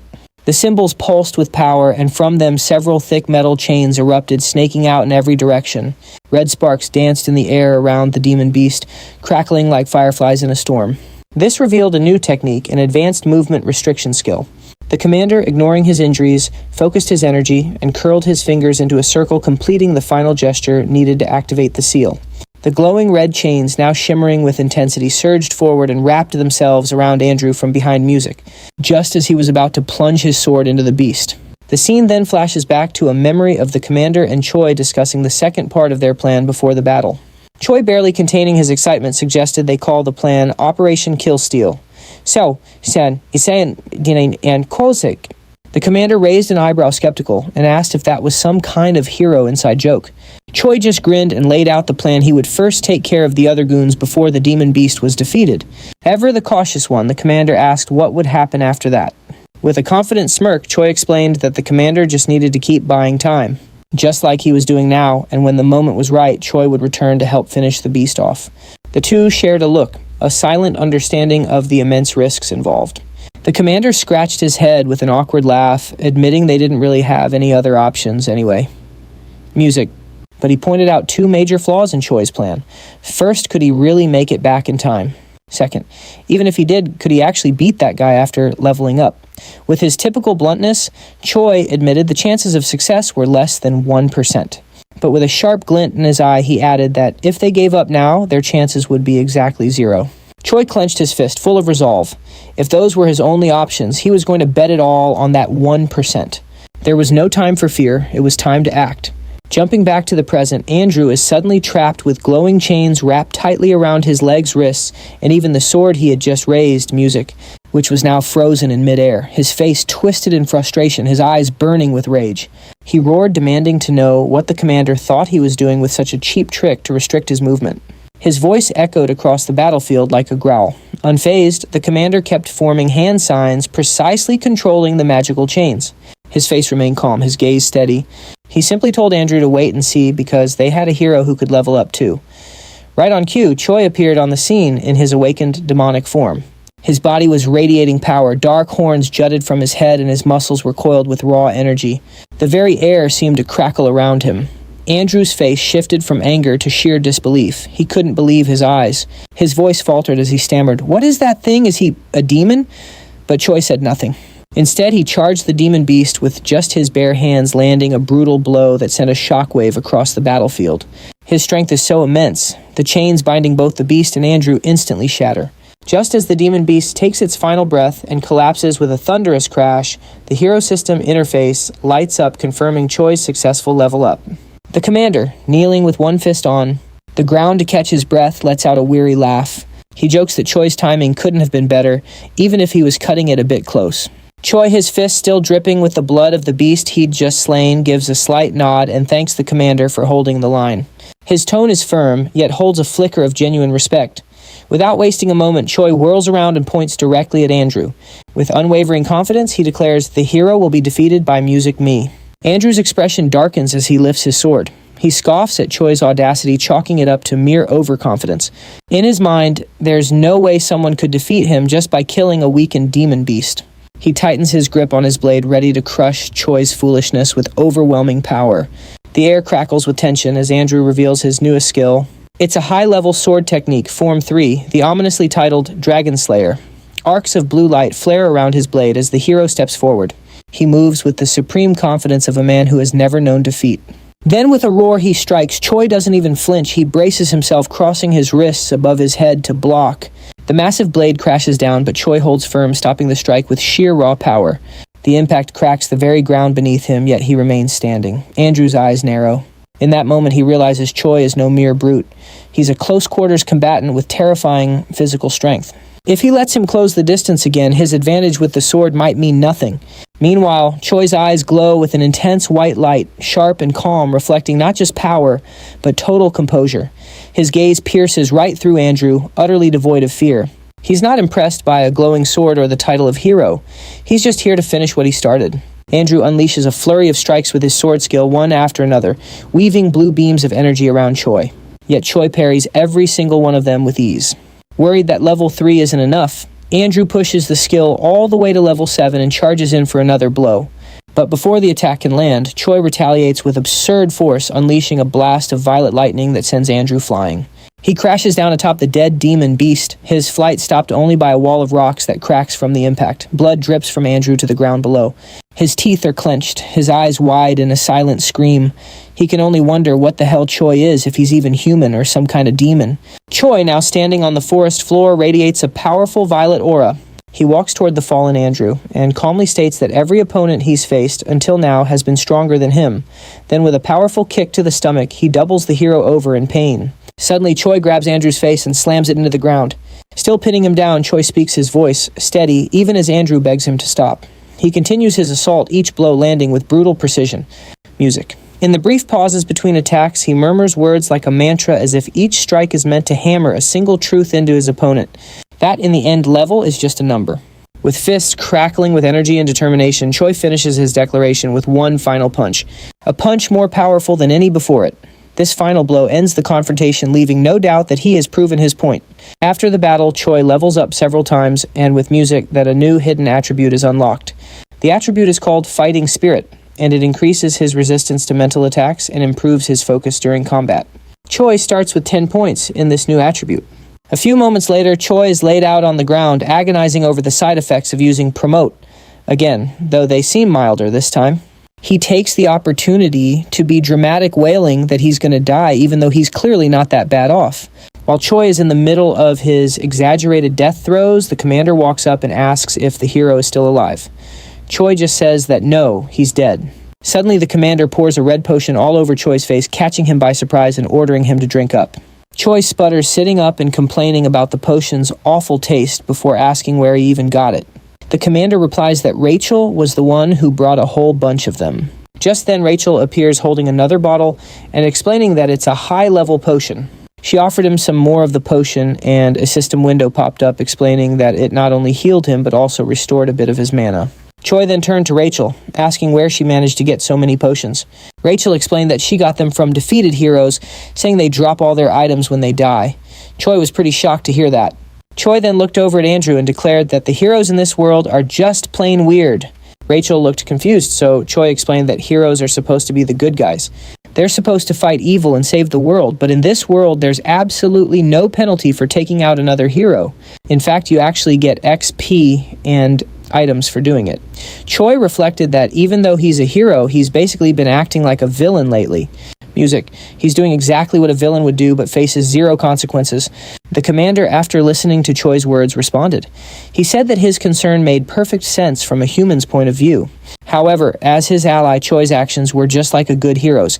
After all, he did save him. Finally, the commander said that it's not worth getting too hung up on human morality, as there are always two sides to every story, and simply judging things as right or wrong doesn't work, because those viewpoints are not absolute. Choi listened carefully to the commander's words. However, one detail stuck out to him. Was the commander actually trying to comfort him? When Choi asked this, the commander responds by kicking him, ordering Choi to shut up and go get some rest. Choi, still feeling the side effects, complains about the rough treatment, whining that his bones ache. The commander then stops and begins to explain that he managed to call for help right before the attack knocked out their signal, so reinforcements are probably on the way. Choi smiles, relieved that the whole ordeal is over, but he stays on his guard, bracing for another kick from the commander. The scene then shifts to the moment Riadron appears. He's the one who creates a portal for everyone to use to get back. The commander gives Choi a hand into the portal, and it works like a charm. Everyone steps through the portal and arrives back at the Dark Fortress. Choi is thrilled and dramatically announces his return. But the second he opens his eyes, he sees something catastrophic. Music. The entire area in front of him is a scene of total destruction.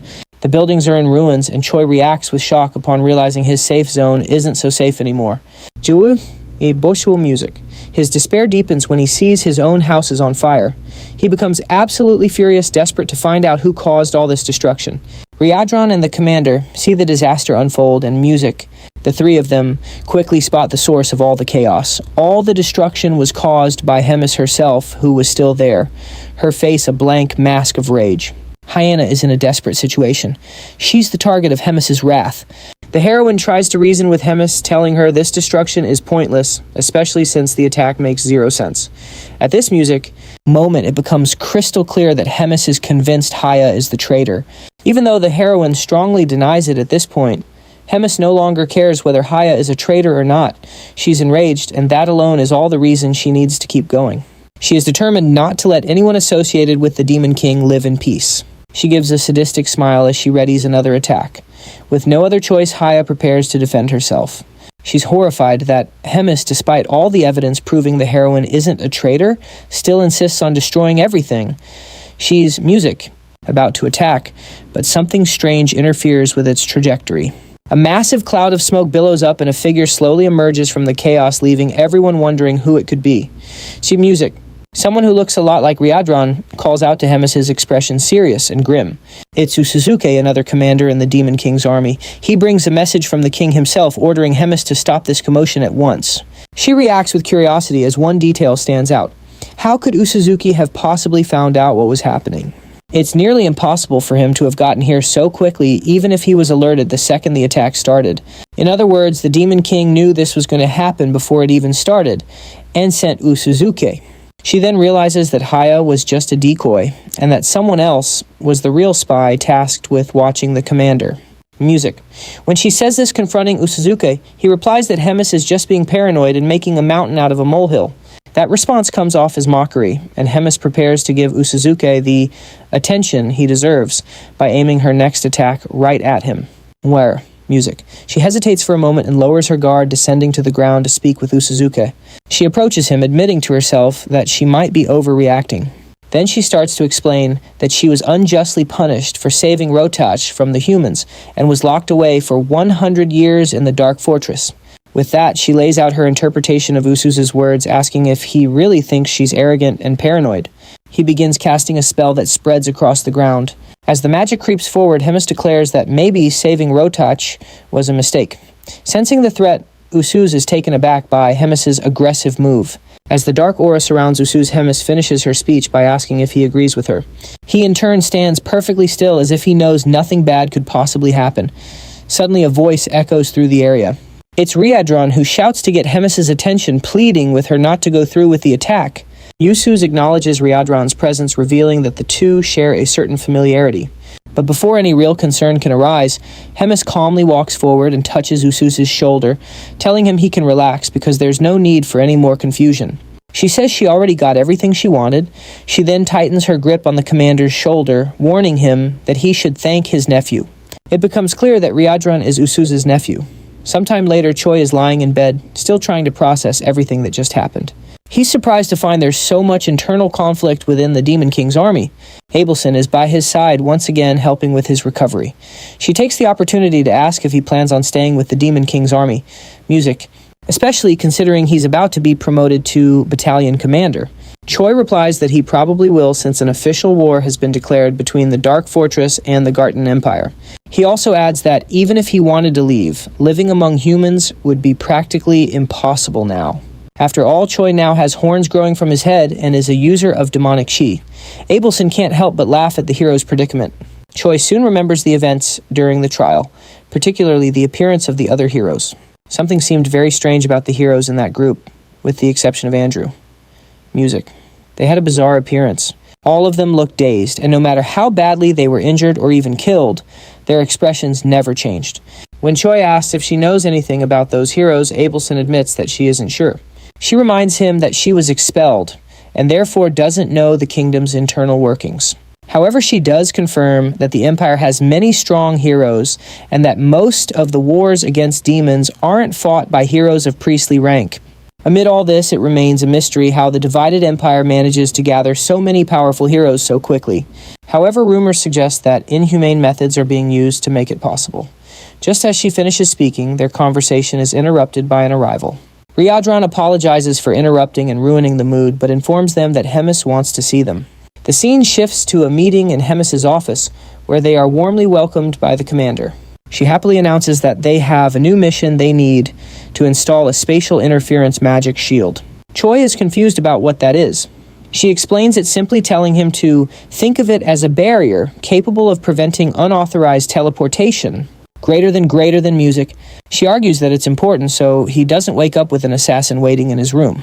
She explains that only the Second Corps can carry out such a task. Choi then understands where she's going with this, and Hemis continues saying they'll go on a work trip under the music, cover of being a messenger and the messenger's personal medic. She states that this is basically to protect them from humans, so it won't be hard to fulfill such a simple task. Moreover, she'll be sending a trusted guide to lead the two of them. And that guide is none other than Commander Roy, who reads the travel order with fire in his eyes, irritated at being dragged into another one of her ridiculous tasks. The group gathered in a wide, imposing room bathed in the vibrant light of a flaming structure at its center. Its presence not only illuminated the space, but also reinforced the grandeur of the meeting. On its sides, swords meticulously positioned on the walls reflected the firelight, symbolizing both the opulence and power of those present. Music. In front of the flame, a long, solid wooden table stretched out, set with 7 chairs for the members, although only 5 were occupied. At the head of the table sat the most ornate chair of all, occupied by the host of the meeting, a clear figure of authority and command. One of the seats, however, remained empty. The absence was notable but not surprising. It was just another of Rutach's recurring no-shows.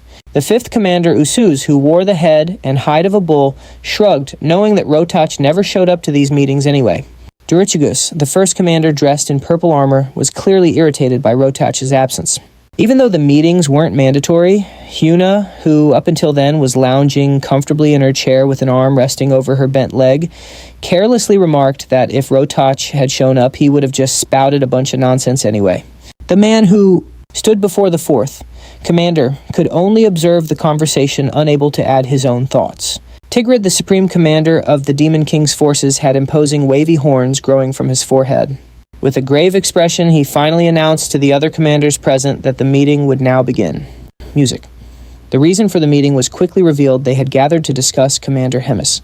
She had orchestrated a major incident without reporting it. We're then shown flashes of the battle between Choi in his demonic form and Andrew.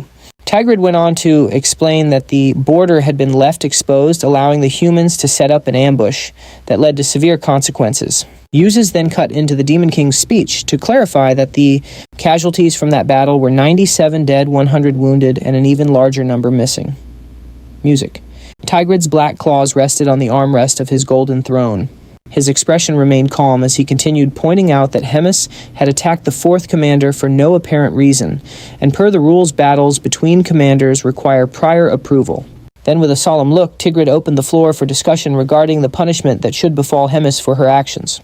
The moment he opened the floor for objections, Hemis Music promptly interrupted, wanting to share her side of the story. She raised her hand, asking to voice her objection. With no one stopping her, Hemis began to speak, aiming to defend herself against the accusation that she had acted without cause. She then explained that the entire incident occurred because someone was acting as a spy against her. She clarified that the attack on the fourth commander happened because, given the circumstances, she was convinced he was the spy. With that, Hemis posed a question suggesting that the ideal course of action would be to find out who was plotting against her, not to punish her for defending herself against such treachery. Tigrid's expression darkened. He was clearly irritated by her question, viewing it as an affront. Music. He then asked if her proposal was a challenge to his authority. She simply replied that it was nothing more than a humble suggestion. She smiled, but her bold expression spoke louder than her words. Her attitude only fueled Tigrid's fury. Stunned by the commander's boldness, he clenched his fists on the armrests of his throne. Sometime later, Uses Durashigas and Huna gathered in the corridor outside the meeting room, discussing what had just transpired. Uses pointed out what a train wreck the emotional outburst between the two commanders had been, rendering the entire meeting pointless. Huna expressed her frustration. Music, annoyed at the possibility that Hemis and the Demon King might never be friends again. Durachigas commented that he doubted it was possible for them to be as united as they once were. And Huna declared that she didn't like the direction things were headed. In the end, the group decided to just brush it off, figuring that situations like this would probably happen more often from now on, and the only thing left to do was to pick a side. Meanwhile, at the magical Tower of the 4th Command Shays group approaches, and the hero is instantly mesmerized by the sight. They are met by the 4th Commander's bodyguards, who immediately ask for everyone's identification. Roger introduces himself as the commander of the 3rd Regiment and notes that he is accompanied by 2 humans. The guard takes the referral letter from Hemis, reads its contents, and then greets everyone enthusiastically, declaring that the commander is waiting for them before guiding the group inside. Music. Meanwhile, Rotosh is in his office relaxing in his chair and reflecting on the human who can use dark mana and whose body is in the process of becoming a demon's. Music.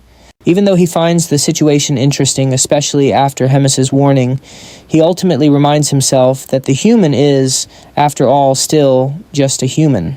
Soon the group arrives at the room and greets Commander Rotoch, who receives them and then immediately rushes toward Choi, catching him completely off guard before he can even finish his greeting.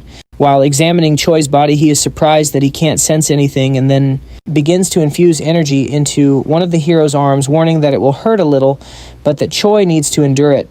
Choi doesn't understand the situation at all, and his only option is to endure the discomfort of Rotoch's energy flowing through him, completely unaware of what is happening. As soon as it's over, Abelson expresses her concern, asking if the hero is okay as he kneels on the floor, trying to recover from the ordeal. The saint approaches Choi, ready to help him, while Rotoch declares he is impressed with Choi's progress. As our hero looks up, Rotek asks if he knows what the future has in store for him, before dropping the bombshell that if Choi keeps going like this, he'll be dead in about 3 months. This bombshell leaves our hero absolutely stunned, completely blindsided by such an unexpected future. Rotek then explains what's happening to Choi's body, and that since he's rapidly transforming into a demon, he can consider himself fortunate. Music. That only small parts of his body will be altered. However, it won't be long before his organs are corrupted by dark mana, and the moment Choi's heart or lungs are corrupted, he'll die instantly. Choi doubts it, claiming that he feels perfectly fine. Rotek turns his back to grab something, simply warning that if Choi doesn't believe him, he just needs to wait and see. He then picks up a paper from his desk and presents it to Choi, explaining that it's something called a demon contract, which simply reveals the truth. This understandably surprises Choi. The demon contract then confirms their conversation, stating that Rotek's certainty about Choi's death in 3 months is 100% genuine. and outlines Rotek's intention to treat the hero Choi on the condition that Choi agrees to participate in Rotek's experiments. These would be conducted using methods that won't result in Choi's death, and the hero cannot contest any possible deformities during the treatment. The contract also states what happens if his intelligence or ego fades during the treatment. Choi realizes the commander's intentions, and Abelson, shocked by the contract, begs Choi not to agree, promising she'll take responsibility for his care.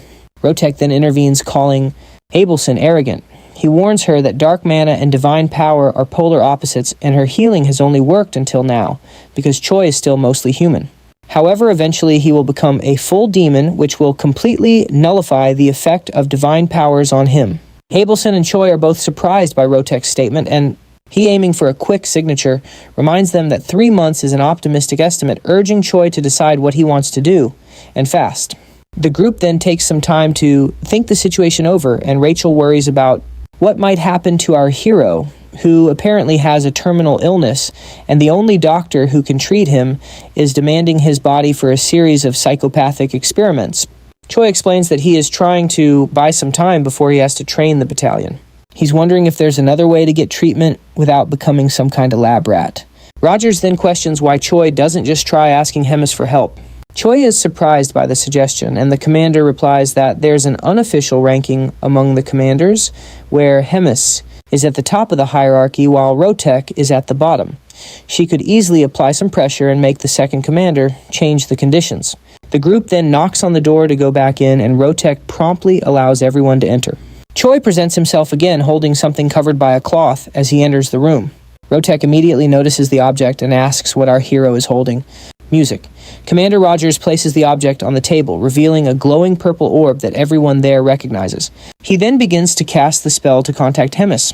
Rotek becomes slightly startled and concerned at the sight of the communication orb, and it doesn't take long for Hemis to initiate contact. Music. She greets Rotek, asking how he's been. With a trembling voice, Rotek greets Hemis back, highlighting how long it's been since they last saw each other. Music. Hemis recalls that the last time they met was at a meeting with the Demon King, and an even more nervous Rotek confirms that this is indeed true. Hemis then gets straight to the point, stating that she's only there to ask for a favor. In a tone that leaves no room for argument, she asks him to add a few things to the contract, starting with a demand that Rotek do his absolute best to treat Choi. Second, the hero is not to suffer any harm. Rotek is stunned as he realizes where these requests are headed. Before he can argue, Hemis adds the third point. She requests he include in the contract that nothing in Choi's body can be altered without permission, and that the hero must not die before the contract is fulfilled. Rotek becomes enraged with the list of changes to the contract, questioning why Hemis would care so much and why he should do all of this for a human. With a neutral expression, she calmly gets Rotek's attention, and he straightens up in submission upon hearing Hemis recall the time she took him in and fed him after he'd been abandoned by his people 350 years ago. She also reminds him how she helped him win the commander selection tournament 200 years ago and saved him from being killed by humans 100 years ago. And with each reminder, Rotek's pride crumbled a little more. Hemis finishes by reminding him that she was the one who paid the price for intervening on Rotach's behalf, and then she gives him an ultimatum. If he recalls all, that his only option is to sign everything, leaving Rotach with no choice but to obey. A short time later, he vents his anger, cursing both humans and Hemis, then calls a subordinate to bring a communication device, planning some payback for the humiliation he suffered. Time passes, and the next day Rotach meets with Choi again in his laboratory, which also serves as his office, informing the hero that they have quite a lot to discuss. He decides to get straight to the point without beating around the bush. Choi simply notes the seriousness in Rotach's gaze, but with a calm expression, the scientist commander asks if Choi understands why demonic chi is altering his body. The question, combined with Rotach's casual posture, surprises Choi, as it implies that the commander finds the situation to be perfectly normal. Confident that they are both on the same page about his training, Choi answers honestly, explaining that the transformations are happening because it's unnatural for a human to use demonic chi. Rotak promptly declares that his answer is wrong. He then explains that while Choi is correct that humans can't handle demonic qui, a normal person would simply explode and die the moment it was infused into their body. However, it seems a mix of fate and sheer coincidence allowed the demonic chi to take root in Choi, becoming a part of his very being. This allowed the demonic Shin to evolve to the point that it's now causing these alterations in Choi's body.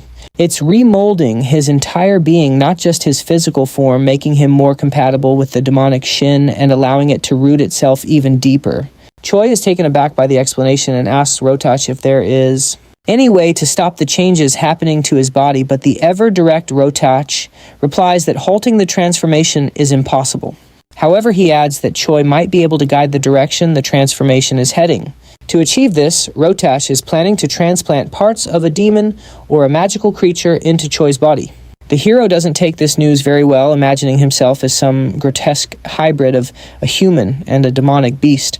Choi then asks if he has the option to refuse this idea, since all the transplant choices sound utterly bizarre. Rotach simply replies that if he refuses, his only other option is to live like someone with a terminal illness until he eventually dies. Furthermore, Rotach explains that there's nothing to worry about as he intends to keep the hero's appearance and vital organs intact, only transplanting parts that won't be outwardly noticeable. With that matter settled, they head to the training arena a short while later, where the commander and Choi get ready for a noblesse demonstration. Rotach asks him to demonstrate the ability, and Choi promptly begins to focus. It isn't long before his channeled energy erupts into a purple aura, signaling the start of the transformation. Rotach watches Choi's preparation intently. He notes that the hero is producing an incredibly efficient output by using a combination of demonic chi and mana. Above all, he observes that Choi has gained enough physical strength and mental fortitude to handle the outcome. He is amazed at how talented Choi is for achieving such a result. As the noblesse preparation concludes, Rotach quickly asks Choi to activate Promote. It doesn't take long for the horns to sprout from the hero's head once more. Rotach notes that this is the only significant physical difference between Choi's noblesse and Promote forms. Rotach then reflects that perhaps Choi was just lucky and confirms that this transformation is efficient because it's protecting his internal organs. Internally, Rotach is practically drooling at the thought of studying this more and replicating it in his test subjects and future research. He laments that if it weren't for Hemus, he could just dissect the hero to better analyze these results. He also regrets not being able to mass-produce these abilities in his chimeras, which would make him completely untouchable to his enemies. But the only chance he has to make that a reality is through a scroll pact. Choi notices that Rotach has gotten lost in thought and snaps the commander out of it, asking what he should do after using Promote. Rotach refocuses and informs him that there's no need for more demonstrations today, reflecting internally that he already has all the data he wanted. He then tells Choi that starting tomorrow, he will begin working on stabilizing the hero's body and abilities, one by one advising him to get some rest. After that, the hero performed a few more Promote demonstrations and also engaged in some physical training, pushing himself to the point of utter exhaustion.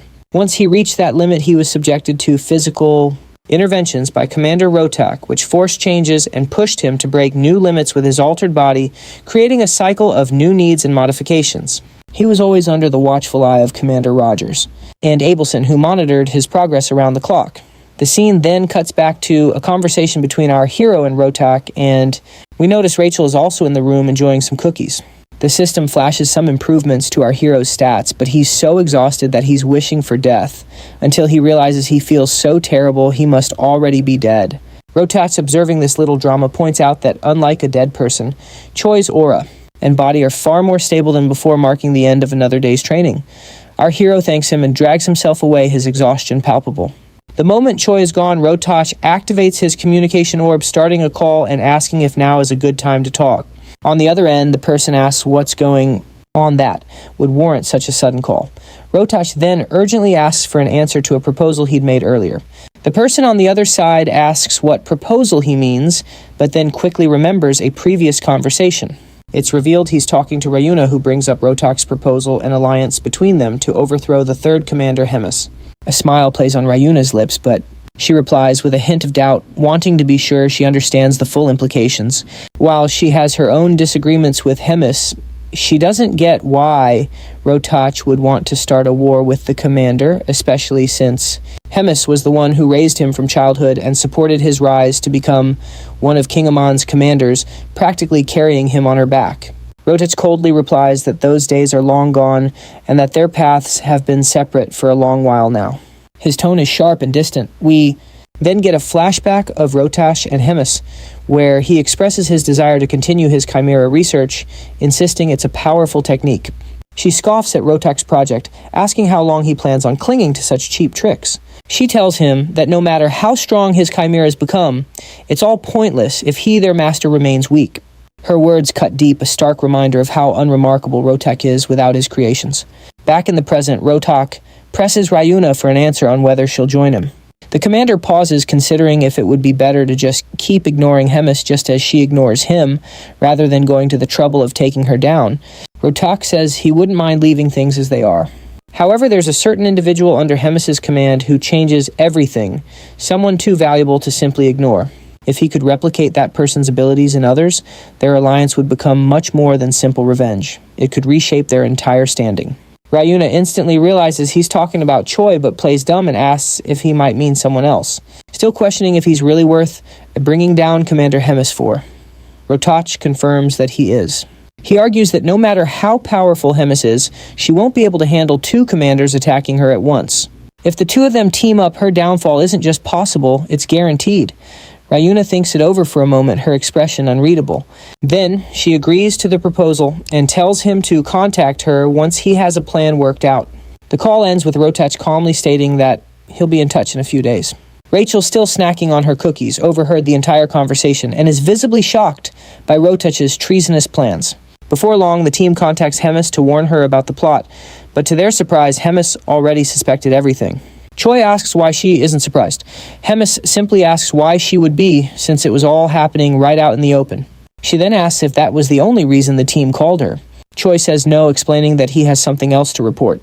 He wants to know what he should do, feeling like a small shrimp caught in a fight between giant whales. She reflects for a moment, her gaze becoming distant as she weighs the gravity of her next words. Then she looks back at them and asks for their opinion on an idea she just had, a clever one, but an idea that would put Rotak in a very tight spot. Sometime later, outside Rotak's laboratory, we see Rogers and Choi taking out a guard, with Commander Rogers leading the way to the room containing their objective. Choi asks if all the vials are the treasure guarded by Commander Rotak that Hemis had mentioned before. Rogers confirms that they are vials of demonic chi extracted from long-extinct ancient beasts which are now completely irreplaceable. He adds that some of these were collected over centuries and stored under tight protection for a reason, and one in particular is theoretically the most powerful of all. While holding a vial with a red liquid in his hand, Rogers asks Choi to wait a bit before taking any action and warns that if something goes wrong, he'll make sure to arrange a good funeral for the hero. Choi reacts with unpleasant surprise, saying that he's very moved and sarcastically thanks the commander. Then, without much hesitation, the hero takes the vial from Rogers and asks if it's the right time to drink it as he begins to consume the potion. Moments earlier, still during the call between Choi and Hemis, the detailing of the plan that would follow began. An unexpected strategy meant to help Choi take better advantage of his encounters with Commander Rotak. The instruction was short and clear, yet jarring. Hemis told Choi to hurt himself. The simplicity of the order contrasted sharply with its implications. Naturally, the plan left the hero stunned, confused, and hesitant. He couldn't help but wonder why he would do such a thing to himself, especially considering that Hemis had previously gone out of her way to force Rotak to include strict rules in their pact. Rules that ensured Choi's physical integrity at all times. The contradiction unsettled him. Noticing the hesitation and fear building in Choi's expression, she softened her tone slightly. She clarified with calm but firm seriousness that this wasn't a joke or some kind of twisted training exercise. It was a direct order, a strategic one. She had learned through her own sources that Rotak had been lazy and half-hearted with Choi's treatment. From what she gathered, he was doing nothing more than the bare minimum, just enough to satisfy the conditions of their pact. Once that obligation ended, so would his efforts to keep Choi alive. Still unable to grasp how this related to harming himself, Choi asked what any of that had to do with self-inflicted injury. The very idea clashed with everything that had been set to protect him. She then elaborated, informing the hero about the collection of rare and dangerous demon essences that Rotak had gathered over the years. These weren't mere specimens. They were remnants of power from ancient beings, each carrying immense raw potential. The plan now hinged entirely on those essences. More specifically, Choi would need to absorb the most powerful demonic essence in Rotak's possession. The mere mention of absorbing such volatile energy made Choi's stomach turn. He voiced his concern, asking whether ingesting something like that wouldn't inevitably lead to death. It was a fair question, one Hemis had clearly anticipated. With the same composed authority, she reminded him of the Pact's power. Because of it, Rotak would be magically and contractually bound to do everything possible and impossible to keep Choi alive no matter what. That was the very leverage Hemis had counted on when she forced the terms. It was the safety net. No matter how dangerous, the essence was Rotak would be forced to use every last ounce of his knowledge and skill to save Choi from dying in the process. To calm the growing fear inside him, Hemisi reassured Choi again, adding something more personal this time. She knew Rotak's capabilities intimately. She didn't just know him, she had created him. Every facet of his medical prowess, every ounce of his talent, she was responsible for nurturing. Music. If anyone knew what Rotak could do, it was her. She believed in this plan. The scene returned to the moment when Choi was reluctantly consuming the supposed potion. As the bitter liquid slid down his throat, Commander Rogers watched him closely. Arms crossed, his expression unreadable. Rachel stood nearby, concerned, and asked if everything was all right. With a sigh and a grimace, Choi remarked that nothing unusual had happened except for the awful taste which he couldn't help but complain about. For a fleeting second, it seemed like things would go smoothly. But then everything changed. A wave of searing pain crashed through Choi's body. It was so sudden and overwhelming that his limbs locked and the potion vial slipped from his fingers, shattering against the floor. His vision blurred, his breath caught. The agony was unlike anything he had experienced before. Rachel's voice broke through the chaos, calling his name with urgency. Rogers, though less panicked, narrowed his eyes and murmured something about the side effects having begun. The music pain intensified. Choi writhed in place, desperately trying not to black out. In a moment of delirious humor, he sarcastically berated Rogers, accusing him of withholding just how brutal the side effects would be, especially since he clearly knew what was in the potion. Rogers responded with dry indifference, saying it was common sense and didn't warrant an explanation. Choi glared at him, opened his mouth to say something more, but the pain took over and he lost consciousness. Sometime later, Choi woke up feeling groggy in a bed. He knew right away he was somewhere unfamiliar. The air felt sterile and the light was cold. He sat up slowly, his muscles aching and weak. Music. Just as he was scanning the room for any clues, Rachel appeared with a soft smile. She let him know he was in Rodik's office. The commander had personally taken care of him for 4 days straight, using all sorts of questionable but effective methods to keep him alive. Music. Rachel's words were comforting, but her expression hinted that she was uneasy. She finally asked how Choi was feeling, but before he could answer, the door opened. Rem strode into the room with a theatrical flair, announcing how long it had been since they'd last seen each other. Behind her, Rayers and Rotak followed in silence. Rems approached Choi with a satisfied smile, Music, commenting that his power had grown quite a bit. She noted that he was even stronger than she had imagined he would become. Choi tried to brush off the compliment modestly, insisting he wasn't that strong, but she paid him no mind. Without any warning, she placed her hand on his shoulder and began to chant a spell. Choi's right arm turned a deep pitch black. An intense pain shot through him. Whatever magic she was casting felt like it was designed to destroy his arm completely. And once again, Choi was left totally stunned, with no idea why this was happening, or what would come next. Rotak then explained that the demonic essence from the beast Choi had ingested was slowly but surely making a home for itself in his body. The beast in question was once a feared entity throughout the demonic realms, known for being almost completely invulnerable. A creature that many considered to be indestructible.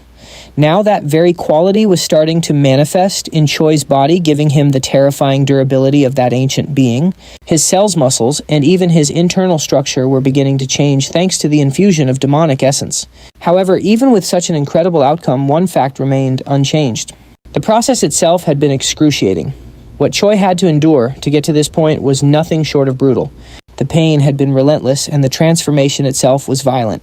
His body had been caught between survival and total collapse, and it took all of Rodek's knowledge along with the Pact's forced intervention to keep the hero alive through the ordeal. Still, the results were undeniable. Standing nearby, Rems took it all in. With a faint smile and a raised eyebrow, she admitted she felt a little jealous, though her tone was half playful, half serious. She wondered aloud if this entire plan had been intentionally hidden from her, perhaps as a personal project Rotak didn't want anyone interfering with. Rotak, for his part, didn't grace the accusation with a real answer. Music. He simply brushed it off, stating curtly that the hero's treatment was now complete. Then, without a hint of emotion, he asked if it was time to destroy the pact. Rems offered no resistance. She calmly began the destruction ritual, acknowledging that the pact's purpose, to ensure the completion of Choi's treatment, had now been fulfilled. As the final glyph of the contract faded into magical dust, the pact dissolved entirely. The invisible leash that had bound Rotak to his obligations was now gone. With nothing holding him back, Rotak didn't waste a single moment. He turned to Rems and in a voice laced with bitterness made it clear he had not forgotten her interference. In a tone that was more of a threat than professional courtesy, music, he promised she was going to regret everything. His eyes, cold and unblinking, burned with silent fury. Rems, completely unfazed, simply smiled. Her voice held a hint of amusement as she wondered aloud if she would truly be the one with any regrets. Her response was cryptic, more of a layered warning than a simple comeback. She suggested that no matter how things unfolded, maybe regret would fall on someone else entirely, and that in the end she would be eagerly waiting to see how Rotash's threat unraveled. The scene then shifts to the training grounds where Choi and Ryadran stood amid the dust and sweat of their daily drills. The sun was high in the sky as their sparring session grew more intense. From the very first exchange, Ryadran noticed a difference. Choi's posture, his timing, the pressure behind each attack, it had all improved. The young hero had definitely gotten stronger. Choi launched a fierce punch one that Ryadran blocked with minimal effort, but the hero didn't let up. He pressed forward with a series of rapid strikes, chaining his movements together with surprising precision. Ryadran watched carefully, analyzing every single blow, studying the trajectory of Choi's fists, the positioning of his feet, and the way he adjusted his breathing to manage his stamina. There was real progress here. And then came a breakthrough. Choi landed a solid punch right in his mentor's abdomen. Ryadran didn't even try to block it. He took the blow head-on, letting it connect. The proud smile that flickered across Choi's face afterwards said everything. Music. For the very first time, he had landed a clean hit on his teacher. All his pain and effort were finally starting to pay off. But the celebration was short-lived. Without warning, Ryadran brought his massive elbow down on Choi's head, slamming him face first into the dirt with a heavy thud. For a moment, the whole world spun. Choi lay there, dazed, his skull throbbing yet again, a painful reminder that there are levels to this power game, and he still had a long, long way to go. Lying on his back, he thought about how everyone kept saying he'd grown, that he'd gotten so much stronger. And yet here he was, flat on his back again, thanks to Ryadran's overwhelming power. He sighed. Maybe just getting better wasn't going to cut it. Ryadran, ever the patient and supportive mentor, knelt beside him, telling him there was no reason to get discouraged. He explained that Choi was unlike anyone he had ever trained before. His speed of improvement was simply astounding. The kid didn't seem to hit any growth plateaus, it was just one constant upward climb. His body was still catching up, but once it did, the results would be incredible. Choi, still not convinced, slowly got to his feet, muttering that he just couldn't see it. All he could remember was how he barely made it out of his last real fight alive, and only because his friends were there to back him up. Ryadran didn't say anything at first, just smiling at his student's humility. At the end of the session, he offered a hand and pulled Choi to his feet. With a reassuring nod, he told him not to be so impatient. Music. A real test was coming, and when it did, Choi would be more than ready. Boosted by this vote of confidence, Choi quietly resolved to prove him right. Meanwhile, back in Rotak's territory, the mood had taken a dark turn. Soldiers were moving with a grim urgency, preparing for a major operation. Weapons were distributed, and orders were barked out. In another room, cages were being locked down, each one holding a chimera poised for battle. The air was thick with tension. Music. In his office, Rotak got the confirmation he was waiting for. Everything was ready. He rose from his seat without a moment's hesitation. His goal was music. Crystal clear. They were going to that dark fortress to get the human back, the one Rems had stolen from him. With pure fury in his voice, Rotak swore that she would pay for her insolence. That human was never hers to take. He was his prize experiment, and he was going to take him back. Flashing back to Hydron and Choi finishing their training, we hear Hydron's words of encouragement. He tells Choi not to be impatient, assuring him that the moment to prove himself will come, which leaves our hero with a renewed sense of confidence. But suddenly, a massive explosion rips through the area, tearing apart the wooden structures around the training grounds. The blast catches our hero completely off guard, putting both him and Hydron on high alert for whatever comes next. The Sentinel team immediately sounds the alarm, shouting that the Skaban tribe is attacking. Hydron instantly recognizes this as the work of the second commander's troops, and the realization leaves them both stunned. As a reminder, the Skiban tribe led by Rotach are those rat-like humanoids standing about 5 feet tall. Physically, they're on the weaker side, but they more than make up for it by being exceptionally cunning. Outside the fortress, the Skiban commanders order more firepower, and a volley of cannon fire slams into the fortifications protecting the stronghold. The scene then shifts to Ryan, who seems impressed by Rotach's display of power, remarking on how confident he and his tribe have become. Before Rotach can even reply, one of his subordinates rushes in with a report. The wall they were attacking has already fallen. Their success came so quickly thanks to a previous attack that had delayed the wall's repairs, a juicy piece of intel that had been leaked by none other than Ryan himself. The second commander then orders his teams to charge, with the Chimeras leading the assault, and specifically tells Gildo to capture Choi. Rotach, meanwhile, announces that he and Huna will personally take care of Hemis to finally get his revenge. We cut back to Hydron and Choi, who are now on the move. Choi admits he always figured Rotach would pull a stunt like this one day, but he adds he definitely didn't expect it to happen so soon. Noticing Choi is starting to panic, Hydron tells him to take a breath, reminding him that in a crisis like this, they need to keep a level head more than ever. Choi, however, is on the verge of freaking out, asking what on earth they're supposed to do and what he should be doing. With a deadly serious look, Hydron says that he will go rally all the troops, but he has a very specific mission just for Choi. Choi listens closely as he's given his first objective: eliminate Commander Gildo. He's completely shocked to be assigned the task of taking out a commander on his own. Hydron explains that Gildo is one of Rotach's most trusted men, and that under normal circumstances he would be the one to face him. However, Hydron declares that he has complete and total faith in Choi's strength. That vote of confidence is all the motivation our hero needs, and he proudly accepts the mission. His second task is shown in a quick cut, where we see Choi already hustling Belson through the hallways, holding her by the arm. The saintly woman asks if Hydron sent him to get her out, and Choi confirms that's exactly right. The reasoning behind keeping an eye on Abelson was simple, yet strategic. If she was left to wander around freely, her unrestricted divine power would make her a major threat to the demon forces. The sacred energy just radiating from her was enough to destabilize entire squads on its own. And if a power like that fell into the wrong hands, or even just roamed the battlefield unchecked, it could completely alter the war in unpredictable ways. The saint just let out a soft chuckle at this grim explanation, finding it a little funny how seriously everyone was taking her power. Standing next to her, Choi, with his usual intense focus, stated his objective plainly. He had to find Gildo, and the tension around him felt thick enough to cut with a knife. But before he could even decide which way to go, the very commander he was looking for stepped out of the shadows, appearing without a sound and instantly grabbing their attention. His sudden appearance caught both Choi and Abelson completely off guard. The imposing figure strode forward, introducing himself with a confident, almost arrogant air. This was Gildo, the very man Choi had been preparing to fight. The moment our hero got a look at Gildo's stats, a whopping 162,730, he was absolutely floored. The level of strength standing before him was far beyond anything he had imagined. This guy wasn't just another tough opponent. He was a certified powerhouse.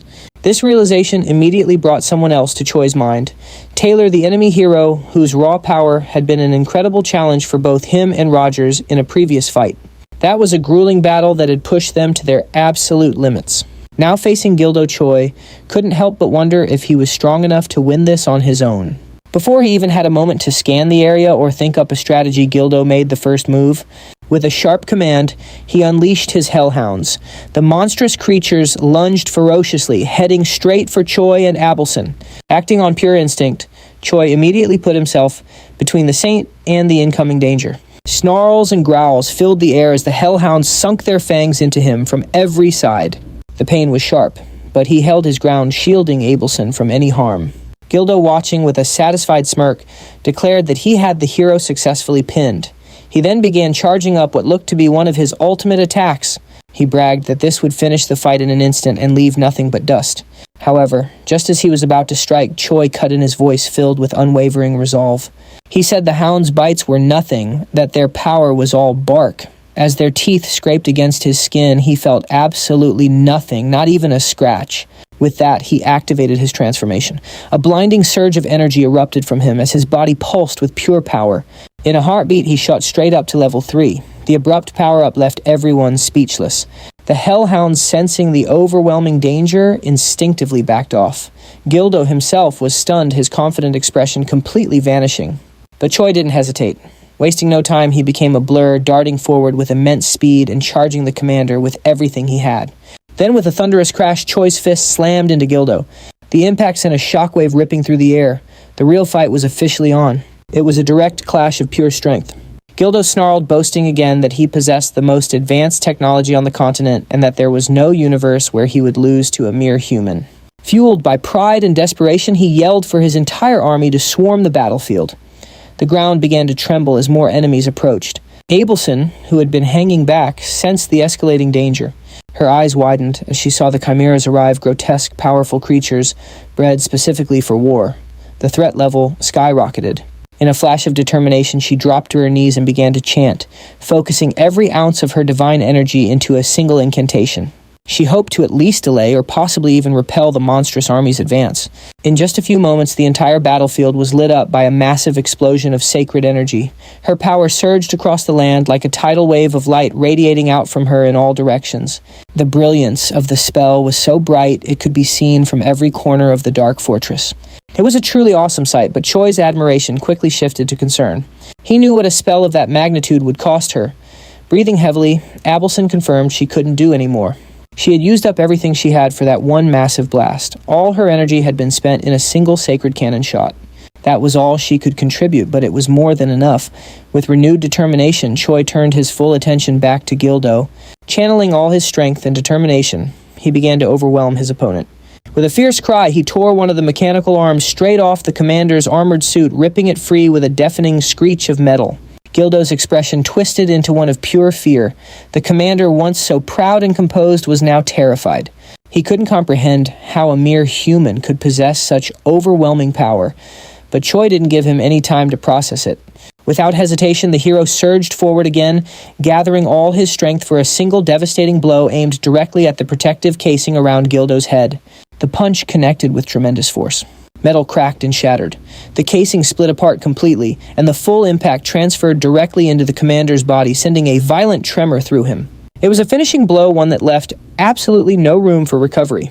And with that, the enemy was finally defeated. He fell to the ground with a dull thud that echoed across the battlefield, and Choi found himself unexpectedly disappointed with his rival's overall performance. He tilts his head slightly, observing the fallen enemy with a thoughtful expression, wondering if this man truly had what it takes to be a commander.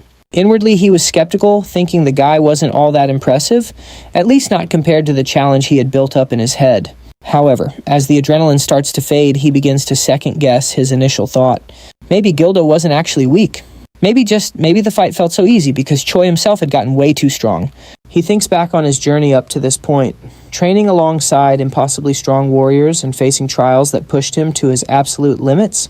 For so long, he had been measuring himself against titans and legends, and maybe being surrounded by such overwhelming power had warped his own self-image, making him feel small when in truth, he had grown stronger than he ever imagined. His train of thought is interrupted when Abisan, still visibly shaken from the fight, speaks up with concern, her eyes full of worry, as she asks if the hero is okay. Choi turns to her, his expression softening. He calmly reassures her that he's fine, still enveloped in the glowing aura of his transformation. But just as he begins to relax, he notices a subtle shift. Something about Abelson's posture, or perhaps her aura, catches his eye and puts him on edge. His brow furrows slightly, but before he can dwell on it, the scene cuts away to an entirely different battle. Now we see Hemis standing tall and firm in a confrontation of her own. Her eyes are locked on not one, but two enemies. Before her stand Rotak and Hyuna, both radiating menace and confidence. The second commander, with a twisted smirk, asks if Hemis is ready to meet her end, his mocking voice echoing across the scorched earth. Hemis, however, responds not with fear, but with biting sarcasm. Her words drip with irony as she makes fun of their excessive planning, noting with theatrical dread that they even brought the fourth commander just to take her on. The absurdity of it all almost amuses her, and she scoffs that this is cowardice on a whole new level. But Rotach is unfazed, dismissing her words with cold indifference.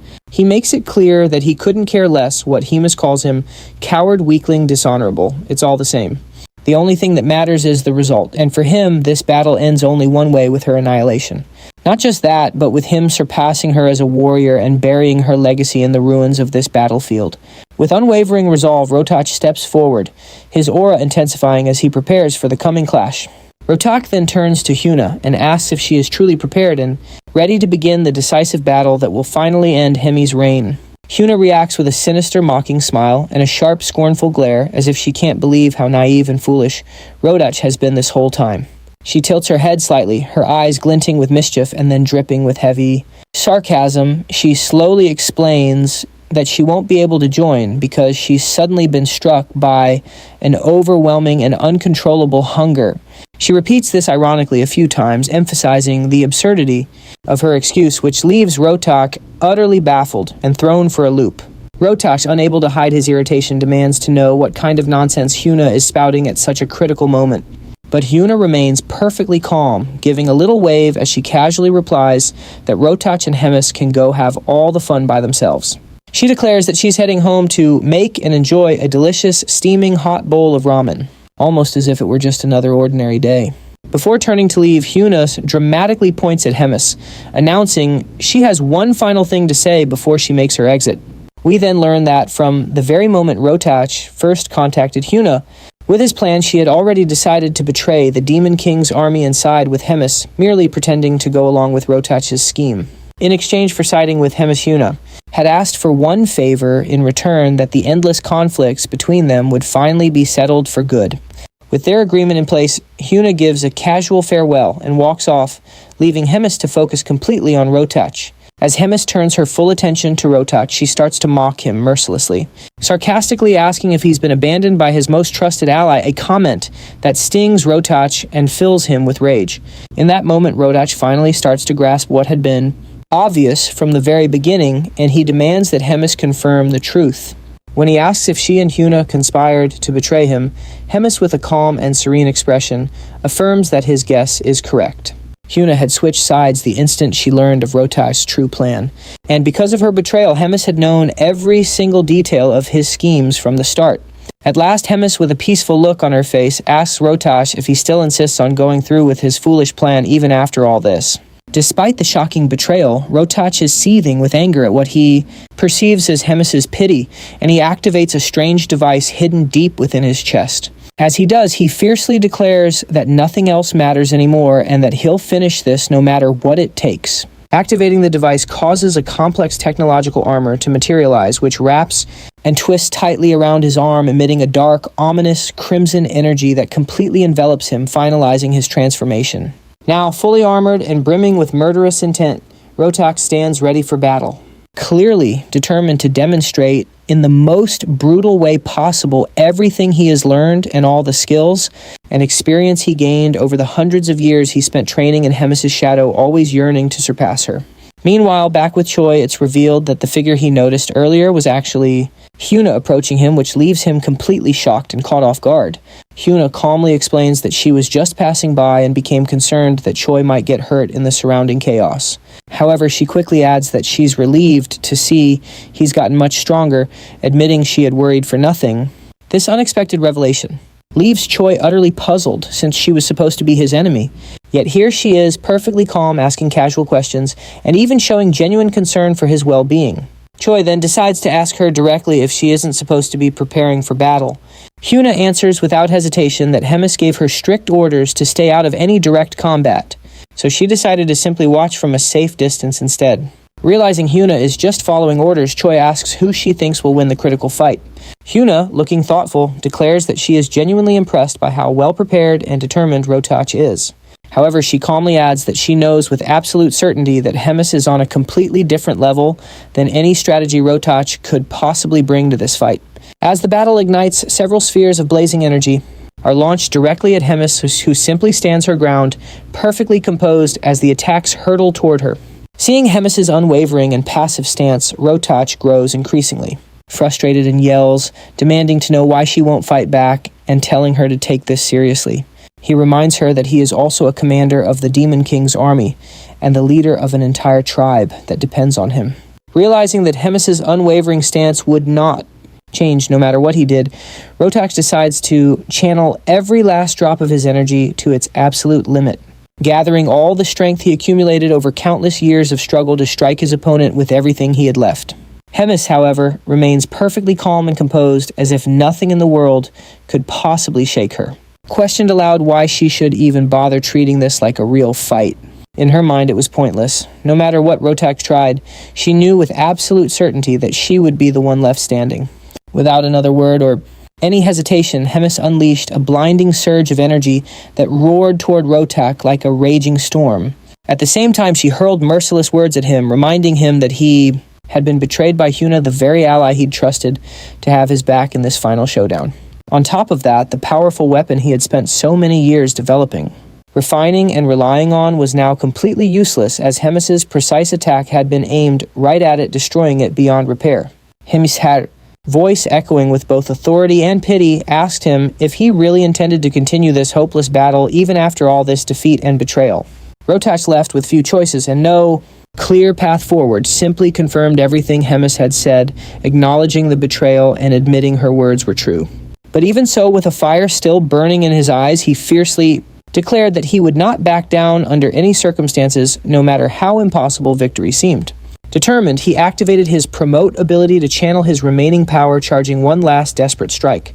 He fired a series of enormous radiant energy spheres from his cannon, launching what could only be described as a devastating attack, meant to end everything in one final gamble. However, Hemis simply negated the entire offensive with a single effortless shield, as if swatting away a fly.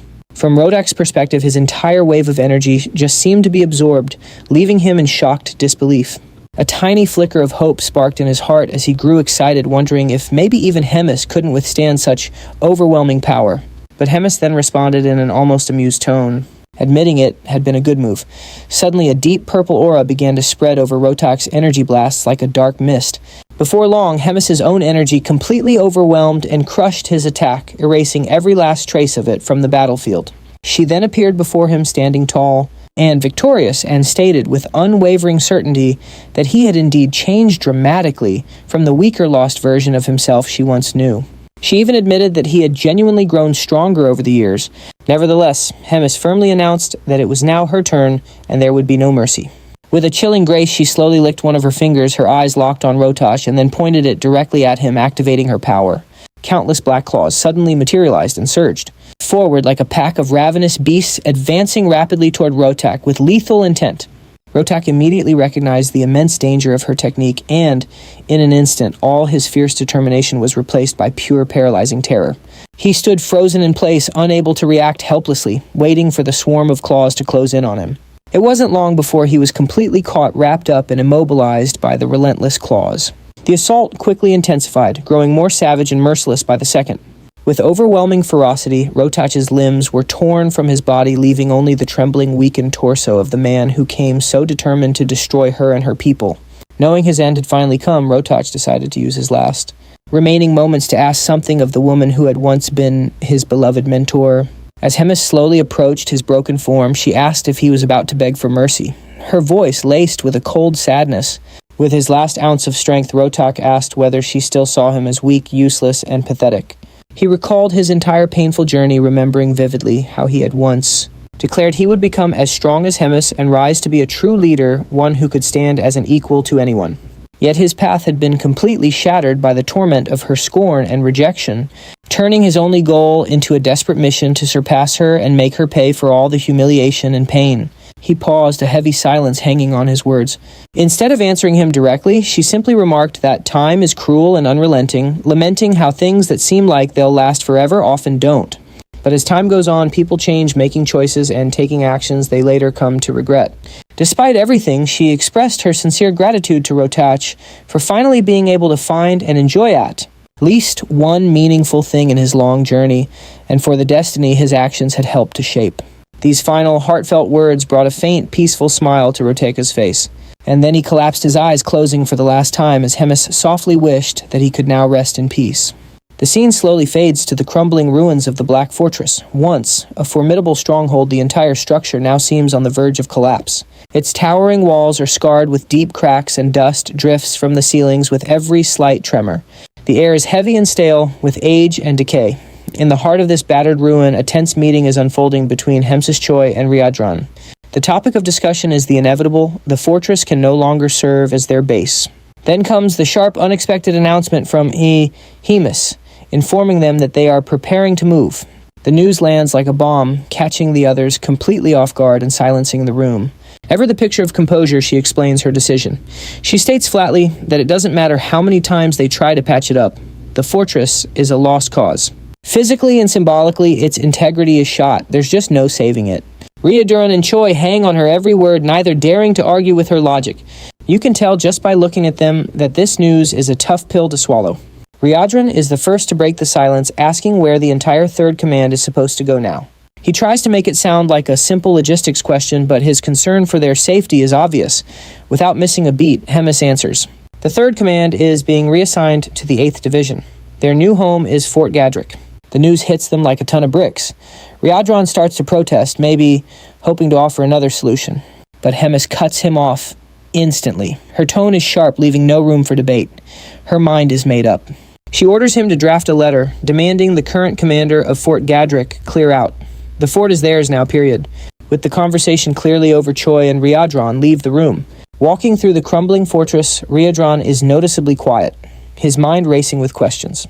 Out of all the divisions, all the fortresses, why the 8th? What on earth is Hemis thinking? Seeing the worried look on his friend's face, Choi finally breaks the silence. He asks what's so bad about the 8th Division. After a moment, Ryuduran explains that Fort Gadrick isn't your average stronghold. It's the closest one to the forward outposts held by the humans. Basically, it's a frontline base, a seriously dangerous and unstable post. The realization hits Choi and his expression hardens. That's a death sentence of a post. Still, he reasons, if the fort's held up this long, the commander must be pretty competent, right? But Ryuduran isn't convinced and just shakes his head. He brings up Fort Himran, but the name just seems to confuse Choi, which clearly annoys Ryuduran. That's where we first met him. Ryuduran says, a hint of frustration in his voice as he remembers the brutal battle that forced their retreat. He reminds Choi that a man named Grat was the commander of that division back then. Choi asks how on earth they survived Hemis' fury after that crushing defeat. Ryuduran explains grimly that in all the chaos, Grat somehow managed to save Fort Gadrick his own personal headquarters. Choi nods, remarking that Grat must be the type who knows how to look out for number one. Ryuduran doesn't seem so sure, though. He chooses his words carefully, saying, maybe Grat really did defend it skillfully. Or maybe he used some other method. It's impossible to know for sure. The scene then cuts to Fort Gadrick. Inside a dimly lit office, Grat finishes reading Ryuduran's letter. A vein throbs on his temple as his hand clenches into a tight fist. Suddenly, he slams his fist on the table with a loud crack, bellowing Ryuduran's name in pure rage. The sheer arrogance of the letter infuriates him. The order is simple. Get out so Hemis' third command can move in. The insult is like a slap in the face. He mutters under his breath, calling Hemis an old witch and wondering what she's really playing at. But for all his anger, Grat knows he can't disobey this order. But the look on his face says he's not done yet. After a moment's hesitation, he reaches for a nearby communication orb. He skillfully activates it, establishing a magical connection. Once the line is clear, he introduces himself. Grat, commander of the 8th Division of the Demon King's army. The voice on the other end sounds dryly amused, noting it's been a while since Grat called and asking what he's after this time. Grat gets straight to the point. He declares that he has an urgent and important proposal. The scene then shifts to the Holy Capital, where a conversation is taking place in a dimly lit hall. One of the Pope's subordinates is speaking, looking utterly discouraged. With his voice full of regret, he laments the failures of both Jeffen and Andrew. He admits he truly thought Andrew would win. Then he wonders out loud, was it Choi again? Was he the one who tipped the scales? The man wearing a monocle confirms it, instantly adding that Choi's growth is unlike anything they've ever witnessed. His power is skyrocketing way too fast. It's a trend that's starting to worry even the Pope. The advisor suggests that maybe they should put Choi on the back burner and focus on resolving the situation with the Dragian Empire for now. After all, he argues, despite everything, Choi is just a single person.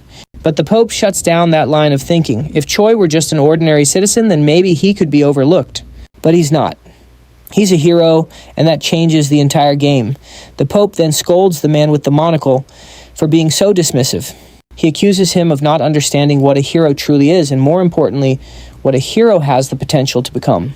Making a decision like that would be incredibly risky and completely inexcusable, especially for someone in his position of authority. The consequences of such carelessness could send shockwaves across the kingdoms. The Pope, looking grave and authoritative, emphasizes that they need to neutralize this threat before it spreads and poisons the sacred capital from the inside out. Turning to his aide, he asks in a quiet but heavy tone if there's been any more contact from their spy embedded in the enemy's ranks. The man confirms there has been. He reports that a message just came in. The spy says a surprising offer has been put on the table. They've been promised the support needed to wipe out all major enemy targets in one decisive strike.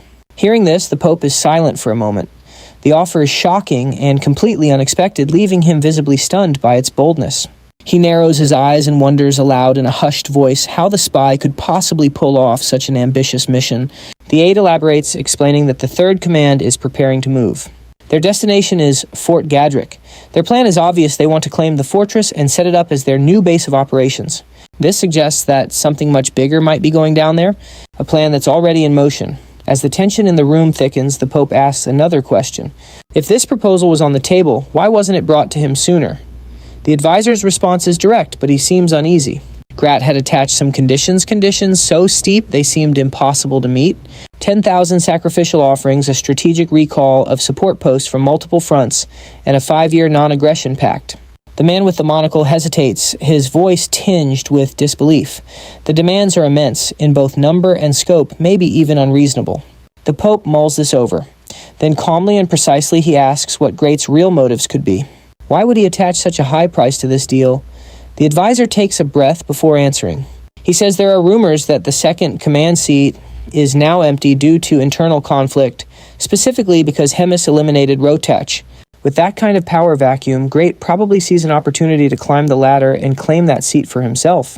And to do that, he might be trying to play Hemis and the Demon King against each other. The Pope says this part out loud. 10,000 sacrifices. And maybe it's not just about bodies, but land as well. A territorial gain hidden behind a political strategy. But the advisor in the monocle responds, cautiously saying it's not the land that's the problem. It's the staggering number of sacrifices. A loss on that scale could shake the very foundations of the empire. The Pope then muses aloud, why would Grat of all people be looking for so many resources and services from within the empire? Before anyone can answer, the Pope rises slightly from his throne and delivers his verdict. In a tone that leaves no room for argument, he commands them to accept the deal. His conviction clearly surprises the advisor. The firmness in the Pope's decision is absolute. He then begins to explain his reasoning. This might be their one and only chance to crush every single threat in one bold move to cut off the heads of all their rivals in a single campaign. Model. More importantly, this arrangement would place their spy in a key strategic position right at the heart of the Demon King's army. And that, above all else, is an advantage they absolutely cannot afford to lose no matter the cost. Whether it's 10,000, 100,000, or even 1,000,000 sacrifices. However, the Pope warns that an operation of this scale demands meticulous planning. Every step must be executed flawlessly. The margin for error is now non-existent. No more failures will be tolerated. With that, the Pope issues his final order. Summon the legendary warriors of every region. The time has come. Every blade, every spell, and every oath must be prepared, for the final battle is about to begin. Sometime later, within the shadowed walls of Gadrick, Fort Grat welcomed the arriving members of the Third Command. He had a smile on his face, but it was clearly forced. His over-the-top enthusiasm did a poor job of hiding the tension lingering beneath. He acted on board with the mission from Hemis to clear out of Gadrick Fort. On the surface, he was cooperative, but it didn't take long for the cracks to show. Barely a few words and Grat's tone shifted. Something wasn't right. His eyes narrowed and a hint of concern crept into his voice. Riodron, sharp as ever, cut straight to the point. He demanded to know exactly what issue Grat was talking about. Grat then launched into a detailed explanation. According to him, the nearest human army had been acting strangely. Their troops were moving in weird patterns and huge amounts of supplies were being relocated. From that movement alone, Grat deduced something dangerous. They were likely preparing for a full-scale siege on the fortress. It wasn't a guess, it was a calculated warning.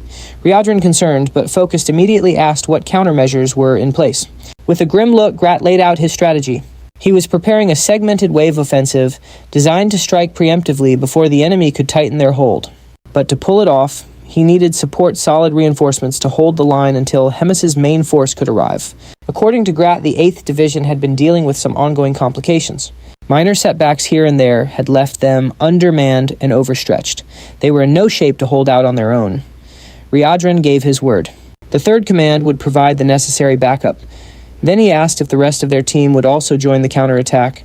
Grat hesitated for a moment, then shook his head, claiming their presence might just slow things down. Their involvement, he argued, would be more of a liability than an asset. With an urgent tone, he insisted on assigning the roles himself and made it clear everyone was to get some rest and prepare for the coming operation. Later that evening, in the quiet of their quarters, Choi and Rachel were talking, the tension still thick in the air. Choi, clearly conflicted, turned to Rachel and asked the same question he'd asked before. What did she really think it meant to be a hero? Rachel immediately sensed where this was going. She braced herself, knowing full well that Choi's mind was already spiraling into another round of self-reflection. He spoke slowly at first, his voice growing with emotion. He was a hero, but he was fighting humans, and that truth was tearing him apart inside. Rachel's response was calm, almost distant. She said there wasn't much they could do. It was just how things had turned out. But Choi wasn't satisfied. He was taken aback by her resignation. The Rachel who used to talk endlessly about heroism, duty, and righteousness now seemed strangely indifferent. When had she changed? Rachel simply smiled and asked when exactly she'd ever said those things. Choi didn't hesitate. He recalled her promise to guide him in defeating the Demon King and protecting humanity. But something inside him had shifted recently. Choi admitted he'd started to see things differently. A hero shouldn't exist just for humans. And more than that, heroes don't always follow the right path. Sometimes they make the wrong choice. At that moment, Absin finally spoke up, breaking his silence. He said he'd once read that heroes exist to fulfill the will of all beings. Choi blinked, confused. What did that even mean? Absin elaborated, saying he'd seen ancient texts that claimed heroes were born to ensure the happiness of the absolute majority. That he explained was their true calling. Those words triggered a buried memory for Choi. Choi's commander had once told him something similar, that in his eyes, Choi was already a hero. It made him question what majority really meant. Did it include non-humans too? The saint nodded, saying it likely did. Humans, she explained, often believe their own happiness represents the happiness of the entire world. But maybe that isn't true. Maybe human joy didn't equal universal peace. Choi's brow furrowed. Were heroes supposed to be responsible for the happiness of every intelligent life form? Isn't it? The saint didn't flinch. She said that might be exactly the case. And maybe that's why Choi was different, why he was a hybrid hero.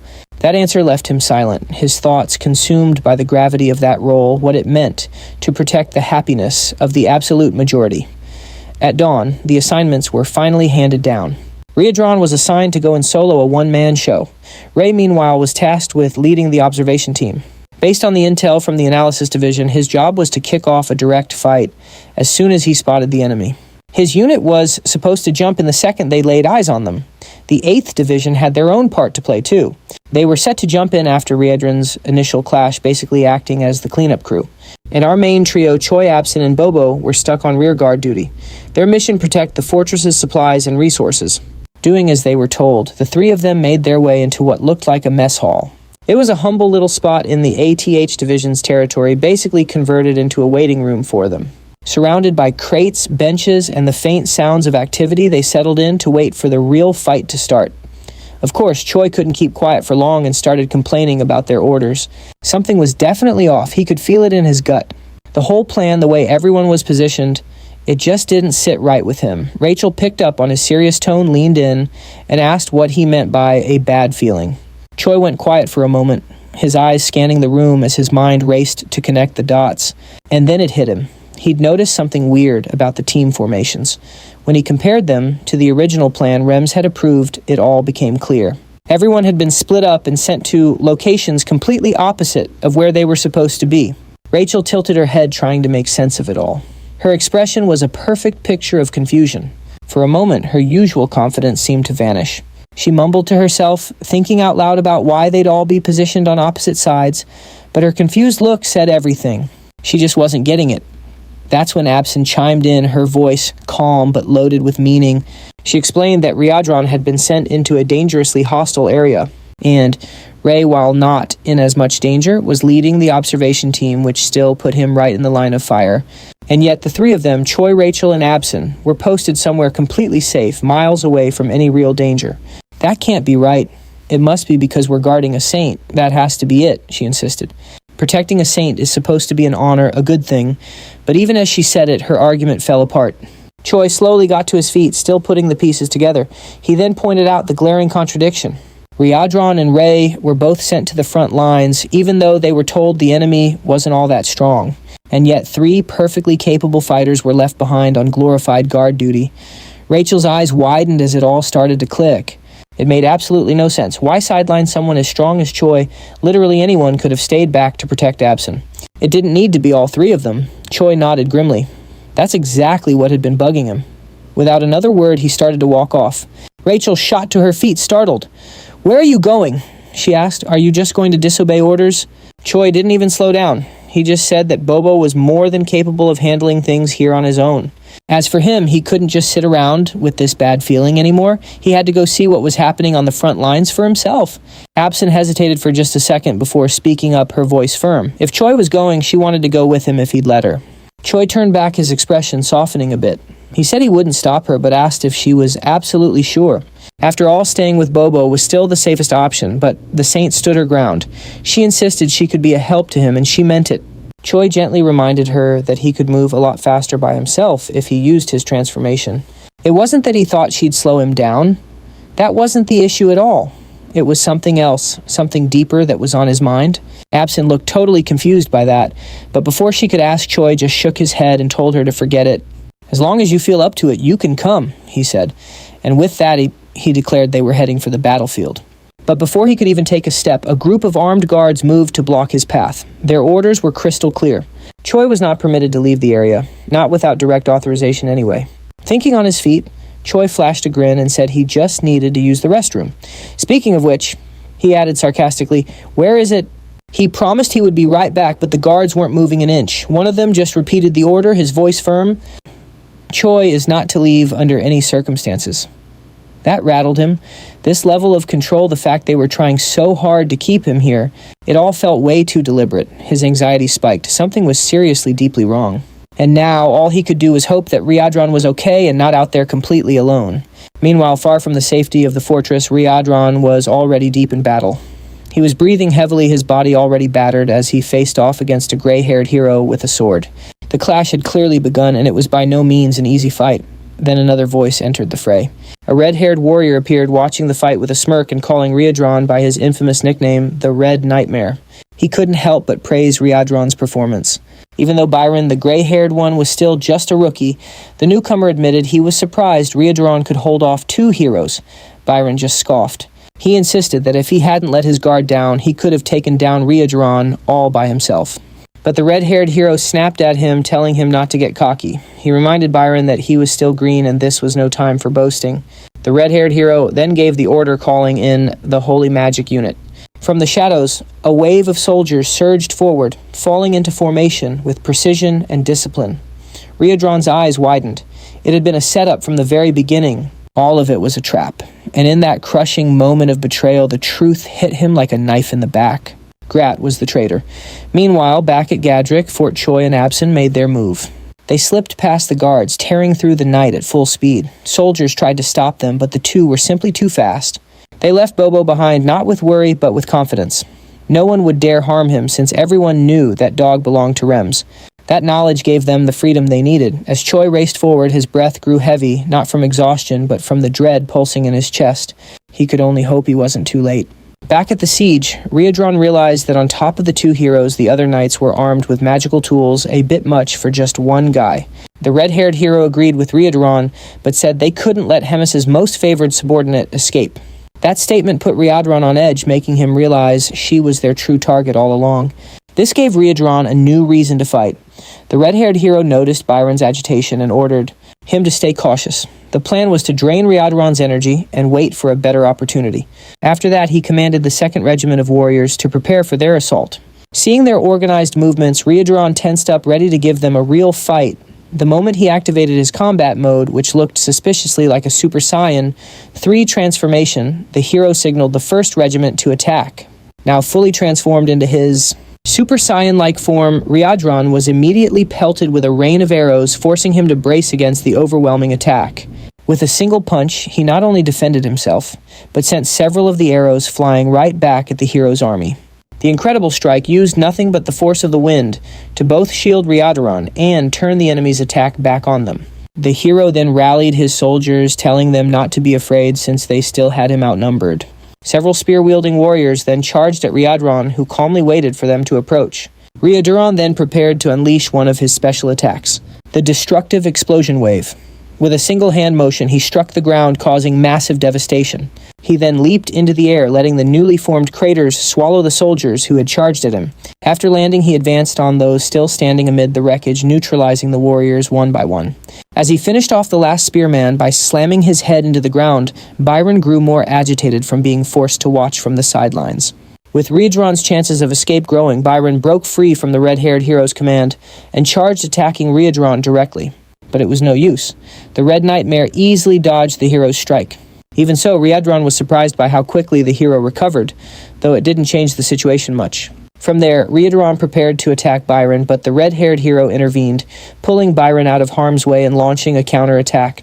Ryodoron managed to stop the attack by grabbing the red-haired hero's sword blade with his bare hand, locking eyes with his enemies, and seizing the moment to strike them both at once.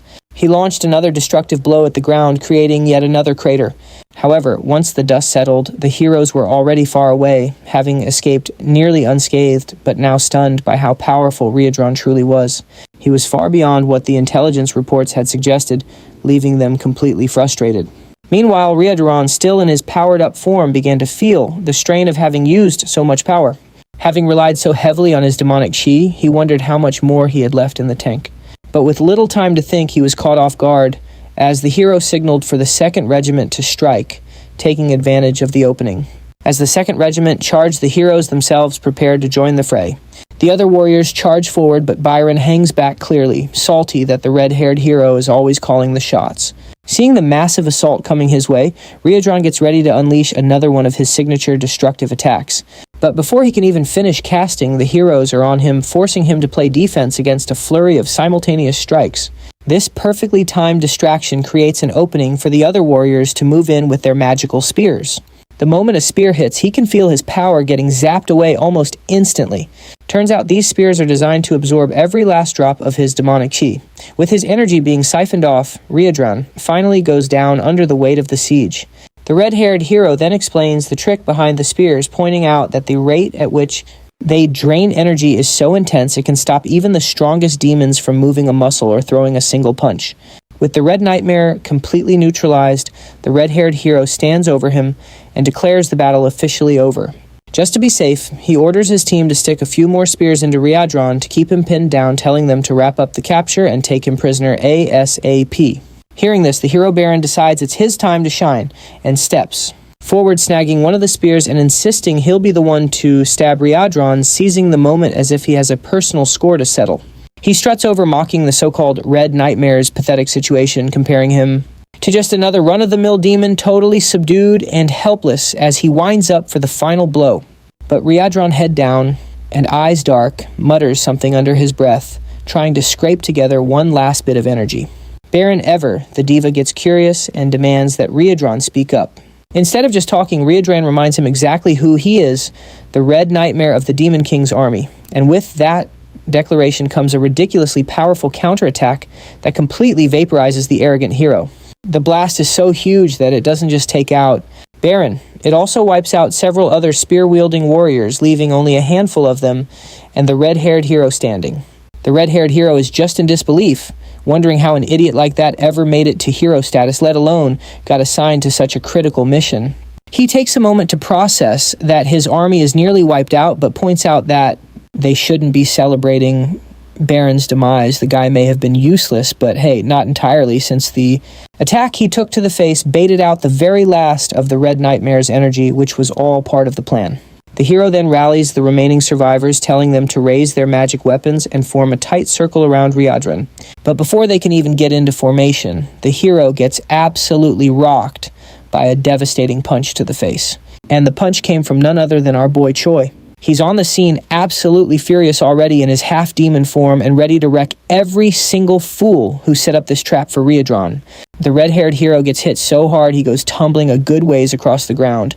Ryodoron spots Choi and breathes a sigh of relief. Choi explains he had a bad feeling, which is why he hightailed it over to Ryodoron's position. Seeing the shape his friend is in, he asks if Ryodoron can still handle himself. Ryodoron admits he's not sure he could have handled it alone and thanks Choi for showing up when he did. The red-haired hero staggers back to his feet, spots Choi, and immediately connects him to the rumors of a hero fighting for the Demon King. Meanwhile, Choi is already helping Ryadran up, trying to get them both out of there fast. The red-haired hero looks around at his wiped-out soldiers and realizes he has no backup left to finish the plan. At this point, it's clear Ryadran's going to escape. The only options left are to let him go or to fight to the bitter end. And you can bet the red-haired hero chooses the most drastic option. The duo realizes this guy isn't giving up without a fight, and watches as he goes into full-on kamikaze mode, offering his soul to his god and erupting in a flaming aura. Choi immediately recognizes this kind of power-up. He's seen it before. It was back during the battle in the Black Fortress, where another hero used an untouchable fire that incinerated everything in its path, but also burned away the user's life force. The red-haired hero keeps powering up, and the energy he's giving off is immense, shining like a blinding beacon that can be seen from miles away. Ryadran notes that while it's the same technique this hero's sheer power makes the outcome a whole different ballgame, this guy's on a completely different level than the heroes Choi has faced before. The technique is called Divine Summoning, an evolved version of the All-Burning Fire. It can only be used by sacred warriors who've hit a certain level because the toll it takes on the body is insane. The red-haired hero overhears Ryadran's little explanation and confirms it with a smirk, telling him not to even think about comparing him to the weaklings they sent before. He gloats over the weakened duo, boasting that he now wields the true power of a god. Ryadran realizes that divine summoning is the sacred warrior's equivalent of the demon's promotion. However, the immense power from this invocation comes at a steep price. Anyone who uses it is fated to die. The red-haired hero is shocked that Ryadran knows so much, confirming that he's trading his life force for this sacred strength and will die once it fades. But he considers it a worthy sacrifice, since he'll be taking both Ryadran and Choi down with him. With his final words, the hero charges the duo, aiming his sword straight for Choi. Choi, however, blocks the attack with surprising ease, though he notes something strange about the impact. The red-haired hero explains that sacred power and demonic chi are polar opposites. Apparently, Choi is barely human anymore, having been almost completely consumed by demonic chi. The battle rages on, with the hero relentlessly attacking and the duo desperately defending themselves. The red-haired hero decides to ramp up his assault, declaring that Choi is just a walking corpse with no fight left in him. A devastating explosion follows, carving another massive crater into the battlefield and sending Ryadran flying, leaving him severely injured. While Choi manages to withstand the blast and remains standing, albeit with difficulty, he turns and sees Ryadran is in far worse shape than he expected. He watches Ryadran gasping, trembling, as his body verges on collapsing from the battle's toll. The side effects of both the transformation and the attacks are immense. However, because Choi is half human, the effects are less severe for him. For Ryadran, a pure demon, the backlash is intensified, causing him excruciating pain. Still, Choi feels a glimmer of hope. All he has to do is hold on. Once the hero's sacred power runs out, it's over for him. If the hero keeps launching reckless attacks like that, he'll burn through his energy quickly. The real question is how long Choi himself can last. He debates whether to just hold his ground or to provoke the hero into using up his remaining energy on even bigger attacks. Ultimately, it's out of his hands. No matter how long Choi can endure, there's no telling how much more Ryadran can take. As Choi finishes his thought and looks back at the red-haired hero, he's taken by surprise. His opponent is shaking already, struggling with the side effects of overusing his divine power. The backlash is hitting him sooner than expected. His vision is failing and his ears are ringing, but he doesn't need his senses. He can feel the demonic chi, which is all he needs to keep attacking. Choi gets the hero's attention, who sneers and asks what a walking corpse could possibly have to say. Choi casually asks if the red-haired hero is having trouble with his eyesight. The hero admits he was wondering what Choi would say, and yes, it's true. He's going blind, but it doesn't matter. He repeats that he can sense the demonic chi even with his eyes closed.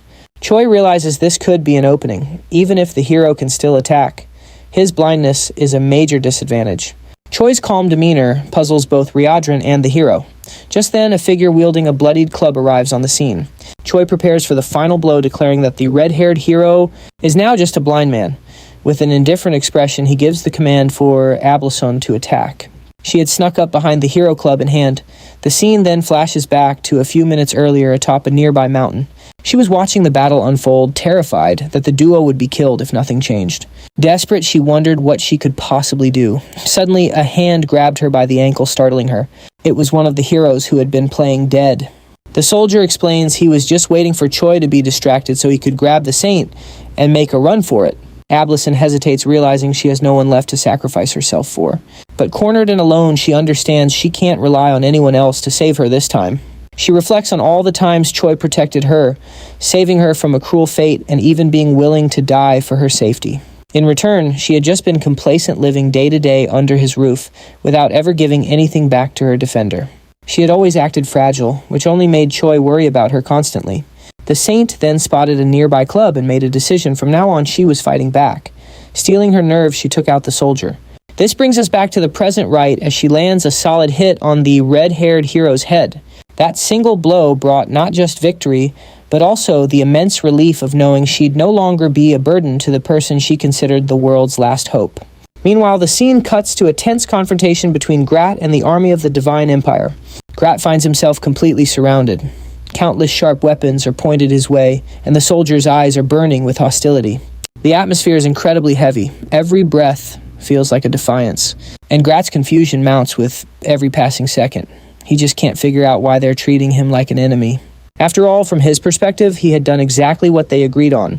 He'd successfully contained Riadron, keeping the dangerous demon in check.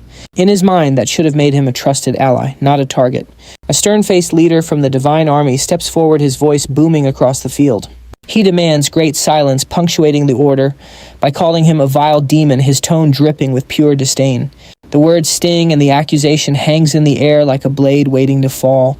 Without missing a beat, the leader accuses Grat of orchestrating deceitful schemes that led to disaster. According to this leader, the demon's tricks directly caused the defeat of the two heroes sent to the front lines. The outcome, he claims, was nothing short of catastrophic for the Divine Empire. Grat listens in utter disbelief, realizing he'd been completely in the dark about these events. His mind races as he tries to piece it all together. How could this have possibly happened? How could Riadron all on his own manage to defeat not just two heroes, but an entire army? Before Grat can process this, or even think of a defense, the ground beneath them begins to vibrate with an unnatural force, and the sky itself starts to change. A sudden burst of energy descends like divine judgment. From above, a blinding light crashes down with unimaginable force, carving a massive crater into the earth. Dust and waves of heat erupt in every direction. When the glare finally fades, the source of the devastating arrival is revealed. It's none other than Hemis herself. Her presence commands immediate attention as she takes in the scene before her rows of Divine Empire soldiers and the lone figure of Grat. She pauses, her voice calm yet sharp, as she asks what exactly is going on here. The soldiers, quick to jump to conclusions, immediately link Hemis's sudden appearance to Grat's presence. Whispers ripple through the ranks, with accusations forming faster than logic. They start to suspect this is all part of an elaborate trap designed by Grat himself, where every soldier present is just a sacrificial pawn. Grat, ever the opportunist, instantly seizes on their paranoia. A sly smile spreads across his face as he steps forward to address Hemis directly. With a show of exaggerated confidence, he declares that he did in fact lure every last human here for her calling it a grand offering. Not stopping there, he embellishes the lie, claiming, "These are the finest and most formidable soldiers the human army has in the entire region." She studies him for a long moment, her gaze completely unreadable. Finally, she reluctantly acknowledges that one way or another he might have actually done something worthwhile for once in his life. Without another moment's delay, she begins casting a skill, her voice ringing with authority. As their superior, she proclaims she won't deny herself such a feast, one so generously prepared by Grat. The air grows thick with tension as the earth begins to tremble beneath their feet. A darkness creeps slowly but relentlessly across the battlefield, swallowing all light and color. One of the soldiers spots movement in the sky and shouts a warning, but there's no time to react. From above, a massive sphere of roaring fire plummets toward them, its intense heat searing the air long before impact. It strikes with cataclysmic force, completely annihilating every soldier in its path. There are no survivors. The once proud army is reduced to nothing but silence, leaving behind only scorched earth, shattered armor, and rivers of blood. As soon as the flames die down, Grat wastes no time. He rushes over to Hemis, his voice overflowing with exaggerated praise. He showers her with flattery, calling the attack more than incredible, a strike so overwhelming it single-handedly wiped an entire army off the map. He even goes so far as to call her an unmatched living legend, a true figure without equal. But Hemis's patience for his fawning wears thin almost immediately. The false sweetness in his voice is clearly grating on her nerves. Without a word of warning, she moves faster than the blink of an eye. In one single seamless motion, she separates Grat's head from his body. His lifeless body collapses to the ground before the sound of the strike even fades. Only then does she finally speak. Her voice is now tinged with a cold finality. She reveals she's known for some time that Grat was the spy, and even considered that he might have had accomplices. She had watched as he foolishly created one problem after another. But in the end, she saw him for who he truly was, a compulsive liar, reckless, fearless, and above all, someone who acted solely for his own gain. Her only regret, she admitted, was not putting an end to him sooner. With her business concluded, Hemis turns and leaves the battlefield. The scene then shifts to Fort Gatwick, where a meeting is already underway inside its stone walls. The agenda for the day is the reorganization of the troops. She takes the floor, speaking with precision, while Choi, Riadron, and Reyers listen intently. She begins by declaring that Riadron will take charge of the remaining personnel abandoned by Great, a task that, she notes, will demand a great deal of his time. To ensure the work proceeds smoothly, Reyers will act as his adjutant, providing direct support wherever necessary. As for Choi, Hemis had a surprise in store, one that she revealed with a calm but decisive tone. She informed him that he would be taking the position of regiment commander, a role that would place him directly under her personal supervision. The announcement caught him off guard at first, but it quickly sparked an excitement he couldn't hide. Still, curiosity got the better of him, and he questioned why he hadn't been placed at a lower rank like a simple battalion commander. Her answer came without hesitation. She explained that she couldn't afford to waste a talent like his on something so limited. In her eyes, his skill set was far too valuable to be confined to a mere battalion.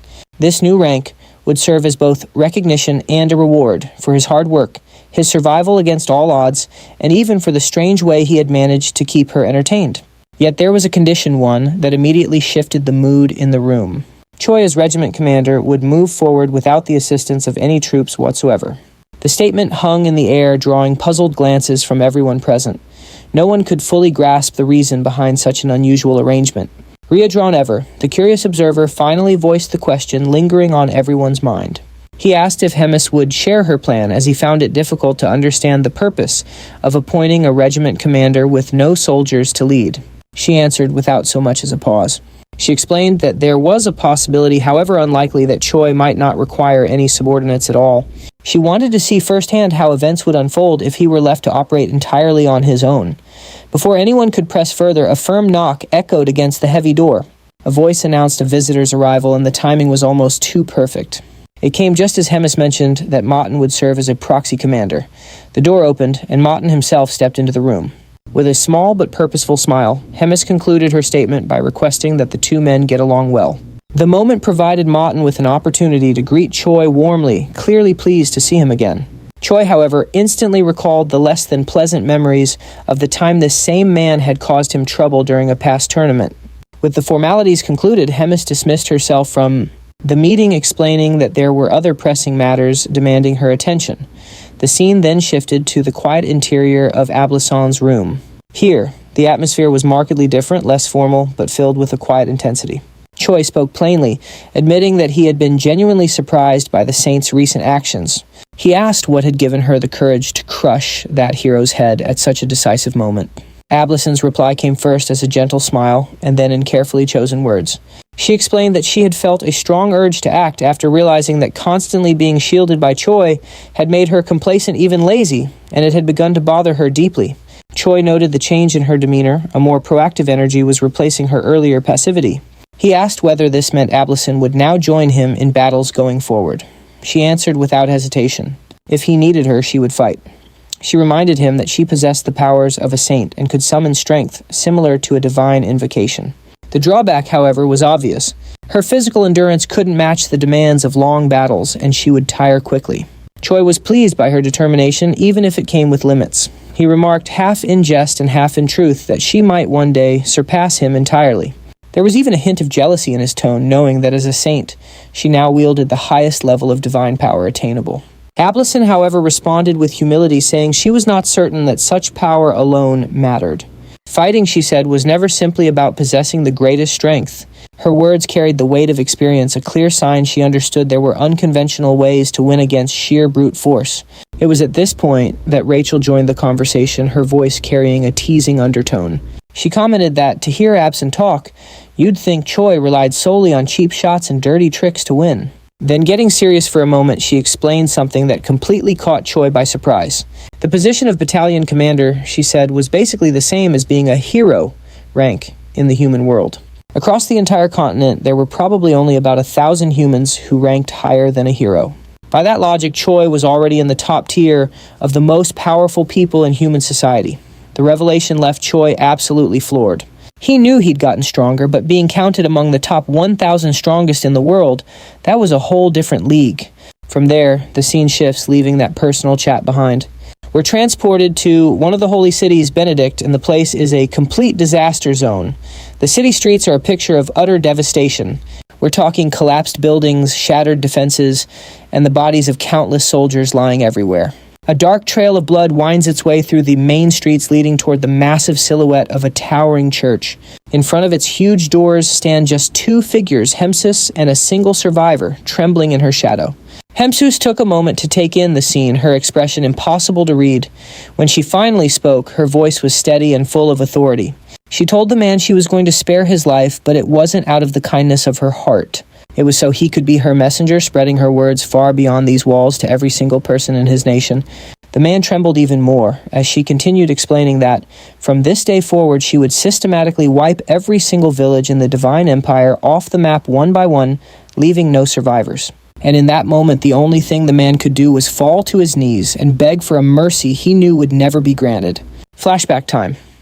500 years ago, the continent was thrown into chaos by non-stop wars. The Great Dresden Empire was on a mission to expand its territory, gobbling up any smaller kingdoms that tried to resist. The fighting got worse every day until suddenly a whole new region appeared out of nowhere, marked by a massive pillar of light. The rumor mill went into overdrive. Could this be the legendary super civilization of Val? A civilization that had vanished into the ocean without a trace 1,000 years before the Great War, once known as the pinnacle of magical arts. People whispered that if these were indeed the ruins of Valington, they might hold the key to reviving ancient magic, a power that was almost completely lost when Val disappeared. Every nation was convinced that whichever kingdom revived this magic first would gain absolute unmatched power. So every kingdom involved in the war sent expeditions into the newly discovered land, hoping it would be their ticket to a golden age of power. However, what the humans found there was nothing like the fabled ruins of Val, nor its lost people. Instead, they met beings from another world. Demons hostile, hungry for conquest, and completely alien to humankind. Faced with this new common enemy, the humans put their own wars on hold and united for the sake of survival. Their armies turned to fight the demons, sparking a new war that would rage on for centuries. At first, it really looked like the demons were going to win. Their natural aggression and overwhelming physical strength were far beyond what humans could handle. On top of that, they wielded something called demonic chi, a tricky and powerful force that tipped the scales heavily in their favor. Just when all hope seemed lost, a new power emerged. The clerics, healers, and priests who had been non-combatants until then declared they were heading to the battlefield. They brought with them divine power, a force that was the perfect counter to the demons. Their arrival was a game changer. Not only did it turn the tide of the war, but it also caused the influence of religion to spread like wildfire across the continent. From this, the divine empire of Garten was born, an alliance of faithful nations, all bound together by their beliefs. Over the next 200 years, the power of faith grew stronger, and the number of combat clerics skyrocketed. Humanity, once totally outmatched, eventually surpassed the demons, gaining complete military superiority. It was during this time that a new key player emerged, the single greatest contributor to the war against the demons. He became a legend known as the Pope. With his unparalleled strategic genius, he trained countless knights and soldiers and even summoned heroes from other worlds. Under his leadership, the demons were driven back to the very edges of the continent. A new age of peace began, but peace created a brand new problem. During a great council with leaders from every region, the Pope brought up the issue. He asked them if they knew why humanity was once again facing danger after so long. Then he answered his own question. It was because the demons hadn't been completely wiped out when they had the chance. Instead of eradicating them for good, the humans had chosen to prioritize rebuilding their ruined cities. This wasn't necessarily wrong, since the well-being of the people had to come first. Yet in the end, the demons' survival meant that all nations still lived under the shadow of their threat, and every nation's way of life had been negatively impacted by that choice. Before the worst could happen, the Pope urged all nations to unite their strength once again and fight back against the rising threat with a holy war. The divine empire of Gardam would lead the charge, sparing no effort, resource, or warrior, with one ultimate goal: to forge an era entirely dominated by humankind. The scene shifts to a religious setting where a sermon is being delivered. The speaker warns that the demons are once again threatening human lives. 3 cities have already been annihilated in a matter of days, and no one knows which will be next. He warns that even as he speaks, they could all be next to die, for the demons show no mercy, not even to women or children. The man then points to Father Levi, the sole survivor of Benedict.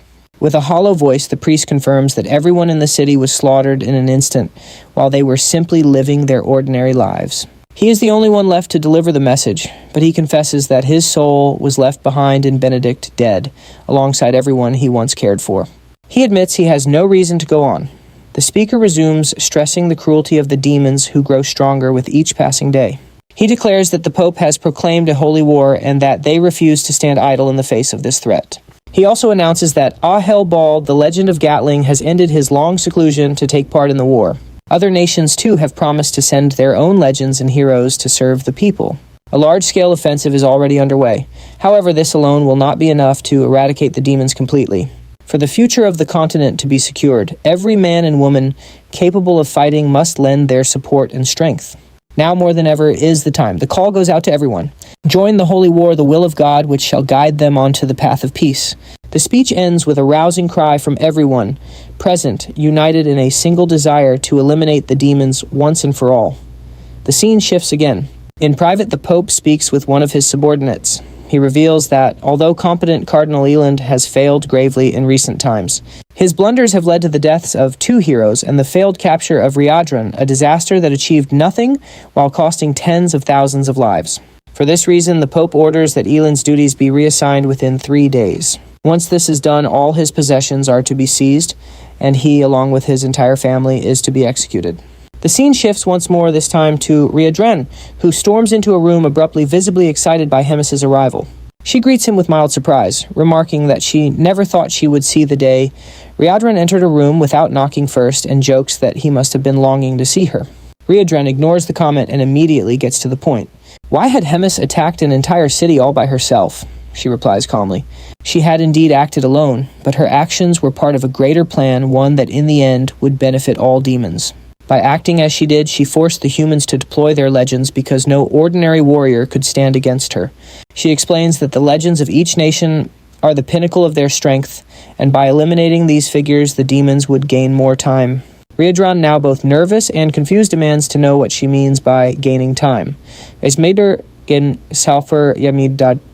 Rising calmly, Hemis answers, "The time I seek to win is so that the hope carried by these new winds may grow." Looking out the window, Hemis quietly spoke to Motin. She wondered whether Riadran had truly been convinced by her plan. Motin replied that Riadran was likely unconvinced simply because suspicion was in his nature. He then shifted the subject, asking Hemis if she truly no longer had any intention of working alongside the Demon King. His concern was clear. No matter how strong she was, the path she intended to follow was dangerously reckless. She answered firmly that there was no longer any chance of them working side by side. Even if their relationship could somehow be restored, it would surely come at a price she was unwilling to pay. She added that she bore no resentment, as she understood why the Demon King wished to avoid another war with humans. But then she tried to set Motin's mind at ease, pointing out that the Demon King had recently begun making foolish choices. Model. Letting useless emotions guide them, worrying about things like the deaths of subordinates, comrades, or even family. She declared such thoughts were pointless. If someone died, it was simply because they were weak and deserved their fate. In a true hierarchy, the strongest at the top should mercilessly crush the defeated and claim their victory. This, Hemis declared, was not only her belief, but also what the Demon King himself once saw as the natural order of the world. That's why his newfound empathy was completely incomprehensible to her, and she decided to confront him over his cowardly actions. But in the end, she lost her patience. After giving him one last warning, she turned her back, telling him to pull himself together and return to his colder, truer self. Yet even then, Hemis admitted to herself that she felt a twinge of remorse. She was about to make a choice she would have never made in the past. Motin listened quietly, observing the inner conflict playing out within his commander. He lamented that if only she had understood sooner what it meant to protect someone, she might have understood the Demon King better and much earlier. This realization made her regret that better choices could have been made. She then turned to F and apologized for dragging him into trouble. F approached with a calm smile, declaring it wasn't any trouble at all. It was an honor to carry out your orders. It's then revealed that he is the Pope's right-hand man. He smiled faintly when she noticed that F was still wearing his priestly robes. As he began removing his disguise, he explained that after so many years serving as a cardinal, he had simply grown accustomed to the robes. She handed him a letter, clearly happy to see him again after so long. She asked him to deliver it to Riadran and Mawton when the time was right. She admitted that she could have done it herself, but feared she would have regrets afterward. F accepted the letter, fully understanding his commander's wishes. Next, she mentioned Choi. She instructed F to make sure that Choi would not die. F was visibly surprised by her words. Noticing his surprise, she teased him, saying that maybe she was getting old, or perhaps just worried about leaving Riadran alone to fend for himself.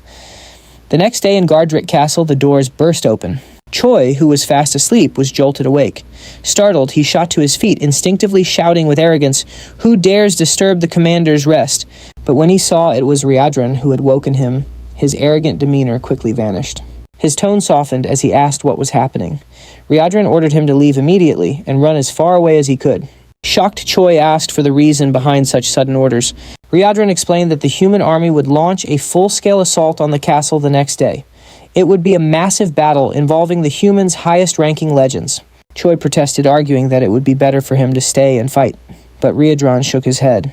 The enemy's sole objective was Hemis's death. Although Riadran didn't doubt her victory, he admitted that if anything happened to her, he couldn't protect Choi on his own. The scene then shifts, and we see a letter being slipped under the door of Riadran's room.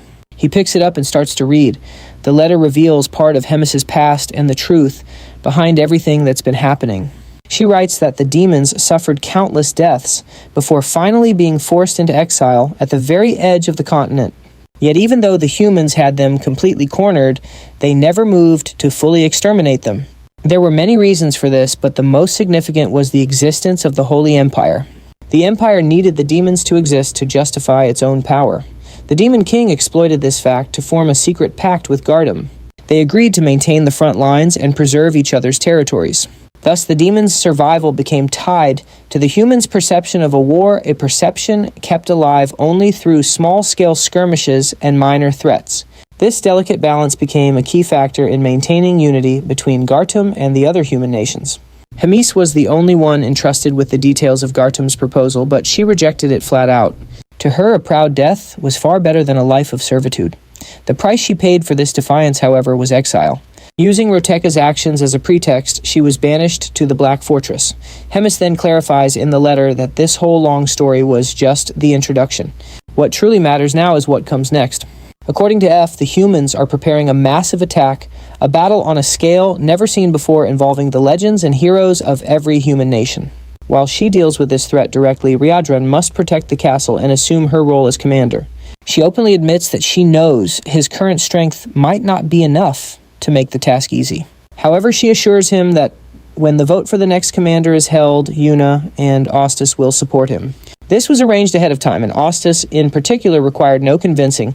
His affection for his nephew made it impossible for him to refuse such a request. This, Hemis writes, is all she can do for now. From this point forward, everything rests in his hands. She believes he will handle it in the best way possible. Finally, she thanks Riadran for making her confinement in that suffocating castle feel just a little lighter.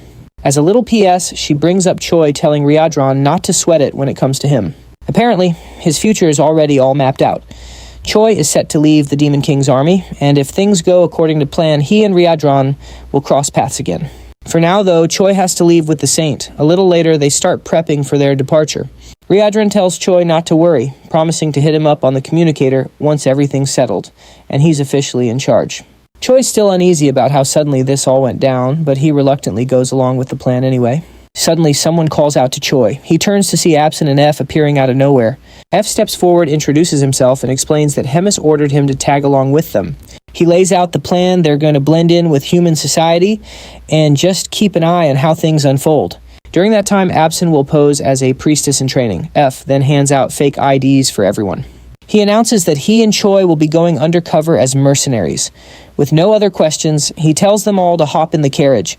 Absen climbs in first, followed reluctantly by Choi, who is still, in complete denial, just clinging to the hope that everything will work out for the best. Once inside, Choi asks F where they're actually headed. F replies apologizing for not mentioning it sooner. He clarifies, the territories of the Holy Empire are super dangerous, and Dresden is famous for not being very hero-friendly. That's why we're heading toward the Kingdom of Marriott. The next morning, Riadran finds himself alone in his new room. He sits quietly mulling over his next move while staring at the desk that used to belong to Hemsus. His mind drifts, thinking about all the demons who have died up to this point. He knows if things continue this way, the body count is only going to get higher. Riadran, knowing the truth behind the war between humans and demons, comes to a painful realization. All these deaths have been completely meaningless. Suddenly, a knock at the door snaps him out of his thoughts. It's Rayers here to tell him it's time to go. Taking a deep breath, Riadran steels his resolve and declares that from this moment on, things are going to be different for the demons. He's going to give it his all to make sure his vision becomes a reality. The scene then shifts to Riadran, gathering his army. Standing before them, he tells everyone to listen up. He kicks off his speech by hyping them up, reminding them that demons are a warrior race born to fight and no other race could ever hope to tame them. For that very reason, he tells them they must charge into the coming battle without a second thought. And if it comes to it, they must be willing to die for freedom to die as the warriors they are for the future of their entire race. Riadran raises his voice as he reaches the climax of his speech, declaring his own philosophy on combat. And as he finishes, he drives the point home with force and conviction that demons are warriors of pride. The focus then shifts over to Hemis, who quickly figures out that Riadran has already started making his move. With that, she knows she has to get started on her own plans. Atop a mountain, Hemis looks down before gracefully leaping to the ground below. The moment she lands, she comes across a man casually leaning against a tree. The man speaks first, saying he knew she was coming and has been eagerly awaiting their meeting.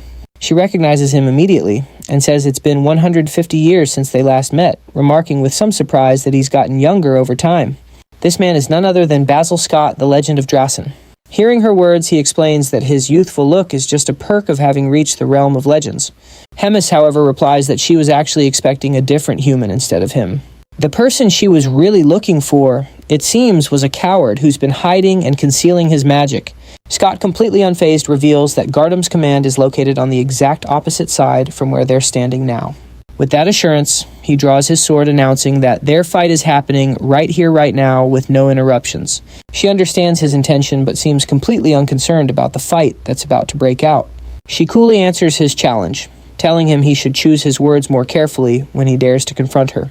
After all, she remembers perfectly well how last time he had his underlings block her path while he cowardly ran away to save his own skin. She then adds that his newfound bravery is probably just a desperate attempt to clean up his tarnished reputation. With that, she activates a spell that creates her personal domain known as the Boundary of Lamentation. Scott, undeterred, declares that last time he was just defeated by a technique he'd never seen before, but now things will be different. The second the words leave his mouth, he charges toward Hemsis with everything he's got. She immediately prepares her attack, the Stars of Loss. But the strike has no effect on the hero as he deflects every single blow and continues to advance. He closed the distance, getting right in the commander's face, his sword practically humming with an insane amount of power. For a split second, Hemsis actually considered his words. Hey, maybe this time really would be different. As the attack came flying in, the hero went for a strike, but Hemis blocked it without breaking a sweat. She then taunted him, saying she wasn't seeing any of this supposed power-up he was bragging about. With a smirk, she basically called him out for not leveling up. Their swords rang out in a violent clash, the sound echoing with every powerful blow. And in that quick exchange, the hero realized they were surprisingly evenly matched. Figuring this out, he decided he just needed to watch out for the magic attacks raining down from the sky. These projectiles, part of an ability called Tears of Lament, were summoned instantly by the commander, except this time they weren't just coming from above. They started bursting from the ground too. Caught completely off guard, the hero had to scramble, desperately dodging the projectiles while also fending off Hemis's non-stop attacks. At one point, she launched herself into the air, gearing up for a nasty combo attack that came inches from taking his head off. He dodged the fatal blow by a hair's breadth. The move actually impressed Hemis. It was proof he'd gotten better avoiding attacks that would have totally wrecked him before. Fed up with her trash talk, the hero yelled at her to just shut up. He channeled his energy, got his footing, and prepared to charge in again. Their fight kicked back off with even more intensity. Hemis, however, decided to switch to psychological warfare. With a chilly smile, she asked him to guess where the next tears would pop up, from the ground or the sky. Clearly enjoying watching him struggle to deal with everything at once, she declared that the second he slipped up, she'd end it with one hit. And she wasn't kidding, it happened almost instantly. Before the hero could even think about dodging, the ground exploded beneath him, and tons of magical spikes shot up, skewering his chest and pinning him on the spot. Stunned and completely defenseless, all he could do was grit his teeth in pain. Hemis watched him suffer with a critical eye, noting that the fact he dodged for as long as he did was admittedly a sign of progress. He was clearly a different fighter than the one she'd faced years ago, but before she could finish her thought, the hero's body started to blur and fade away, like he was being teleported. For a second, Hemis wondered if it was just a clone, but she quickly shot that idea down. She was positive she had hit the real deal. Meanwhile, the hero burst out of a portal already mid-charge, with a brand new technique that caught her off guard. For the first time, she was genuinely impressed with his growth. Charging forward, the hero announced that he'd been saving this secret move for this exact moment. He unleashed his attack with everything he had. She, however, simply raised one hand and blocked it like it was nothing. She made it crystal clear that the power gap between them was just too big to overcome, since she was, after all, 2,000 years ahead of him. With cold, calculated precision, the commander raised two fingers and pointed them right at the hero's chest. A devastating blast of energy shot out, hitting him square in the chest and knocking him out cold instantly. He collapsed to the ground, completely unresponsive, his energy totally drained. Cornered with no tricks left up his sleeve, the hero wondered if this was really the end. The humiliation was crushing. He hadn't landed a single clean hit. Just then, Hemis called out to him, asking if he was really the famous legend of Drain. Before he could even process what was happening, she made a request, something he never in a million years expected to hear from a demon. She explained that some personal business was going down and she needed his help. She asked that when he eventually runs into Choi and they have to fight, that he'd go easy on him at least once. The hero was floored. He couldn't wrap his head around why a commander like Hemis would ever stoop to asking him for a favor. But before she could explain, the sky itself seemed to crack open, and a massive beam of golden energy came crashing down on him. The sheer power of the blast was so intense that the legend of Drain was completely obliterated. His body was just gone, not even a speck of dust left behind. Hemis, caught totally by surprise, tried to figure out what the heck just happened. She was sure of it, the hero was dead. She was seriously ticked off. She had specifically given him time to talk, only for someone to interrupt them in the rudest way imaginable. Looking up at the sky, she knew there was only one person who could pull off something like that, Azrael, who was now descending with his lackey Morim right beside him. He'd originally planned to make his appearance only after the group had defeated Basil. But when he realized a victory like that was completely out of their reach, he decided he had no choice but to show himself sooner than planned. And right on cue, Hemis appeared, clutching her side. You could see the hesitation in her eyes, wondering if it was too cruel to pull this stunt on humans, and if this was really the right move. But the answer was obvious, it didn't matter. Standing before her was the one and only legend of Driesen. Even if they had a temporary truce, the fact remained that Driesen had always been the Holy Empire's biggest rival. Taking him out first was the smartest play. After all, the death of a legend is basically a national-level disaster. From a clifftop high above, Aesel was watching Hemis down below. He knew the whole city's destruction was just bait to lure him to this exact spot. Her reaction confirmed his suspicions when she recognized him as the Legend of Grayton. Aesel Resolute revealed that nothing happening here was a coincidence. This day was the result of long and careful planning, a strategy designed for this very moment. Behind him, Morian stood with her radiant aura, a vast army lined up at her side. Morian brought her hands together in a gesture that looked like a solemn prayer. In her mind, there was no doubt the second battle was about to kick off. He sensed something was off. The pillar in front of her wasn't just some simple defensive barrier. Instead of just containing her energy, it was actively pushing back the field of power she was trying to expand. It was as if the space itself was rejecting her. That pillar was packed with sacred power built up over time, and it was now unleashing a golden aura that neutralized her presence. Up above, Aesel raised his sword before the army. The strategy was simple. The saint would maintain the pillar, and the knight's mission was to protect her with everything they had. The soldiers took their positions, resting their hands on their swords planted in the ground with their heads bowed in respect. Golden flowers bloomed from the very spots where each of them stood as if they were made of sacred power itself. On Aesel's command, they raised a barrier to make sure Hemsus had zero chance of escape. The golden sphere, crackling with lightning-like energies, glowed with a blinding light that spread across the entire field. Hemis had to shield her eyes with one hand, struggling against the intense glare coming from both the pillar and the sphere. She recognized the barrier before her as something on a whole different level. The wound on her side dissolved into black smoke, with faint sparks scattering into the air. The repulsive force was incredibly strong, and her own domain began to collapse under the weight of the sacred power. On top of that, the shield she was barely maintaining was just a shadow of its former self, offering no real protection. When her face emerged from the light again, something had changed. With one decisive motion, she ripped open the stitches that sealed 2 deep gashes stretching from each side of her mouth to her jawline. The slits opened to reveal her sharp fangs, forming a truly creepy smile. Hemis taunted her opponents, making it clear that if she hadn't been handicapping herself, they wouldn't have even dared to face her. Hemis got into a fighting stance, holding the cord from her own stitches, and locked her gaze on the enemies up on the cliff. In a blur of motion, she rushed forward, lashing out with her whip. She aimed for Aesel, who leaped down from above to block with his sword. She struck from one side, then the other. Each crack of the whip was lightning fast and precise, while he continued to parry with his blade. One strike came dangerously close to his face, slicing the air with a sharp snap. Seizing an opening, Aesel pushed forward for a counterattack. With a shout, he called out his attack and thrust his blade forward, but the strike never connected. At the moment of impact, Hemis had vanished into thin air. Aesel's eyes widened in shock. She had completely disappeared. From above, Morian shouted for him to look up. When he raised his head, Aesel saw Hemis hovering in the air, chanting a spell. A searing red light wrapped around her. It was Hellflash, the evolved form of Hellflare. On the ground, Aesel braced himself, frustrated by the overwhelming power pressing down on him. High above, Hemis pressed her hands together and unleashed her full power, sending a direct blast crashing down on Aesel as if it came from the heavens. But the attack was stopped, dead in its tracks. Aesel gripped his sword with both hands in front of him, fully blocking the massive surge of energy. The force of the clash carved a deep V-shape into the earth around his defensive stance.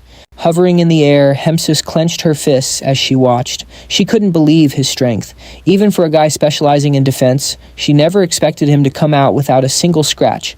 Aesel, dripping with sweat, stood his ground, his sword still raised as if his entire body was channeling power to resist the colossal strike. Then it clicked. He immediately understood the effect that was at play. The sacred barrier was actually absorbing the demonic energy from her attacks, nerfing their impact and preventing any real damage from getting through. A highly defensive authority, a saint, and a colossal shield fueled by the sacred power of hundreds of warriors.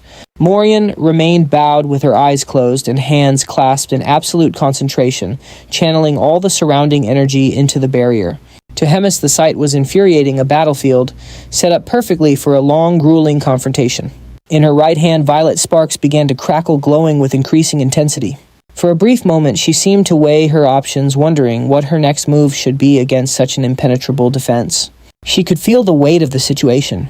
The demonic energy she'd used against Basil had taken a heavier toll than expected, making each movement difficult.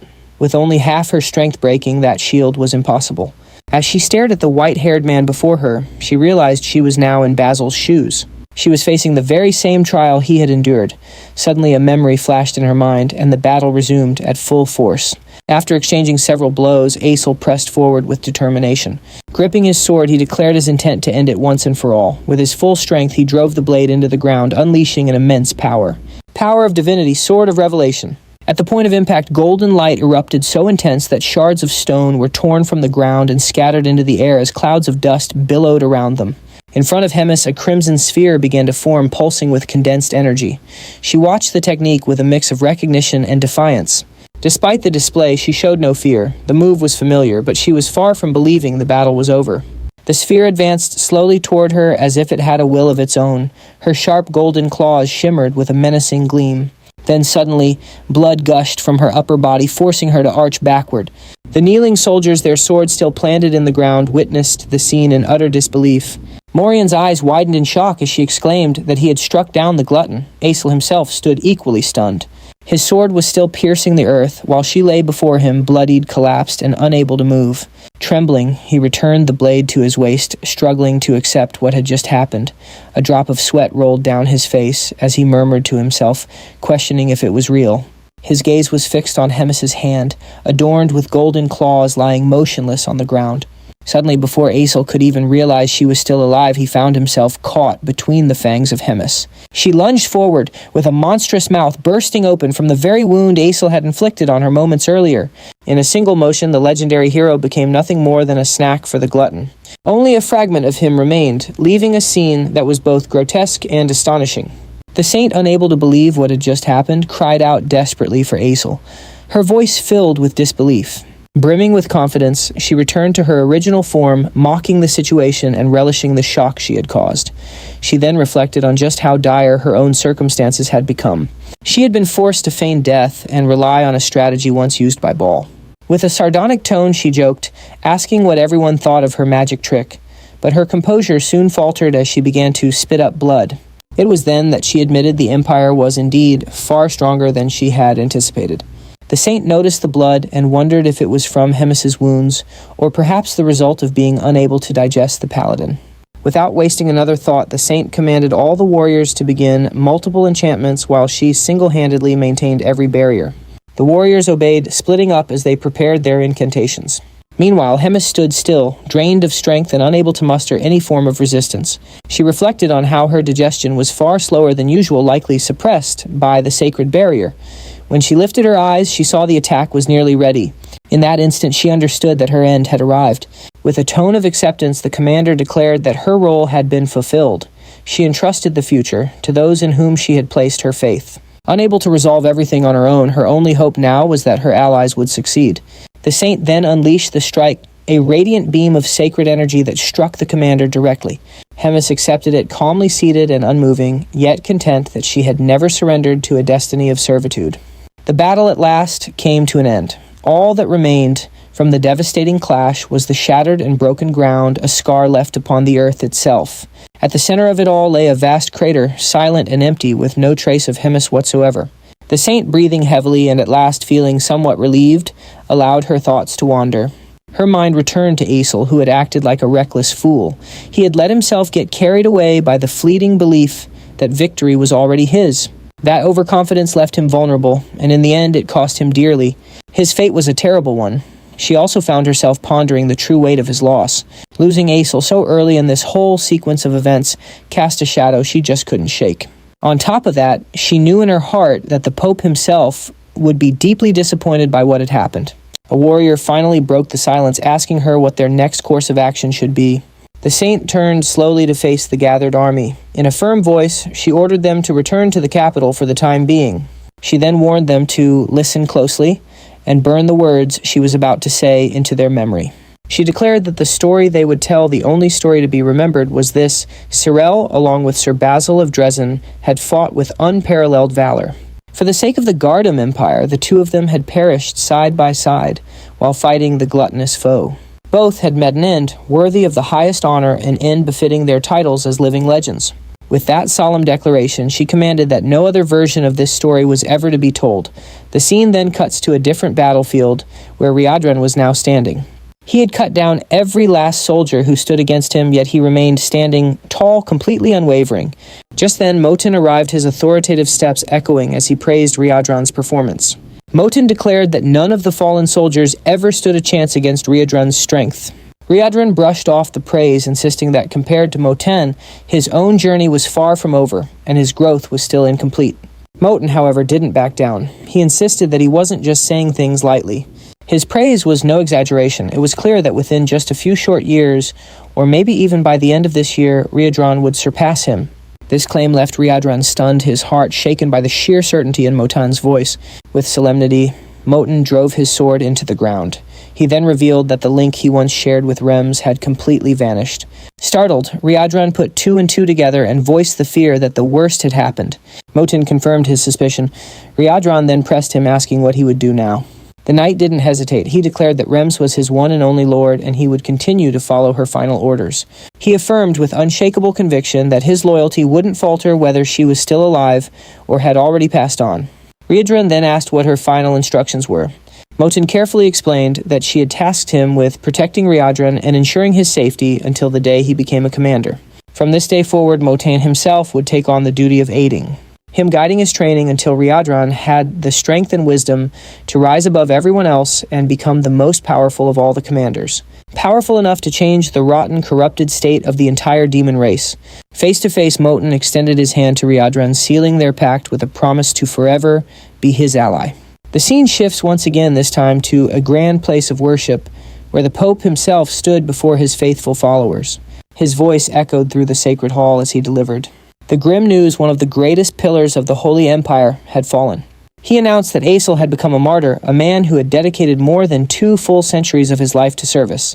With heavy sorrow in his tone, he mourned the passing of a comrade who had spent so many years by his side and by the side of the legendary Sir Quinley. The Pope then declared that Aesel was a man whose devotion to God was beyond compare, greater than anyone else could ever hope to achieve. To his very last breath, Aesel's thoughts were for the well-being of the Holy Empire's people.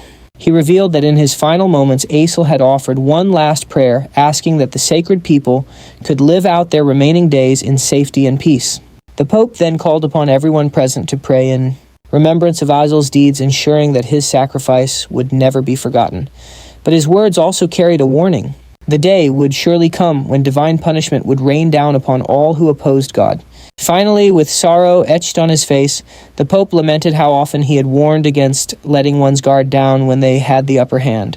And just like that, he was left to mourn the tragic end of the legendary hero Aesel, a loss that would forever weigh heavily on the faithful. Just then, the Pope was interrupted by a messenger who burst in with news that Dresden had sent someone to Mariette asking for access to check out the battlefield where the fight with Hemis went down.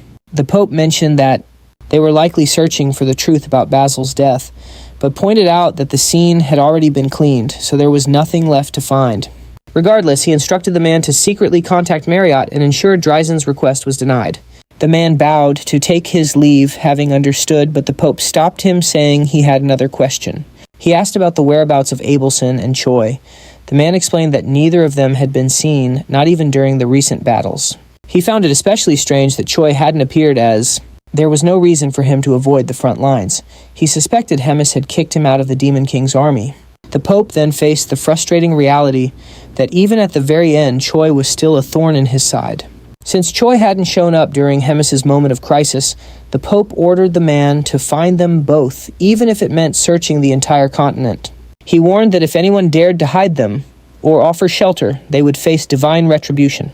The scene then shifts to the group's carriage, or quartet rather, where Choi and Rachel are muttering complaints before being cut off. Rachel was asked to check if the disguises were ready. She was surprised by how quickly they had been prepared.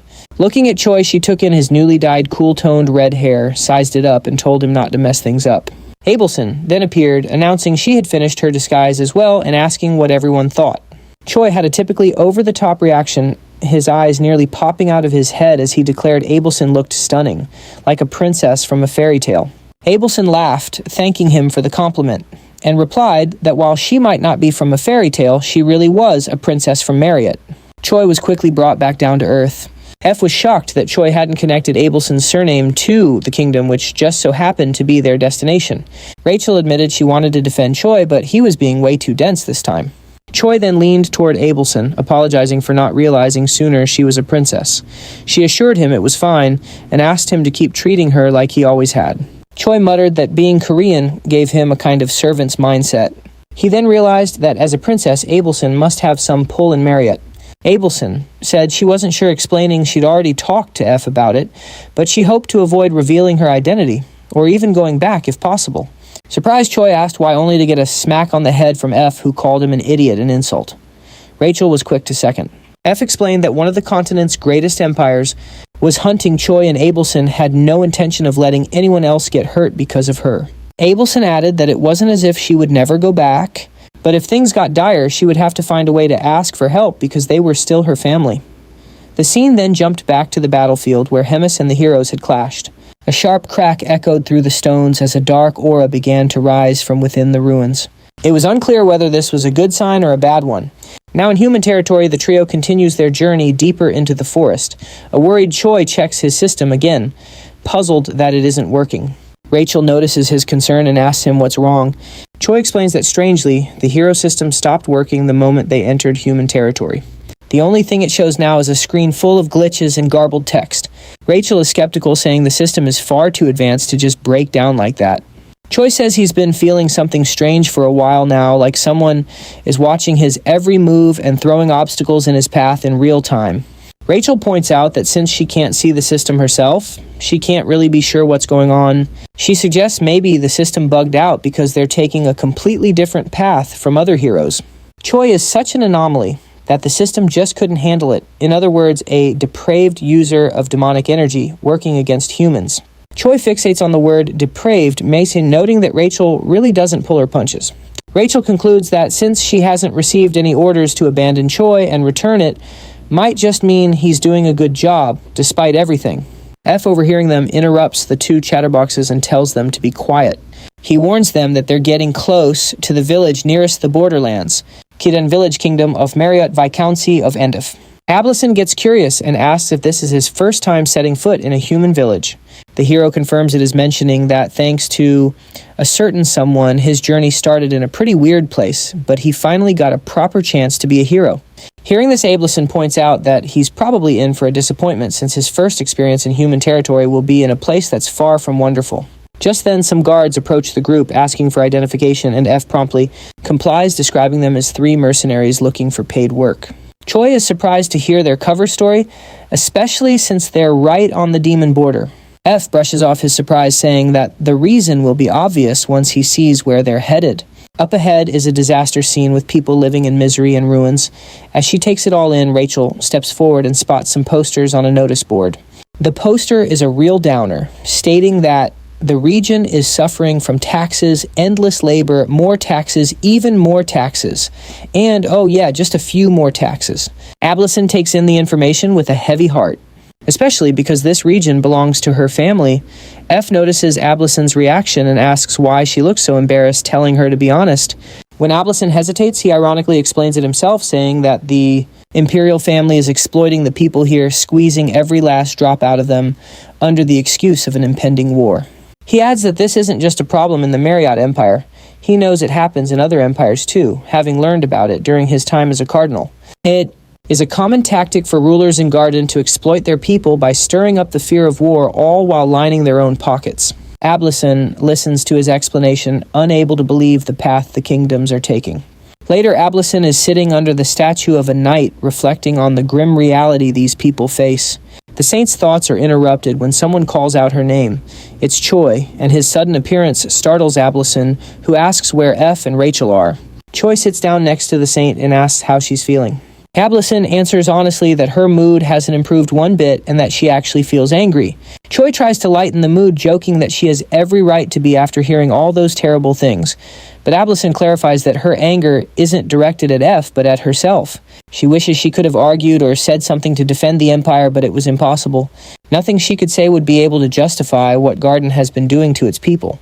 Choi is taken aback when he hears this and starts racking his brain for something to say to help her, but none of the ideas that pop into his head feel right for the moment. Before he can figure it out, Ablison gets his attention.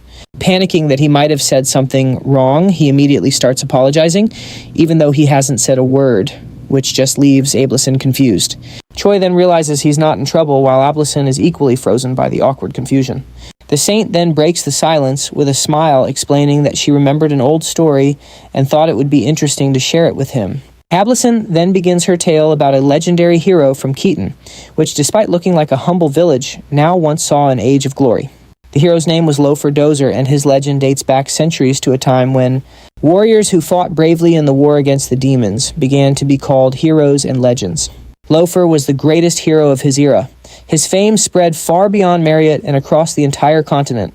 Among the many heroes, Lofer was one of the few who truly deserved the title, both for his deeds and his character.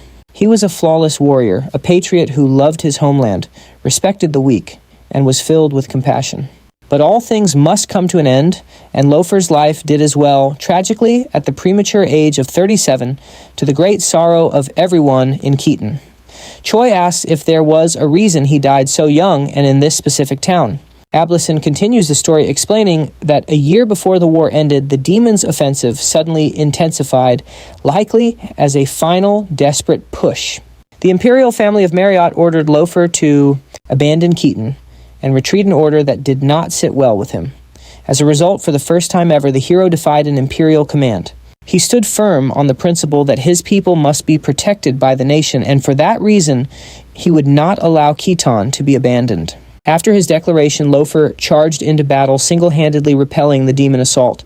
By doing it all alone without a single warrior by his side, he etched his story into the hearts of the people of Marriott forever.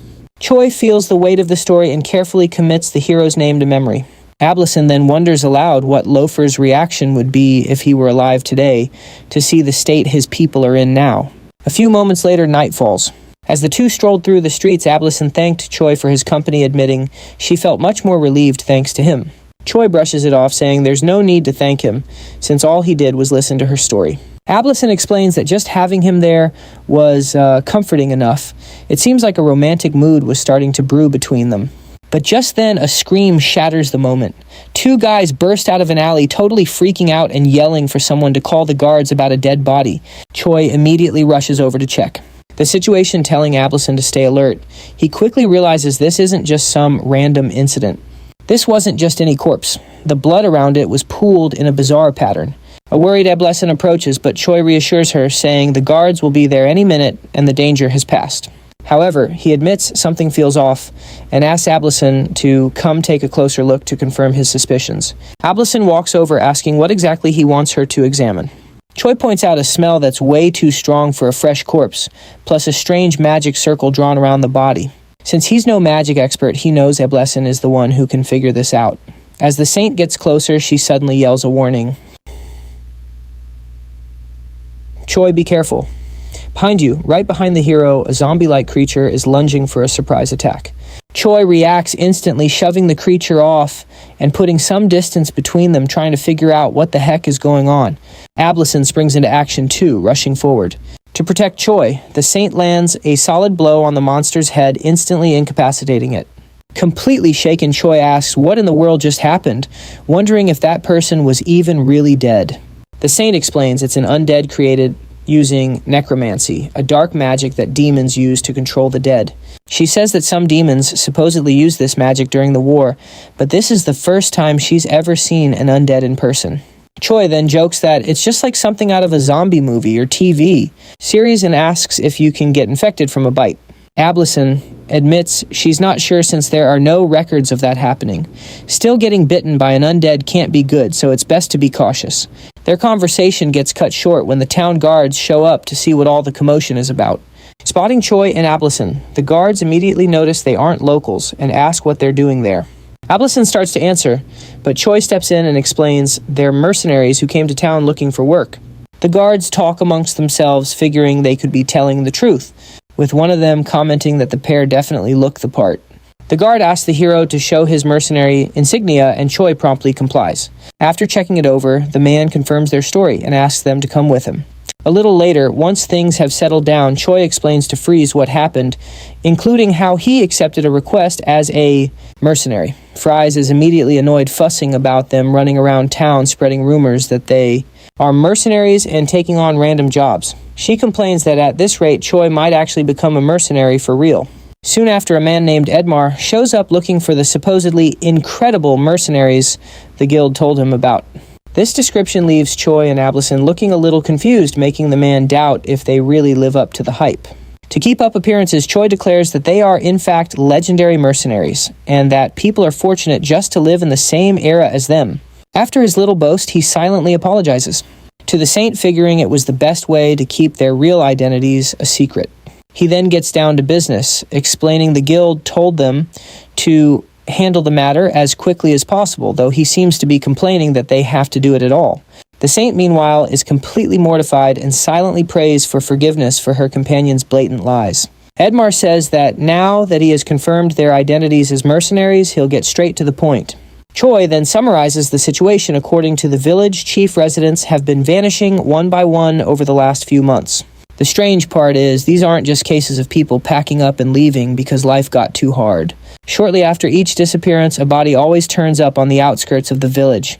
Some of these bodies are placed on top of family graves, while others are pierced with strange staffs, and still others have unknown letters and crude patterns carved right into their bodies. Ablesen chimes in, emphasizing that in all her experience, she has never encountered anything like this. Choi adds that the villagers recently sent a letter to their lord asking him to resolve the issue. However, the only response they got was an order to relocate to a neighboring town, most likely because the lord didn't want to waste his efforts on a poor village that couldn't even pay its taxes. Because of that, the residents pooled together whatever money they had and sent a request to the mercenary guild. Trish puts 2 and 2 together, asking if that's the reason Choi insisted they be treated as actual mercenaries. Rachel calls everyone liars, complaining about being abandoned and claiming this is all just their punishment. She turns to Ablesen, saying that Choi lying is one thing, but a saintess lying is just going too far. Regardless, both of them understand the group's delicate situation, and it would be best for them to keep a low profile from now on. Since the undead are involved, this could attract the Demon King's army, and interfering recklessly would be a bad idea. Ablesen asks if Freeze could do something, even if just for a single day. She explains that she just wants to help the villagers as much as she possibly can. Before leaving, Choi takes note of her empathy for others, and declares that he feels the exact same way and wants to help too. Friz states that their stay will be limited to 1 week. If they give it their all during that time and the situation still isn't resolved, their orders are to leave. Choi happily accepts the condition, as does Ablesen, who breathes a sigh of relief now that she can help the villagers. The group then comes up with a plan, dividing the village into 2 zones. Rachel and the Saintess are assigned to patrol one zone, while Choi and Freeze take care of the other. Choi asks what Friz will be doing in the meantime, and Friz replies that he'll keep watch at the village entrance in case any outside mercenaries show up. 4 days later, Ablesen returns to the room where everyone is gathered and is greeted by Choi, who remarks that she's late. She replies that she had to check on something first and that she has something important to tell him. Choi's curiosity is piqued, and he asks what it is. Ablesen explains that it started during her patrol with Rachel earlier that day, and now she's certain about something. The village has an unexpectedly high concentration of demonic energy in the air. There's always a small amount of human energy, demonic energy, and divine power depending on the land, so it's natural for one of these forces to be stronger or weaker. However, even if the guardian of a land is human, the demonic energy in a place like this should be minimal. In this case, it isn't, which is completely unnatural. Friz and Choi immediately realize that they've felt this energy before. Ablesen adds that regardless, this abnormal demonic energy is most likely the root cause of everything that's happened in the village. For the remaining days of their stay, they'll investigate why this energy is accumulating here and report their findings to the village chief. Choi points out that even with all that effort, it won't lead to a complete solution, and asks if Ablesen is okay with that. She replies that she knows she's already taken up too much of the team's time and doesn't feel right asking them to get involved any further. Friz and Choi then wrap up the meeting, stating that they'll continue this for 2 more days. Now that they have a clear direction, they should regroup and move forward with the plan. As night falls, the group gets ready to begin their work. Choi comments that Friz must also use necromancy. Friz replies that he doesn't, and that it's uncommon for members of the 3rd Legion to use necromancy. Choi is surprised to hear him mention the 3rd Legion. Fries then explains that Rims despises necromancy just as much as it despises chimeras, and that honestly, necromancy itself is an extremely bizarre form of magic. Choi asks what he means by that. Freeze glances toward the Saintess, asking if she ever explained the use of necromancy to Choi. Ablesen simply replies that she didn't, since she doesn't know much about how the practice itself actually works. Friz then mentions that only a small number of demons ever used this type of magic, and even then it failed to produce decent results. Because of that, necromancy left very few records among humans. He then goes on to explain how it works. It's an ability that turns the dead into undead, so you can command them. During the war, the bodies scattered everywhere were used for this purpose. At first glance, it seemed like a grand form of magic, capable of bolstering an army's numbers. However, low-rank undead were far too mindless, requiring the caster to control each and every one of them individually. Trying to command a horde of undead in the chaos of battle left the caster wide open to attack. In the end, even when high-level undead were created, if their power surpassed their masters, they would simply break free from their control. There were even cases where the undead turned on their very own summoner. See, once control was lost, the undead would just go wild and attack anything alive nearby, not caring whether it was friend or foe. Choi gets the picture and has to agree that it's a seriously weird type of magic to be messing with. Friss adds that during the war this led to a whole lot of friendly fire. Before they can chat more, a strange energy suddenly grabs their attention. Abson immediately calls out that there's another demon near the group. Friss is impressed by the saint's knack for sensing demonic energy and asks where exactly the demon is. Choi also asks which direction the energy is coming from, and she answers that it's coming from the statue plaza. The group quickly makes their way to the plaza, where they find some guy casting a spell on the ground. They stop, and Choi asks if that's the one giving off the demonic vibes. Abson confirms it is, but tells them to hang on, explaining they can't take him out just yet since the top priority is figuring out what on earth he's doing there. Official then asks what she plans to do, but Choi cuts her off, saying he'll take care of it and asks to go in alone. The guy casting the spell senses their presence and remarks that for a human, Choi has a really strange aura about him. Choi realizes just how sharp this guy is. The caster then stands up and announces that if they're not going to come to him, he'll come to them. Choi is surprised by the man's bold reaction, but before he can do anything, Choi jumps into action, yelling for everyone not to attack, because the guy is an ally. This completely throws his friends for a loop, since it looked like Choi was about to start a fight just a second ago. The individual is just as confused and asks what in the world is going on. Choi then puffs up his chest and loudly declares he's Ryan, the regimental commander of the Demon King's army's 3rd Legion, and demands the guy state his own name and rank. The moment Choi gives the order, the man in the hood hesitates. You can almost see the gears turning in his head. He's unsettled that the demand is coming from a human, especially one who supposedly joined the demon army and became infamous thanks to a ton of wild rumors. Doubt creeps in. The last time the man had any news from his regiment, Choi was just a lowly company commander. So following his orders now feels a bit sketchy. Abson senses the tension right away and privately wonders if Choi's bluff is really the best move. Fischl, however, decides to play along. Without hesitation, he jumps right into character, presenting himself as another regimental leader from the 3rd Legion. With a commanding tone, he points out that the man before them doesn't seem to be from the 3rd Legion at all, doubling down on the demand for him to state his name and unit. The whole situation leaves Abson completely baffled. From her point of view, her two buddies are just lying through their teeth. Fischl, however, is totally focused on one thing, settling this quietly, so the village doesn't end up as collateral damage. He calmly advises that if things get hairy, the saint should pull back and get the village chief to start an immediate evacuation just to keep the civilians safe. At that point, the hooded man slowly reveals his face, a suspicious look clouding his expression. He finds it pretty unsettling that Choi and Fischl are acting so nonchalant, just walking around with humans. Fischl shoots back without skipping a beat, claiming they're on a secret mission that came directly from Hemis himself. Anything more than that, he says, is classified. Name-dropping Hemis clearly carries some weight. The hooded man instantly acknowledges the authority, and Fischl jumps on the chance to repeat his demand for identification. Reluctantly, the man admits he's from the 4th Legion. It clicks for Choi immediately. This man is one of Park Hyuna's subordinates. The hooded man's cool facade cracks as he erupts in anger. He declares that Hyuna isn't the true commander of the 4th Battalion, insisting the position rightfully belongs to Lord Onyx. Choi and Fischl have a quick whispered chat. Fischl explains that Onyx used to be the 4th commander, but was demoted to vice commander after a huge defeat. He also notes that the hooded man's reaction isn't all that surprising. Many demons can't stand the idea of a human hero being their boss. And besides, the demon, King's army's chain of command is basically a soap opera of tension and resentment. Noticing their quiet chat, the hooded man gets suspicious and demands to know what they're whispering about.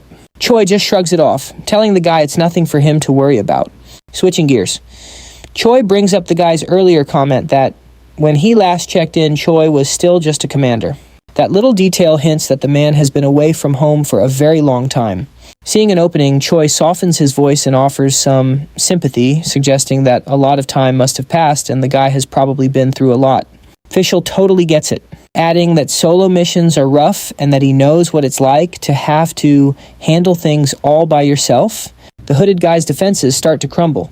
He seems genuinely moved by their sudden show of empathy, and his whole body just relaxes. Soon enough, the three of them are standing in a relaxed circle, guards down, and start chatting more openly about what brought the mysterious man to town.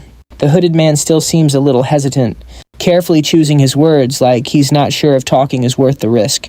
Seeing his chance, Choi gently pushes calmly, pointing out the obvious: the guy clearly isn't a fan of the current Legion commander. Choi tells him that if he just wants to vent and talk some smack about Hyuna, he and Fischl are all ears. Choi even adds that from what he's seen, Hyuna's personality is just the worst something he can personally vouch for after meeting her recently. Fischl jumps in, mentioning that the relationship between Hemsis and Hyuna is super strained, and then casually asks if the hooded guy knew about that. Before the guy can even answer, Fischl mentions that they're also in the city on a mission, so it would probably be smart to share info so they don't step on each other's toes. While the hooded man thinks it over, the pair notes that he seems a bit out of the loop on the latest news from the Kingdom of Amun. Fischl explains that being cut off like that is pretty normal for people on solo missions, since they can go a long time without any updates from headquarters. That little comment really seems to get him to let his guard down. After a short pause, he finally starts talking. He reveals his mission is to test a magic device that can turn mana into demonic energy, a revelation that clearly catches Choi off guard. The hooded man explains that when you inject demonic energy into it, the device kicks off a reaction, converting all the nearby mana into more demonic energy for a set amount of time. The end result: an area just totally saturated with demonic energy and Indek. He adds that the device was a joint project between Onyx and Rotak. They spent months burying nearly 100 bodies to build a huge magic circle with the village at its center. Apparently the plan started working recently, with zombies just popping up on their own, no summoning required. He explains he was just sent to watch what happens, collect data, and keep an eye on the experiment, right up until he ran into Choi and Fischl. Choi then asks what's supposed to happen once the magic circle is completely finished. The man says there are old legends about the village, stories about a legendary hero from its past, and the ultimate goal is to bring that hero back as an undead. Fischl's mind jumps straight to Lothar Dozer, and he wonders if necromancy is really advanced enough to resurrect someone who died that long ago. The man says bringing someone like that back is definitely possible. Controlling them, however, is a whole different ballgame. He admits it's all still experimental with no guarantees, but seeing how much Choi obviously hates Hyuna, the hooded man decides to spill some more tea. He says that if this experiment works, the next step is to turn Park Hyuna into an undead too. That sentence makes Choi jump to his feet, pure shock on his face. The man just calmly keeps talking, explaining that it would take a ton of these magic devices, but if it actually works, they wouldn't need to give the commander position to other races anymore. In that case, his master Lord Onyx could finally take back his rightful spot as commander of the 4th Legion. And with that, the hooded man wraps up the conversation, saying he hopes their paths don't cross again. Choi looks over at Fischl, who meets his gaze without a second thought. Not a word is spoken, not a signal is given, but they reach a silent understanding in a split second. Their movements are perfectly in sync. They attack at the exact same moment, clean, precise, and without mercy. The hooded man is decapitated and his heart is stabbed before his body even hits the ground. In his last fleeting moments of consciousness, all he feels is disappointment. Not fear, not hate, just the sour taste of realizing he was played by the very people he thought he was playing. The second he dies, the magical device goes haywire. Its core starts pulsing like crazy, shooting energy everywhere. It zips across the plaza, scraping against the stone and sending sparks flying before it slams right into the statue in the middle. The device shudders one last time and then goes completely silent. Fischl breaks the silence, pointing out how odd it is that they're both after the same thing without even talking about it. Choi agrees, admitting he didn't expect their instincts to be so in sync. Fischl then adds that he couldn't care less about the Legion's interests. All that matters to him is Lord Hemis. He says he'd rather see Hyuna stay a do-nothing commander than let the whole place fall into chaos because of infighting. Choi lets out a long sigh, the tension finally leaving his shoulders. As far as he's concerned, the official business is done. The summoner is dead, the device is taken care of, and they can leave town with a clear conscience. Now, if they can just dismantle the rest of the magic circles, the undead will vanish for good, and the demonic energy blanketing the village should finally clear up. Feeling pretty good about their plan, neither of them notices the subtle change in the air right behind them. As they stroll away from the plaza, a strange mist starts to roll in, creeping silently across the ground. Choi casually mentions that after all this, his relationship with Park Hyuna might actually get a little better. He doesn't get to finish the thought, because a massive beam of green light explodes behind them, with a deafening roar shaking the very air around them. A sudden surge of power stops Choi and Fischl dead in their tracks, shock flashing across their faces as they whip around to look back at the plaza. Elsewhere, Absin is standing before the village chief and the other residents, calmly giving out instructions. All of a sudden, an eerie silence falls over the crowd. She pauses, sensing that something is seriously wrong, and wonders if she should continue. That doubt vanishes the moment a green light shoots up into the sky. She instantly recognizes where it's coming from, the hero's statue, and immediately decides to get back to Choi and Fischl. Before taking off, she warns the villagers not to enter the town no matter what, and tells the chief to contact the nearest temple right away. Back in the center of the village, Choi struggles to process what he's seeing.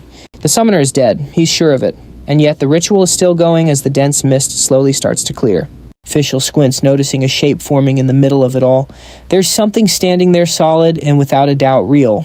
From inside the fading fog, the summoned undead finally speaks, its voice heavy with the weight of age and authority. It demands to know if its homeland is still safe. Choi and Fischl are left completely speechless as they come face to face with the legendary hero. Loper's presence is so powerful it's almost tangible, and for a split second, Fischl finds himself less worried about the situation and more curious about how Choi is going to react. Breaking the silence, Choi plasters on a smile and says, with surprising cheerfulness, that they're in Marriott in Keaton, to be exact. Loper looks at him completely baffled. He asks why monsters are just wandering around Marriott territory, especially when Choi's skill is active. The question leaves Choi totally stumped, his mind racing to come up with a decent explanation that won't immediately fall apart. Before he can even think of an answer, Absin rushes in, urgently calling out to them. She freezes the moment she spots the stranger standing with Choi and Fischl. For a second, she's just in shock, but then recognition dawns on her just as quickly. Realizing who she's looking at, the saint doesn't waste a second. She steps forward and formally introduces herself to the hero. Introducing herself as the heir to the throne, she respectfully asks for permission to speak with Loper. To prove she's telling the truth, Absin pulls out the royal medallion of Marriott. The artifact gives off a faint magical glow, one that's unmistakable to anyone who knows what it is. Loper immediately recognizes it as a relic given only to members of the royal family. Without a moment's hesitation, he kneels before her. He then introduces himself as Loper of the Lightning, a royal warrior of Marriott, and pays his respects with a formal bow.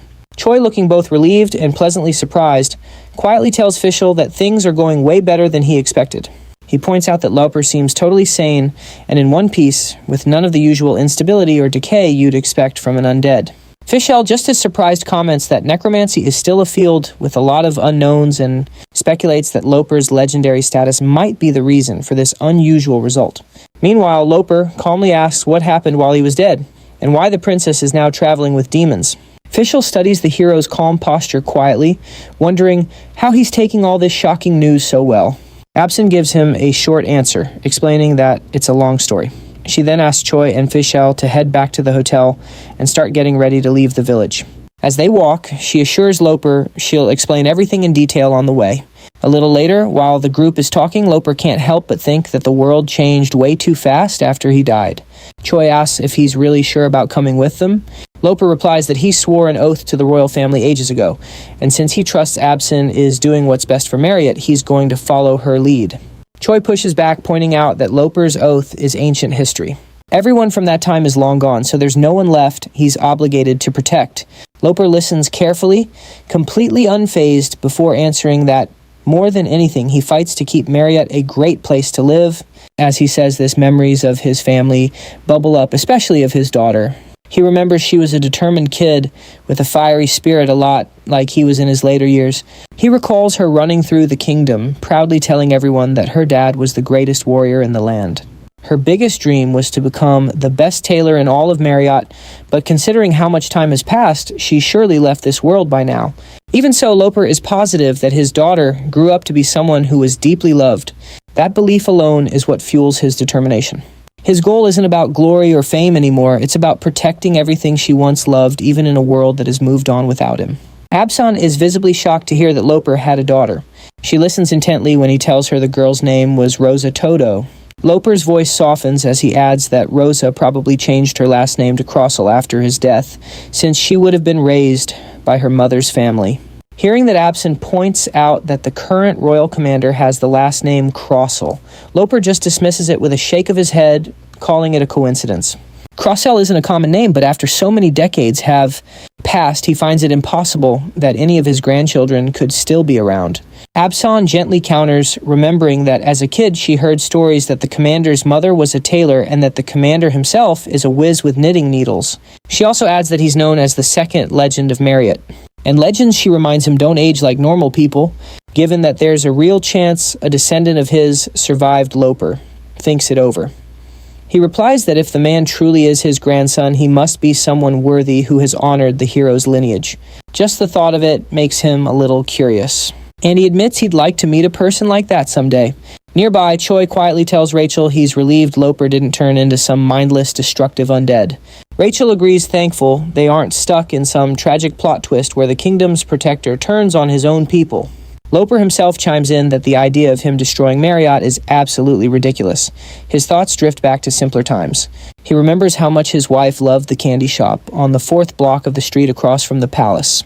His daughter, meanwhile, adored the yarn shop 2 blocks down. As he shares these memories, a strange presence starts creeping closer. An unfamiliar energy presses in on him, subtle at first, but growing more and more oppressive. With every word he says, it gets closer. The change happens fast.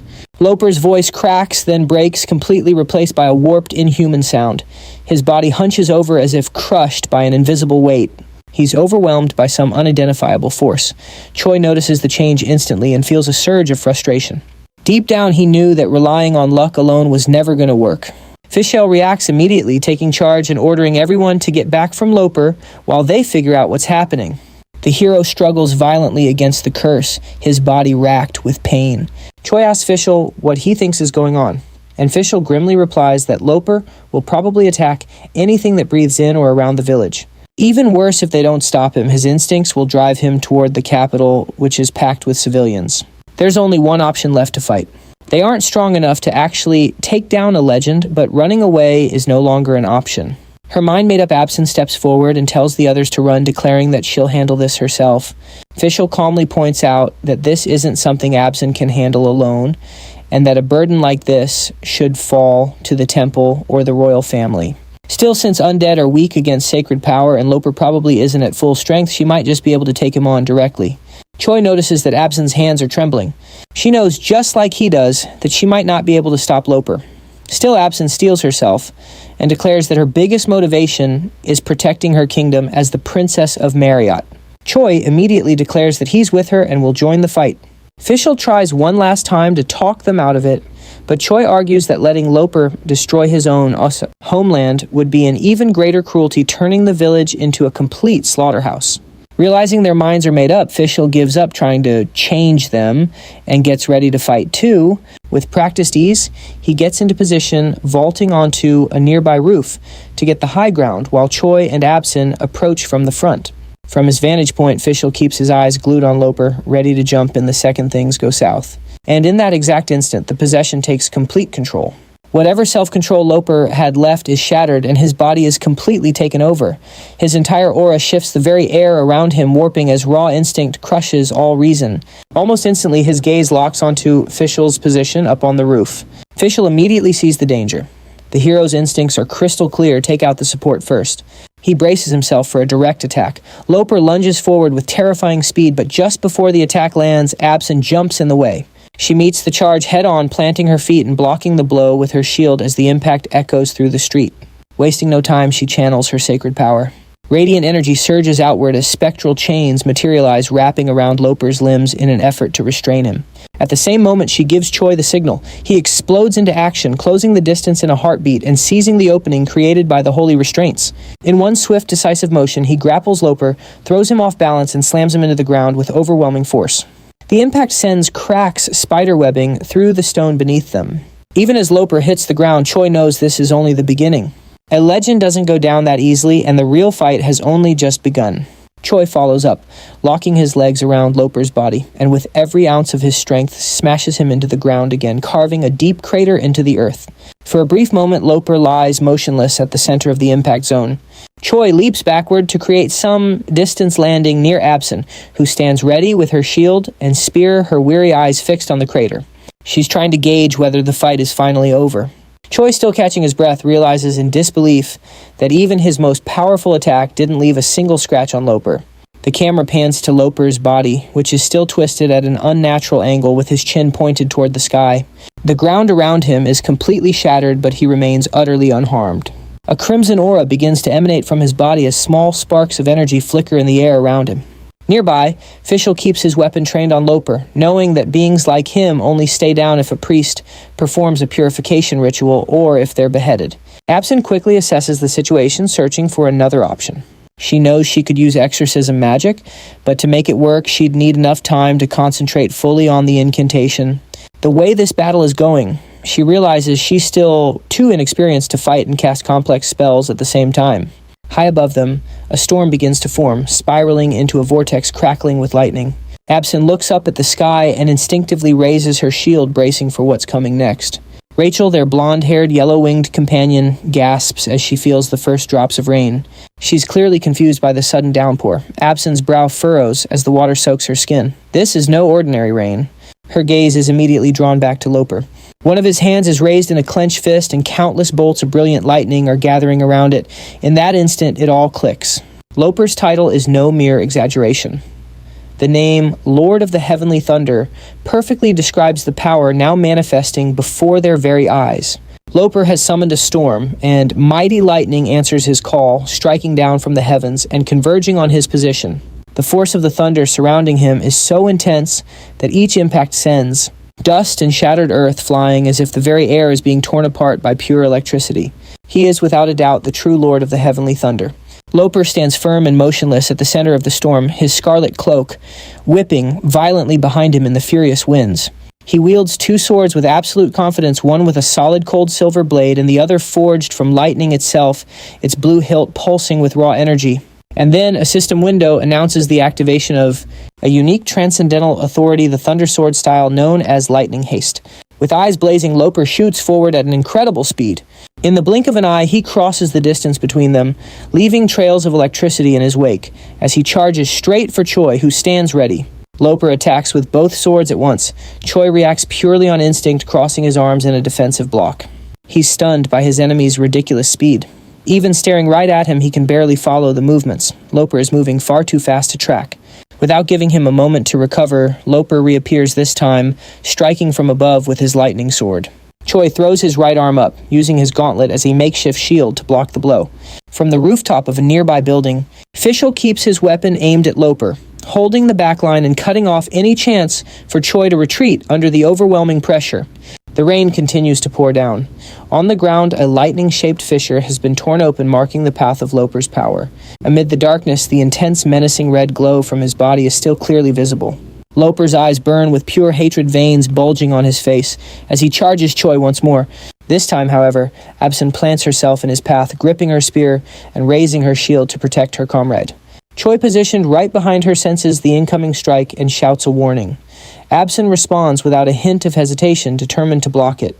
In that same instant, her shield flares to life, summoning a second massive golden barrier that expands outward before her. Loper, however, proves to be wickedly clever. Instead of colliding with the defense, he uses the shield itself as a springboard, launching himself up and over the barrier in a single precise leap. In midair, he executes a graceful somersault, sailing right over Fristel, who, armed with a crossbow, doesn't even realize someone has just passed over his head. Absin stares in disbelief at the maneuver, then immediately breaks into a sprint, shouting a warning to Fischl as she prepares another defense. Fully aware that the attack is far from over, Loper raises. His arm in a bolt of lightning rips through the purple sky, descending in a straight line to strike Fischl. The blast is brutal. His body is thrown from the rooftop, crashing down violently, and carving a crater into the rubble-strewn ground. Rachel rushes to the edge of the crater and peers inside her face, a mask of terror. Fischl lies at the bottom, his body twisted unnaturally like a swatted fly. Despite this, he is somehow still breathing. Through the searing pain, he manages to move, just enough to show that he barely survived. If he had let his guard down for even a fraction of a second longer, he would have been killed. Just behind Absin, Choi keeps his eyes locked on Loper, who now stands atop the roof where Fischl was moments before. Above him, the sky churns with the swirling storm. Lightning flashes, endlessly illuminating his silhouette as it crackles with electricity. Then a new notification appears, revealing the power Loper is about to unleash. It is another unique transcendental authority, the Thunder Sword style known as Bolt from the Blue. Loper lunges forward in a powerful leap, drawing both swords back, before flinging them violently toward Choi. Once again, Absen leaps in front of the hero, the golden power of her shield expanding at the exact instant the blades crash into it. The impact is devastating. She endures the force with everything she has. Her teeth are clenched as the ground beneath her feet begins to crack under the pressure. Behind her, Choi spots an opening and gives the signal. Absen reacts immediately, dropping to one knee to serve as a foothold. Choi charges forward, using her as a springboard to launch himself into the air, releasing all his power in a flying kick. The blow strikes Loper squarely in the stomach, sending him flying backward with crushing force. As he is hurled away, Loper grits his teeth, consumed by rage at being hit by such a tactic. Without wasting a moment, Choi turns toward Fischl, who has already partially recovered from his fall. To Choi, the fight is far from over, and this is the perfect time to execute a risky team maneuver they have practiced before. Choi grabs FR's arm, which is covered in scratches, while his glasses sit crookedly on his face. FR hesitates for a brief moment. He's fully aware of how dangerous it is to use that technique against an enemy who just cheated death. Even so, understanding Choi's intent, he tightens his grip in response. With a practiced motion, FR twists Choi's body in midair and hurls him forward with all his strength toward Loper, who is already recovering, his body coiled and ready for the next clash. Hanging in midair, Choi channels his power and unleashes his dropkick skill. Choi rockets through the air, leg outstretched toward Loper, ready to hit him with everything he's got. Just before impact, you can see the intense focus in his eyes. To him, it doesn't matter if the enemy is undead or not. All he has to do is shatter its body to stop it. The resulting collision of power from Choi's attack is absolutely massive. A massive explosion of lightning and dust erupts at the point of impact, blasting outward. The sheer force of the blast is so intense the others have to dig in their heels just to keep from being thrown off their feet. Rachel clings to FR's cloak, her eyes wide with anxiety as she peers into the expanding dust cloud, desperate to see the outcome. As the dust slowly settles, the grim reality of the clash is revealed. Loper is completely unscathed. A merciless look on his face, he snatches Choi by the leg, lifting him as if he were nothing more than a sack of potatoes. Choi thrashes helplessly in the air, but Loper's grip only tightens around his ankle. Suddenly, sinister red lightning begins to crackle around Loper's body, pulsing with menacing power. He's activating his technique, Lightning Flash. The crimson energy surges through Choi's entire body, electrocuting him without a shred of mercy. The hero lets out a blood-curdling scream as agonizing spasms rack his entire body. Seeing this horrifying sight, Abelson cries out Choi's name, tears of desperation streaming down her face. Just then, Frisk strikes from behind Loper, crossbow at the ready. Even as Loper holds the screaming Choi in his grasp, Frisk attacks with everything he's got, forcing the enemy to finally let go. The force of the blow sends Choi hurtling toward Frisk, and they both slam into the ground near Abelson. Frisk quickly checks on Choi, confirming he's still breathing. He knows the only reason Choi survived is thanks to the painstakingly modified body modem. Choi lies there completely motionless, his eyes vacant and staring into nothing. Red sparks still flicker across his near catatonic body. Frisk looks on with deep concern, his crossbow resting against his shoulder. He knows that no matter how much the modem reinforced his body, Choi won't make it without immediate medical attention. Before Frisk can make a move, he's hit by an invisible force and sent flying. He hits the ground hard and goes limp, knocked out cold. Rachel panics, shaking him and begging him to wake up. Seeing her comrades fall one by one, Abelson has no choice but to unleash her most sacred power. Divine magic swirls to life around her as she activates her ultimate skill, Declaration of the Sanctuary. A pair of brilliant golden wings unfurls from her back, and the energy around her erupts in a blinding golden light. But she knows the heavy price of using this power. The Sanctuary drains a massive amount of divine energy, and as long as it's active, she's rooted to the spot. Still, it's an incredibly resilient technique, designed for one purpose, to hold the line no matter what. Of all the skills in her arsenal, this is her absolute ultimate defense. A golden dome expands from her, enveloping and shielding everyone behind her. But as Abelson glances at her spear, a sliver of doubt creeps in. Even with this, she worries it might not be enough. The power gap between them just feels too overwhelming. For the first time, she wonders if she's really strong enough to protect anyone at all. Without a moment's hesitation, Loper charges forward and starts hammering the barrier with brutal force. Each blow sends shudders through the sanctuary, and cracks begin to spiderweb across its golden surface. Abelson thinks of Choi, paralyzed and completely defenseless behind her. If she falls here, if she breaks now, he won't stand a chance. Tears stream down her face as she pleads with Loper, begging him to come to his senses. She reminds him of who he is, of the village he devoted his life to, of the vow he made to live again for Marriott. But it's no use. Loper keeps attacking blow after relentless blow, forcing the cracks in her barrier to grow wider. Desperate with Loper about to shatter her shield and with no other options left, Ablyson cries out through her sobs. She reminds him of the dream he once confessed to her, his wish to become a father his daughter could be proud of. Suddenly, Loper's hands shoot forward, shattering the barrier, and he seizes Ablyson by the neck, slamming her to the ground. He looms over her, pressing down on her throat with crushing force, cutting off her air. Even as she's suffocating, Ablyson gasps for her last remnants of air and keeps speaking. She reminds him of the countless people in this land he loved, of everything he once fought to protect.